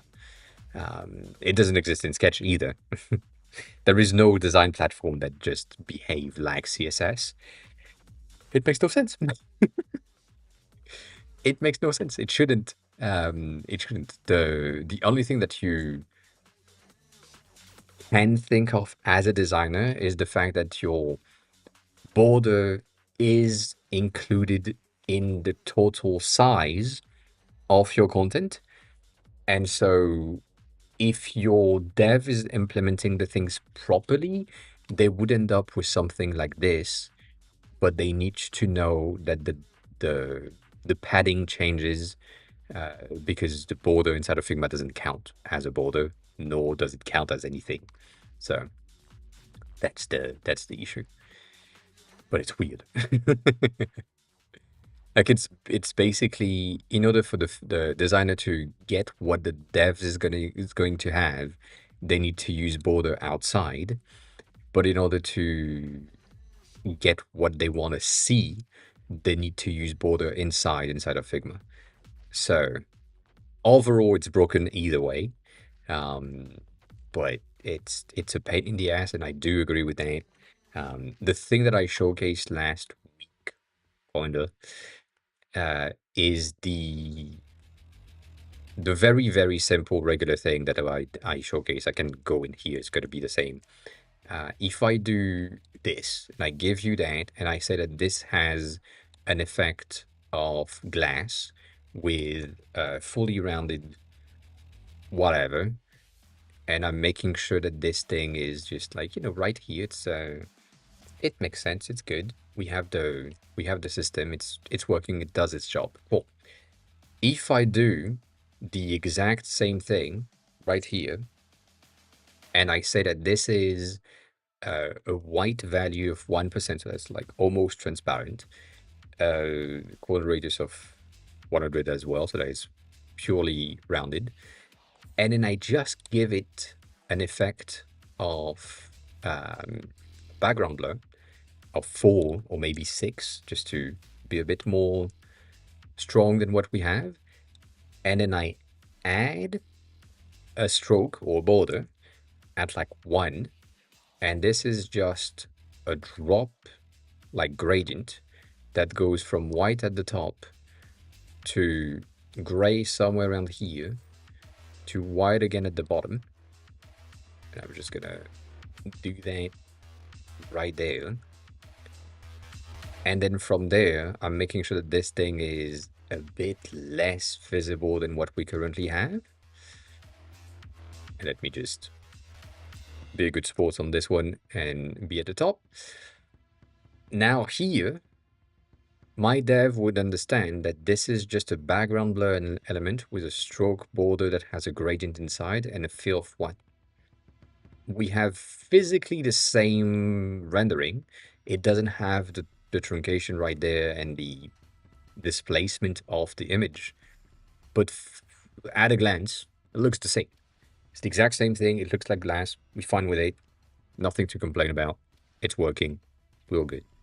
If you wanted to have the fact that it's like a bit more going inside, you can do the exact same thing with a set of inner shadows instead, which is not necessarily what you want to do, but you know, whatever, which is 1 point inner shadow with a blur of 0 and pure white at the top. And then you want to duplicate that. And you do this one at -1. And now you have that kind of thinner at the edge situation. And it's basically the exact same thing. And you have the effect that you want it to have. And you know, you're good. But that is this thing that the devs for the web would 100% understand. Whereas here, the fact that it's in glass, no clue. No idea how to do it. The only people that would figure out how to do that is the iOS devs that would just say, well, this is glass. So, dot glass. Done. So, I agree with what grounds your gears, Tickle. I am 100% with you. I feel like something that we used to have in some of the first version of Sketch, it's been a while. So back in 2014, 2013, 2014, we had something where you could create a file for Android or file for iOS or file for webs. And you had presets that were basically something that you could have. You selected that at the start, and then when you selected something and you decided to make this specific thing that you had selected exportable, if you were on iOS, it was predefined as a PDF, because iOS implementation back in the day was in PDF and not in SVGs or PNGs, because that didn't work. So we were in PDF. And if you were on Android, it was generating the 8 version of the image that was necessary for the Android version. And so that was like a preset just for the export section based on what the user had defined in the beginning.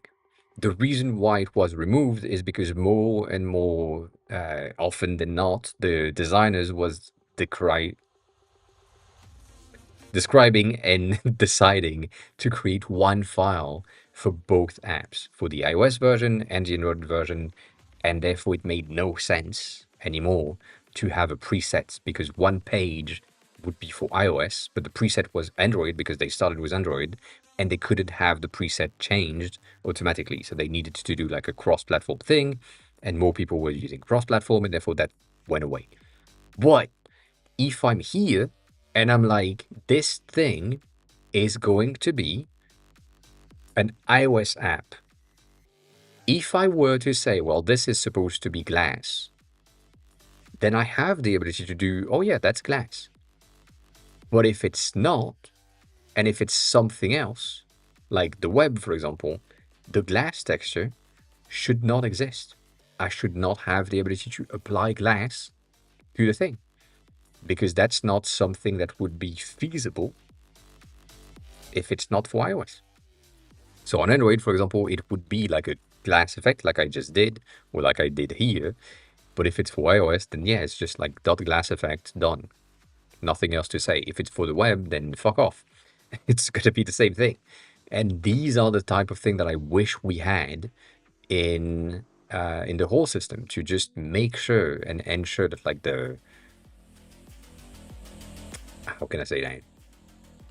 The designers, because that's our fault most of the times, were aware of what is feasible and what isn't feasible inside of the existing code base. So for now, for example, if I'm here and I want to add some glass effect things, I don't know if it makes sense. I don't know if it's... Oh, that was weird. That's so cute, though.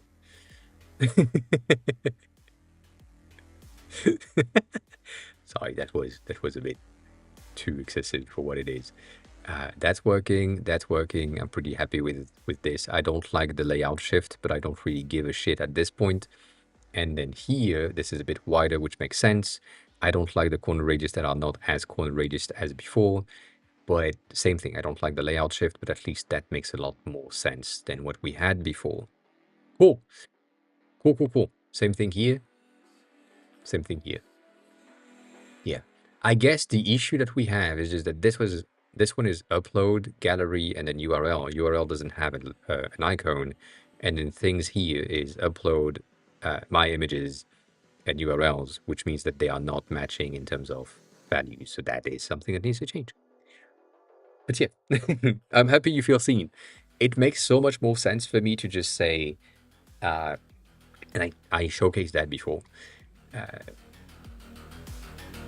to add like a note. I'm going to use Tony's page because it makes sense on this one. We have it right here, but it's basically the same thing. It makes sense for me to just say this thing, like this background element right there, this is going to be an if iOS dot glass effect and then dot regular, and that's it. Like, that took me less time than it would have taken me to recreate a fake iOS version thing that they would be able to recreate. But if they can't, they see the thing, they see what is supposed to be used, and they're like, okay, cool, we're good. I know how to do that, no issues. And I'm not on iOS, so the glass effect doesn't exist. But the fact that you just, as the designer, you just know that it's just like, yeah, it's that complicated. You just say dot glass effect dot regular, and you're good.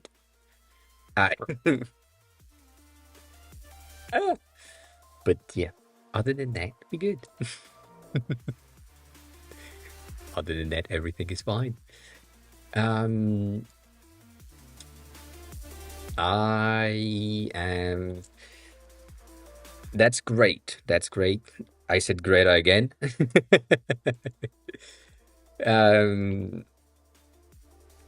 We need the same segmented control labels all around.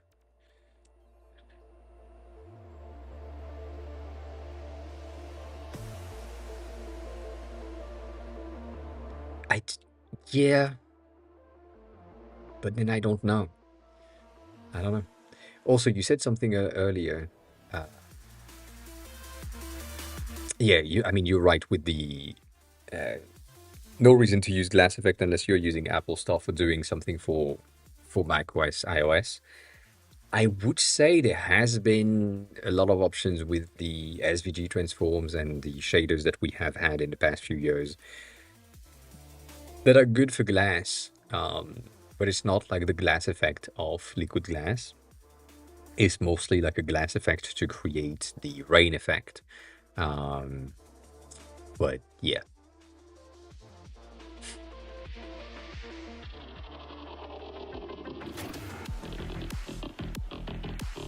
The other thing that I I kind of complained about. Let me go back on the rant on this one. Um, if it's been a while, but if you were here when they dropped FigJam first of its name with the better version, this is cute as fuck. That's a cute animation. We like it. We like it a lot. Like it a lot. When it had like the bigger format at the bottom, the less visible grid in the background, and so on, and no AI integration. When they dropped it, I said, I don't want this, and I still say the same thing. I don't want this to be a secondary type of file. I want this to be a page inside of my main file. So I want to be here and say, let's build a whiteboard for the thinking session about this project that we are currently working on. Let me create a Jamboard right here from this fucking page that will basically open up as if it was this. And then we can copy paste in between the pages because that makes a lot of sense, but not have two different files because all of this is supposed to be from the same project, from the same thinking sessions and so on. And now that we also have all of the others, I'm gonna kill this. Oh my god, what the fuck is this? Where is the option? How? Oh, okay. I double click it. Makes no sense.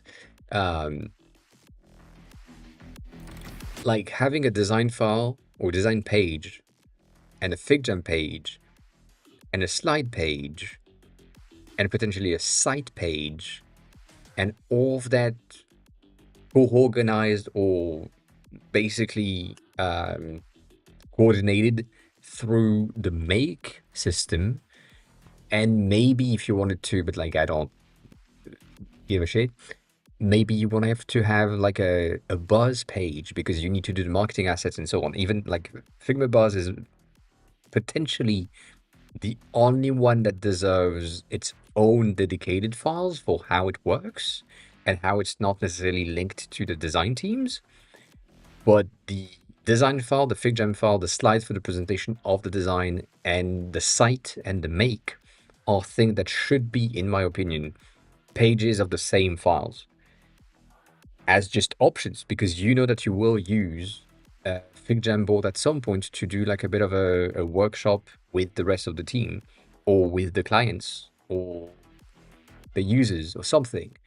And it's just, it would be the exact same thing. It's the exact same thing as if you had like multiple tabs. Like if I'm switching from tab 1 to tab 2, tab 1 is now sleeping. Or it's going to be asleep in like a minute when I haven't touched it in a minute. But that's basically what it is. And if I'm moving from page A to page B, you can see that page B right here was asleep. And it had to go back into, or out of hibernation, to go back there. So technically speaking, it would be really much the same, if not more performant. It would be so good. It would be so good, but that will never happen. And the reason for why it will never happen is capitalism again, always our friend, the capitalism, because they want to be able to charge you for the seats. And they want a seat for the design, a seat for FigJam, a seat for the slides, a seat for the buzz, a seat for the site, a seat for the make. Ugh. And one day that won't be the case, but most of the days that will be the case.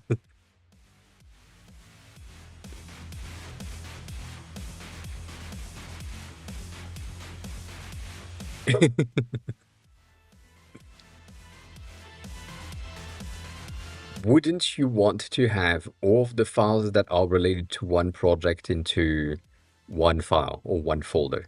Like basically the Figma interface is a folder, and you have your design file and your jam file with all of the rest of your teams, and your site file that is basically in the same folder as pages. You can just navigate through them within the same environment because it is where you currently are.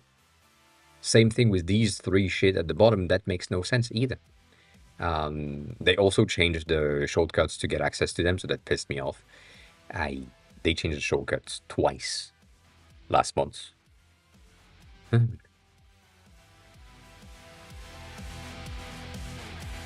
no sense. I don't know if this is gonna be loading. No, it does. Like this makes no sense. This makes no sense. Like if you have a full seat, you get the entirety of the things, right? Cool. That costs $16 a month for a full seat.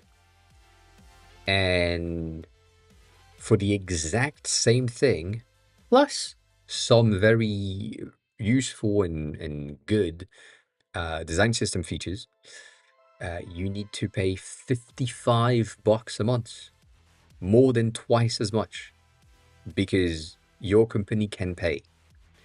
And then if you are in the enterprise, almost 10 times as much, not really, twice as much as this, for the exact same thing.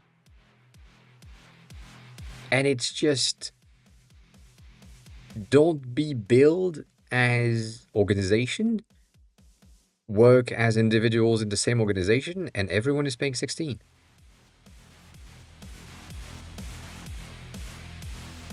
And the only thing that you don't get is all of the things that are here for the branching, which is extremely useful, but it's also on the organization. The shared font, which is great when you are in a big team. But goddamn, $55. Oh my god. That makes no sense. No sense whatsoever. Anyways, I don't like their pricing. No one likes their pricing. And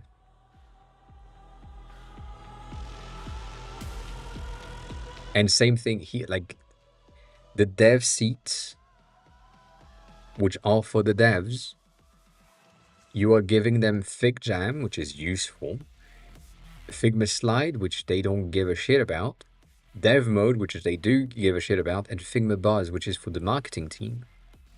They don't give a shit. And until they basically split everything and you have like a pay for what you use situation, I don't think this is going to be useful. Like, if we look at this and we know that we have 8 different software and tools, technically speaking, Figma Draw and Dev Mode-ish are within the design seat, but that's like different things. Anyways, if that is $16 a month and you have 8 products, that means that each of these products is costing $2 a month, $2 per product. So if I just needed design and that's it, it should be $2 a month. And I'd be done with it.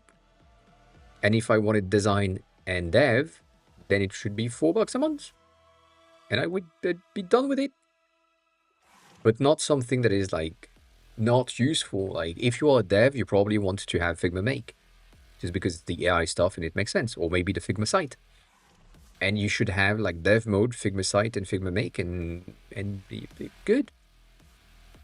But no. Anyways, I'm a bit angry with the pricing system. No, the Figma Buzz has been re-added at the beginning of this year, and they basically reshuffled everything to make sure that they understand their pricing system. If you go back on here, the Figma bars and Figma sites are still considered as in beta. They were supposed to exit the beta session in January of this year, and then they didn't. So they are still unsure about what to do with it and how to price them just yet. They have introduced something with the AI credits, which are used in the Figma Make and Figma Site sections, and also in the Figma design files for the generation of images and wireframes and so on. But it's a pain in the ass as well to use and figure out and all day. So, yeah. Anyways. Upload, gallery, URLs. Maybe have a good rest of your day. Thanks a lot for coming back. I appreciate it. Take care of yourself. If you want to rant about Figma, please come back.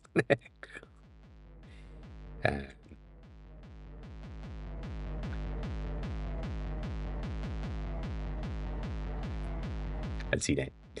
Let's see that. I should have ended stream an hour ago. So you see how things happen, Stony. When you want me to remain streaming for a longer time, you just need to make me rant about Figma for fucking hours. That's working. It's working. But yeah, my headphones is telling me that right now I should probably end the stream very soon because it's not gonna last too long.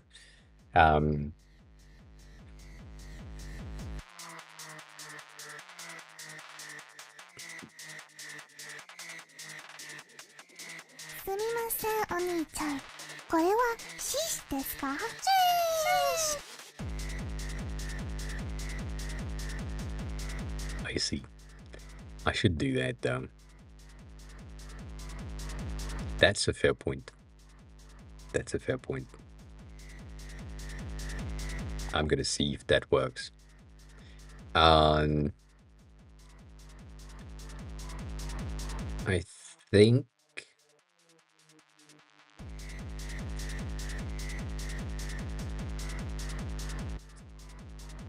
think I don't know. I don't know. I forgot. That's the first point. Yep.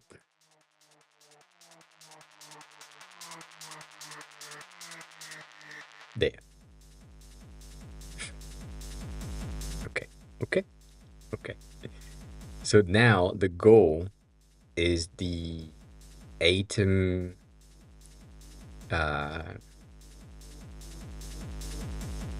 like the sounds here is gonna go through and get deemed when atom is playing something.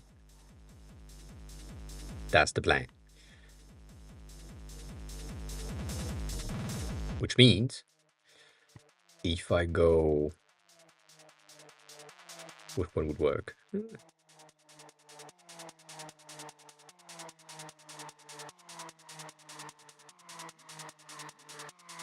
Lizard. That might work. Or vegetables.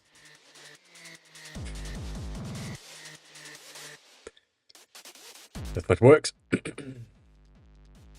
Good timing. Good things. All right. So, upload gallery URL. Upload gallery URL. Good. Upload gallery URL. Perfect. Everything is good. Everything is great. It is. I think if you type the thing, it's supposed to work. I never know if it does.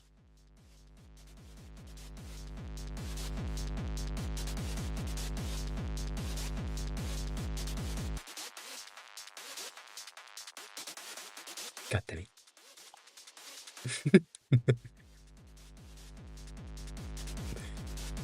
It was supposed to be automated. It was supposed to be automated.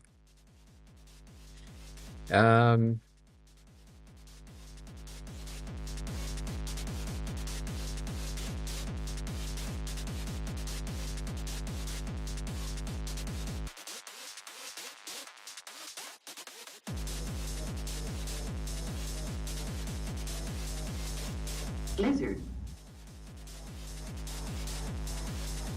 Maybe try again.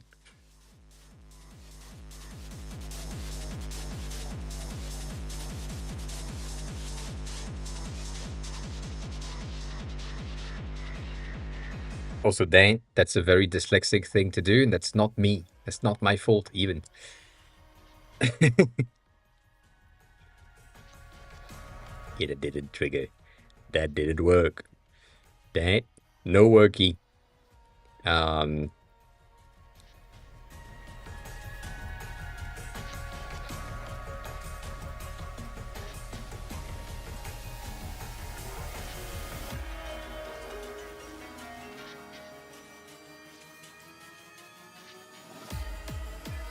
Let's try again.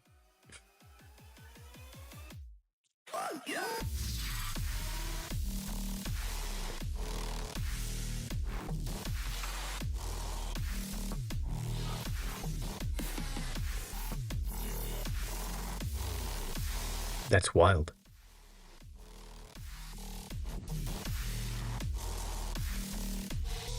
The thing is, the others are supposed to work, but they apparently don't work anymore, and I don't know exactly what happened.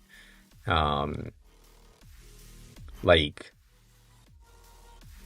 no, it's not like this. That's the thing. That's logged in, which is good, but then the item stating I'm supposed to be logged in with my Twitch account, and that isn't logged in with my Twitch account, but that's like somewhere around here. So I don't know. I don't know why. That's the thing that is kind of wild. Have a good rest of your day. Take care of yourself. Thanks a lot for being here. As always, appreciate it. I appreciate it.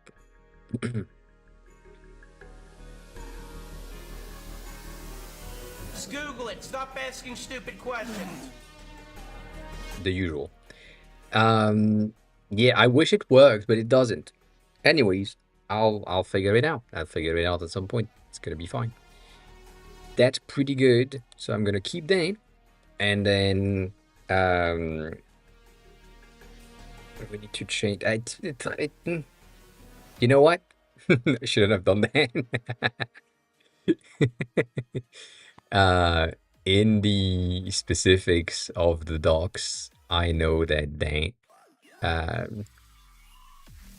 that thing, that popover tooltip thing that we wanted to have specifically for the ad media was supposed to get like a bit of a better font radius. So I'm going to change that.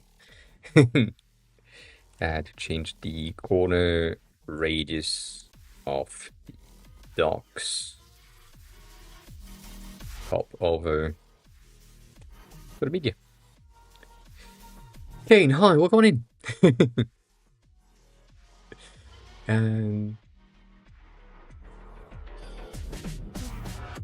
Have a good rest of your day, Tickle. Thanks a lot for being here. I appreciate it. And I appreciate the hate for the borders. Take care of yourself. I'm gonna go soon as well, but yeah. We've done pretty much good progress on ban. Yes, 100%.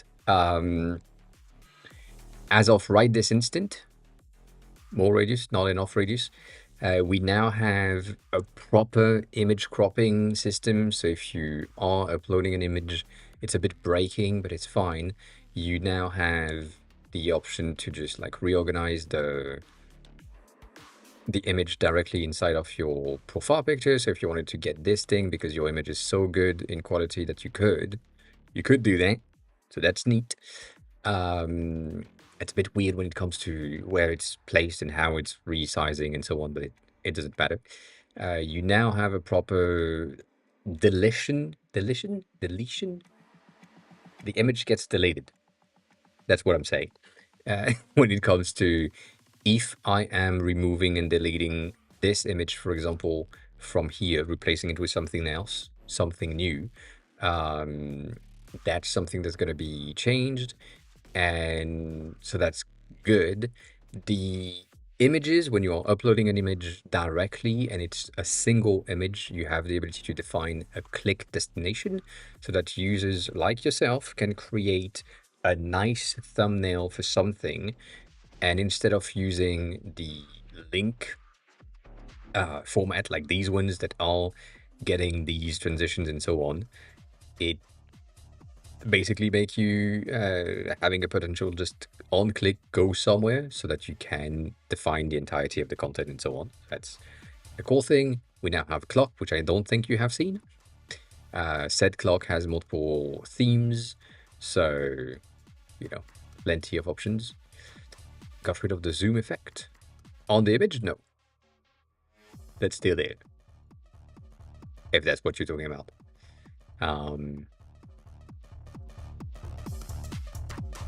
Great. So that's new. The other things, the themes have been updated, but I think you were here last time where that happened. It's still a bit broken, but it's better than nothing. And today we can now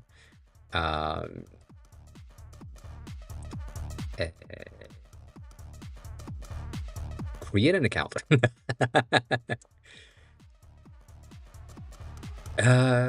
Not really. It is there in very sometimes situation, like here.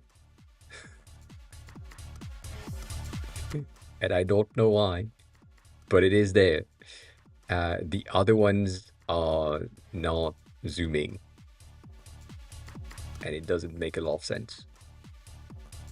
But yeah, like the square one are zooming, the vertical one is zooming as well, and the big one isn't. So it's I don't know. Do I care? No. So it's fine. It's fine. Yeah, so that's I would say that's the most of the news. I just need to make sure that this is where we are though. That's the proper input. It looks better. These are the options. We can see things directly. I like it. I like it. I like it. It's gonna break.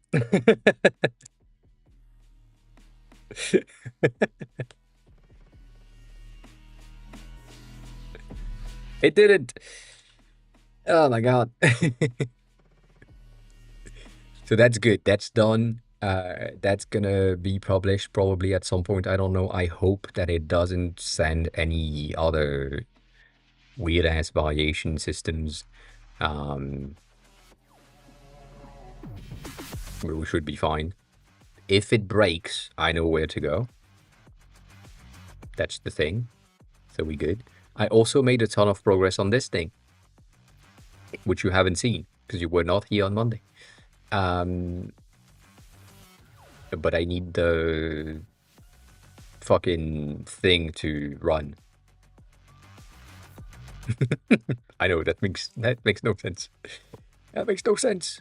So basically, in the Mom UI kit, I am finally working on it. I know. It's been a while. What it does right now is we will have we will have a new landing page compared to the current one, which is right here for the one that are not aware. So that's the new current state of the landing page. Not necessarily good enough, but new landing with more content, more stuff. Some of the most important parts are going to be that section. For the people that pay, which is your case, you will have access to this page, which has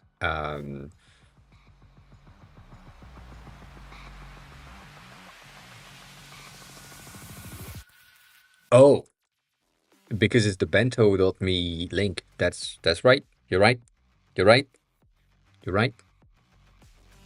No, you You're right. You're right. I said nothing. I said nothing.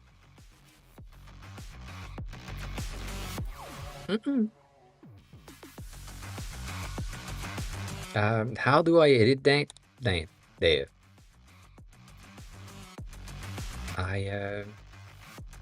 Yeah.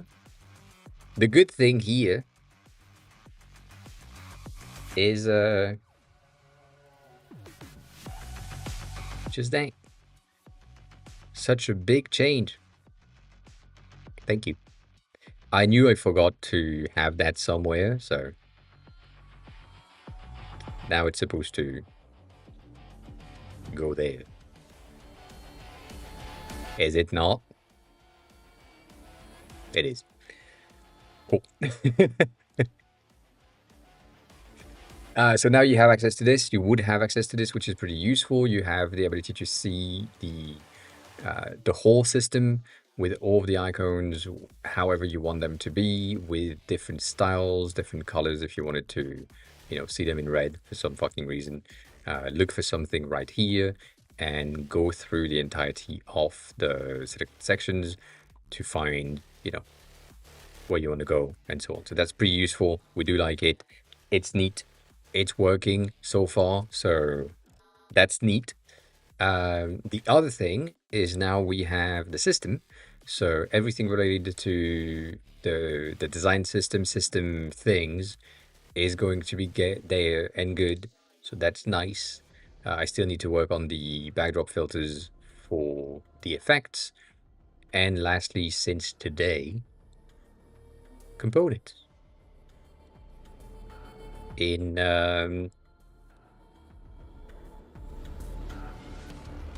code with variables and shit. It's crazy. It's crazy. So yeah, I still have a lot of work to do, but so far it's going to be useful and it's going to be done soon-ish, I guess. I don't know exactly when that's going to be usable, but yes, that as well. So yeah, so that's the whole project.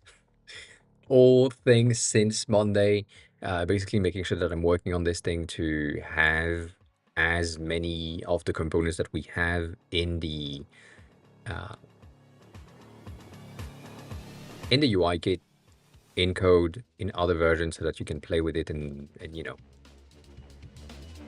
have fun with them, ensure that everything is working. We like it. It's working so far. Working both colors, which is impressive. Yeah, the landing page still need like a lot of love. Not gonna lie. And also most of the issue that I have with it so far is the fact that I need the components in order to be able to use them in the landing page. And so I need to go through all of that to make sure that they are exactly as I want them to be before I can publish the landing page and do things with it. So it's gonna take a while, but it's gonna be done at some point. It's gonna be nice. That makes no sense, by the way. That makes no sense. The fact that if it's unchecked, then it's good, but if it's checked by default, then you can't uncheck it. No sense. No sense. So yeah, that's so far that is a very good progress. I'm pretty happy with what we have. And there will be a lot more work to be done for each component to ensure that everything is working and presented as expected. But yeah, that's the wrong one.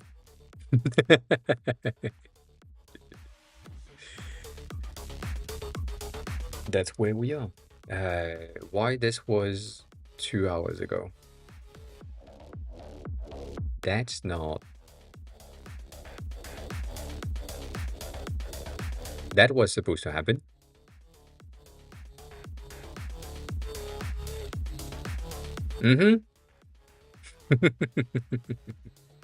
Something happened.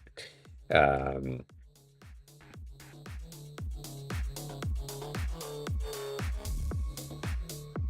don't know what happened. Yeah. I'm back at the faux house. Something weird happened right there. What happened on here? Why images didn't go through? All right, well, fine. Fine.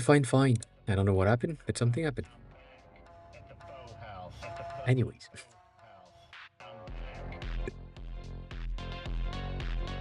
That seems like a lot of changes right there.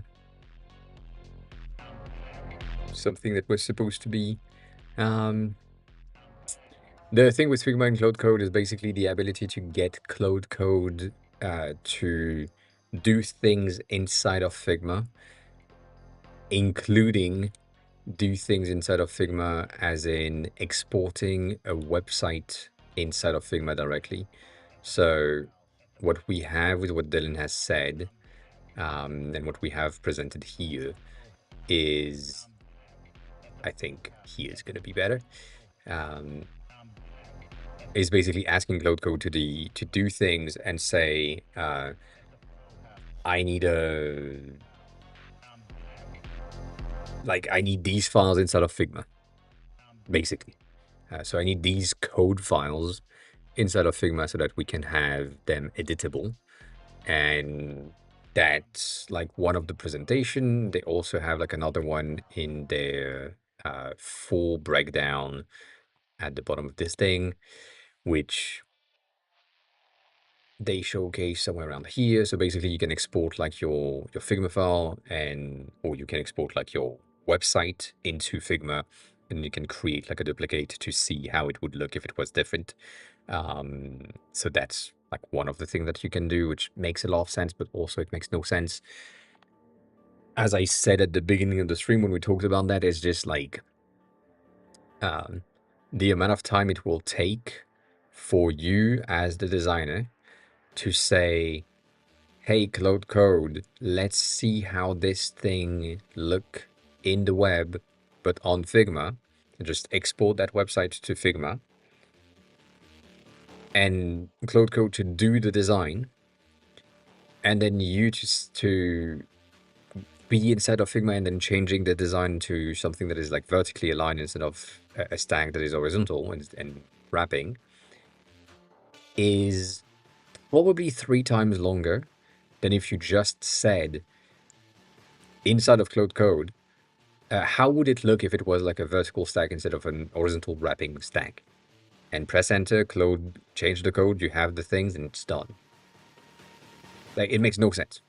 Their presentations, at least, it makes absolutely no sense. And it's just, why not? But that's it. Like, it's just a why not. I don't have a lot of reasons for this. The send it to Figma is, in my eyes, a waste of time in both direction. The main reason, or the main potential that I see here is a vibe coder that is not a designer that says, I've made enough money, I need this app or this project to be looking better, so I need a designer to come in and do the work. And the designer is going to be like, okay, we have the project, we have the things in code, so send this to Figma so that it just extract everything and do the work inside of Figma and give you all the existing currently designed screens so that you can edit them and then send them back to the dev so that the dev can do the work that needs to happen for the design to be better. That's the first thing. So it's just like, if they just hire a designer that needs to extract something, or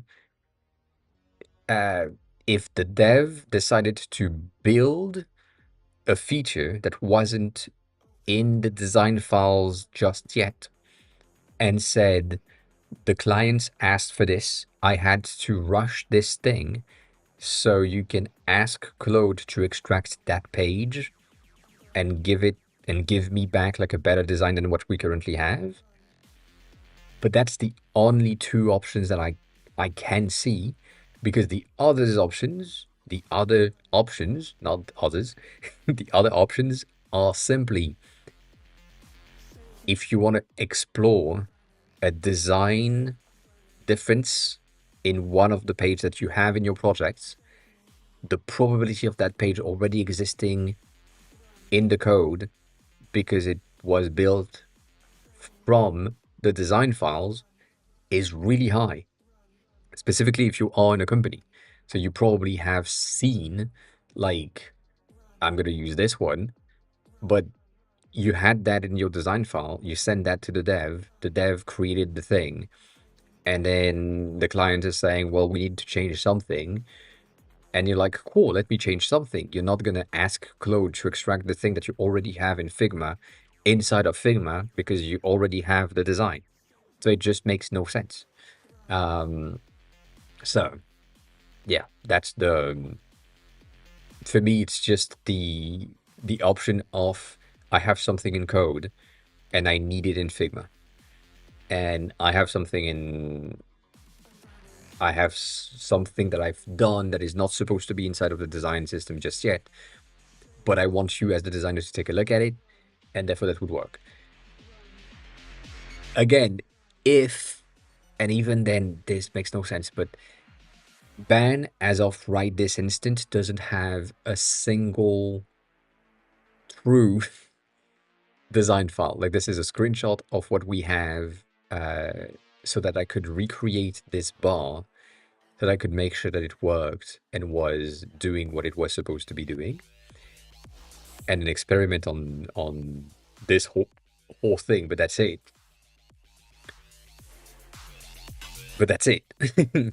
And so if I wanted to get like some marketing values with the content of the screens and so on, and I wanted to get like a proper output with proper titles and so on, instead of recreating all of that manually inside of Figma, I could just use Claude Code and say, well, I need this that we have here at that website URLs inside of a Figma file. Please, can you do that for me? But that's it. Like, it's just, ugh.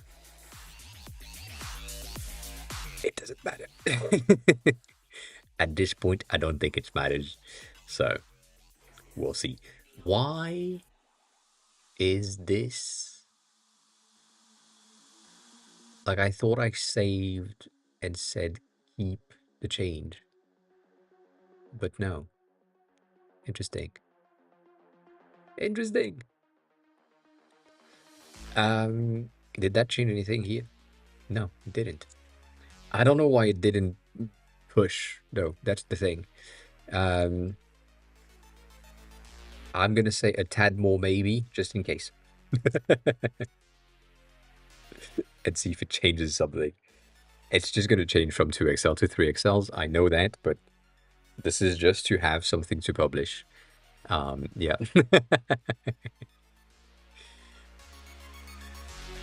Oh, I clicked review instead of clicking keep. Interesting. So that's change. Let's call that radius. And let's just see if the publish is now publishing. Because if that's not the case, I don't know what happened. But yeah. So that's from my limited understanding of what the Claude Code inside of Figma is, it's basically that. It's just giving Claude Code the ability to experiment and do things within your Figma file, which is basically the same thing as pencil.dev, which makes sense that pencil be like, we created this thing, it's much better than Figma. It gives you Figma interface plus cloud code integration. And Figma now is like, oh yeah, well, fuck, we need that. And they just did it, which was planned. But yeah, like that's, for me, that's the reason. Just pencil blew up and we all used it. And now we're like, well, yeah, that is the way. That is the way. That's the easiest thing.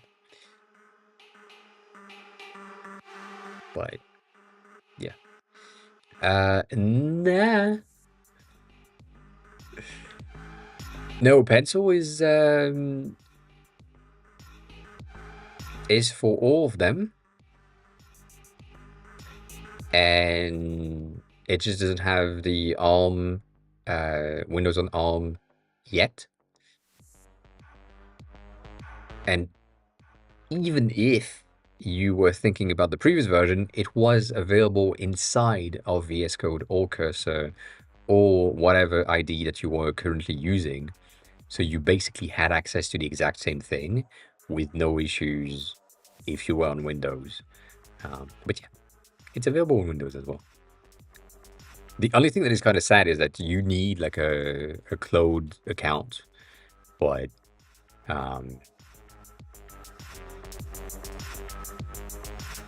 anyways, that's the thing. So I feel like there are some things that make sense in there. Okay, cool. I don't know why that broke earlier, but that broke earlier. So we'll hope for the best and pray for this to be sent, because god dang. And apparently it will be fine. It is fine. Great. The ban is up to date. I'm happy with that. I'm happy with that.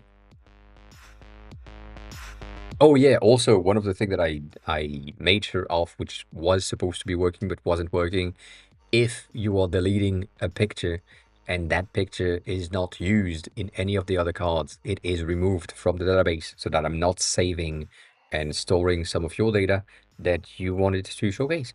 So, you know, that's cool. Safety, privacy, whatever you want to care about, it's here. It's there. But yeah, overall, that's where we are. I feel like that's good. I feel like that's good. Yeah. Yeah. I see that Hillfold is live, which is pretty cool. Haven't been there in a while. Dogs is live, but it's been a while. God damn. I am probably going to send you to Hillfold because it makes a lot more sense at this time. And he just started kind of roughly, not really, but yeah. You know the drill. You know the drill. Yeah, otherwise it's Finite, but we went to Finite last week. Anyways, raiding Hillfold, that makes sense. Still building the game, I think, with a lot more 3D today, which is interesting. We'll see where we are. Anyways, as always, if you want to ask questions when I'm not live, join the Discord for that. That would be highly appreciated. If you are someone that has a perfume collection, that's the right place to do so. If you are someone with a lot of links and you want to share that easily, that's the right place to do so. And if you are learning Japanese, use Can. Can is good. We like it. It's neat. And so on. As always, I remembered this morning, I mean, not this morning, but when I started to set up the stream, I remembered to change. This is stream 20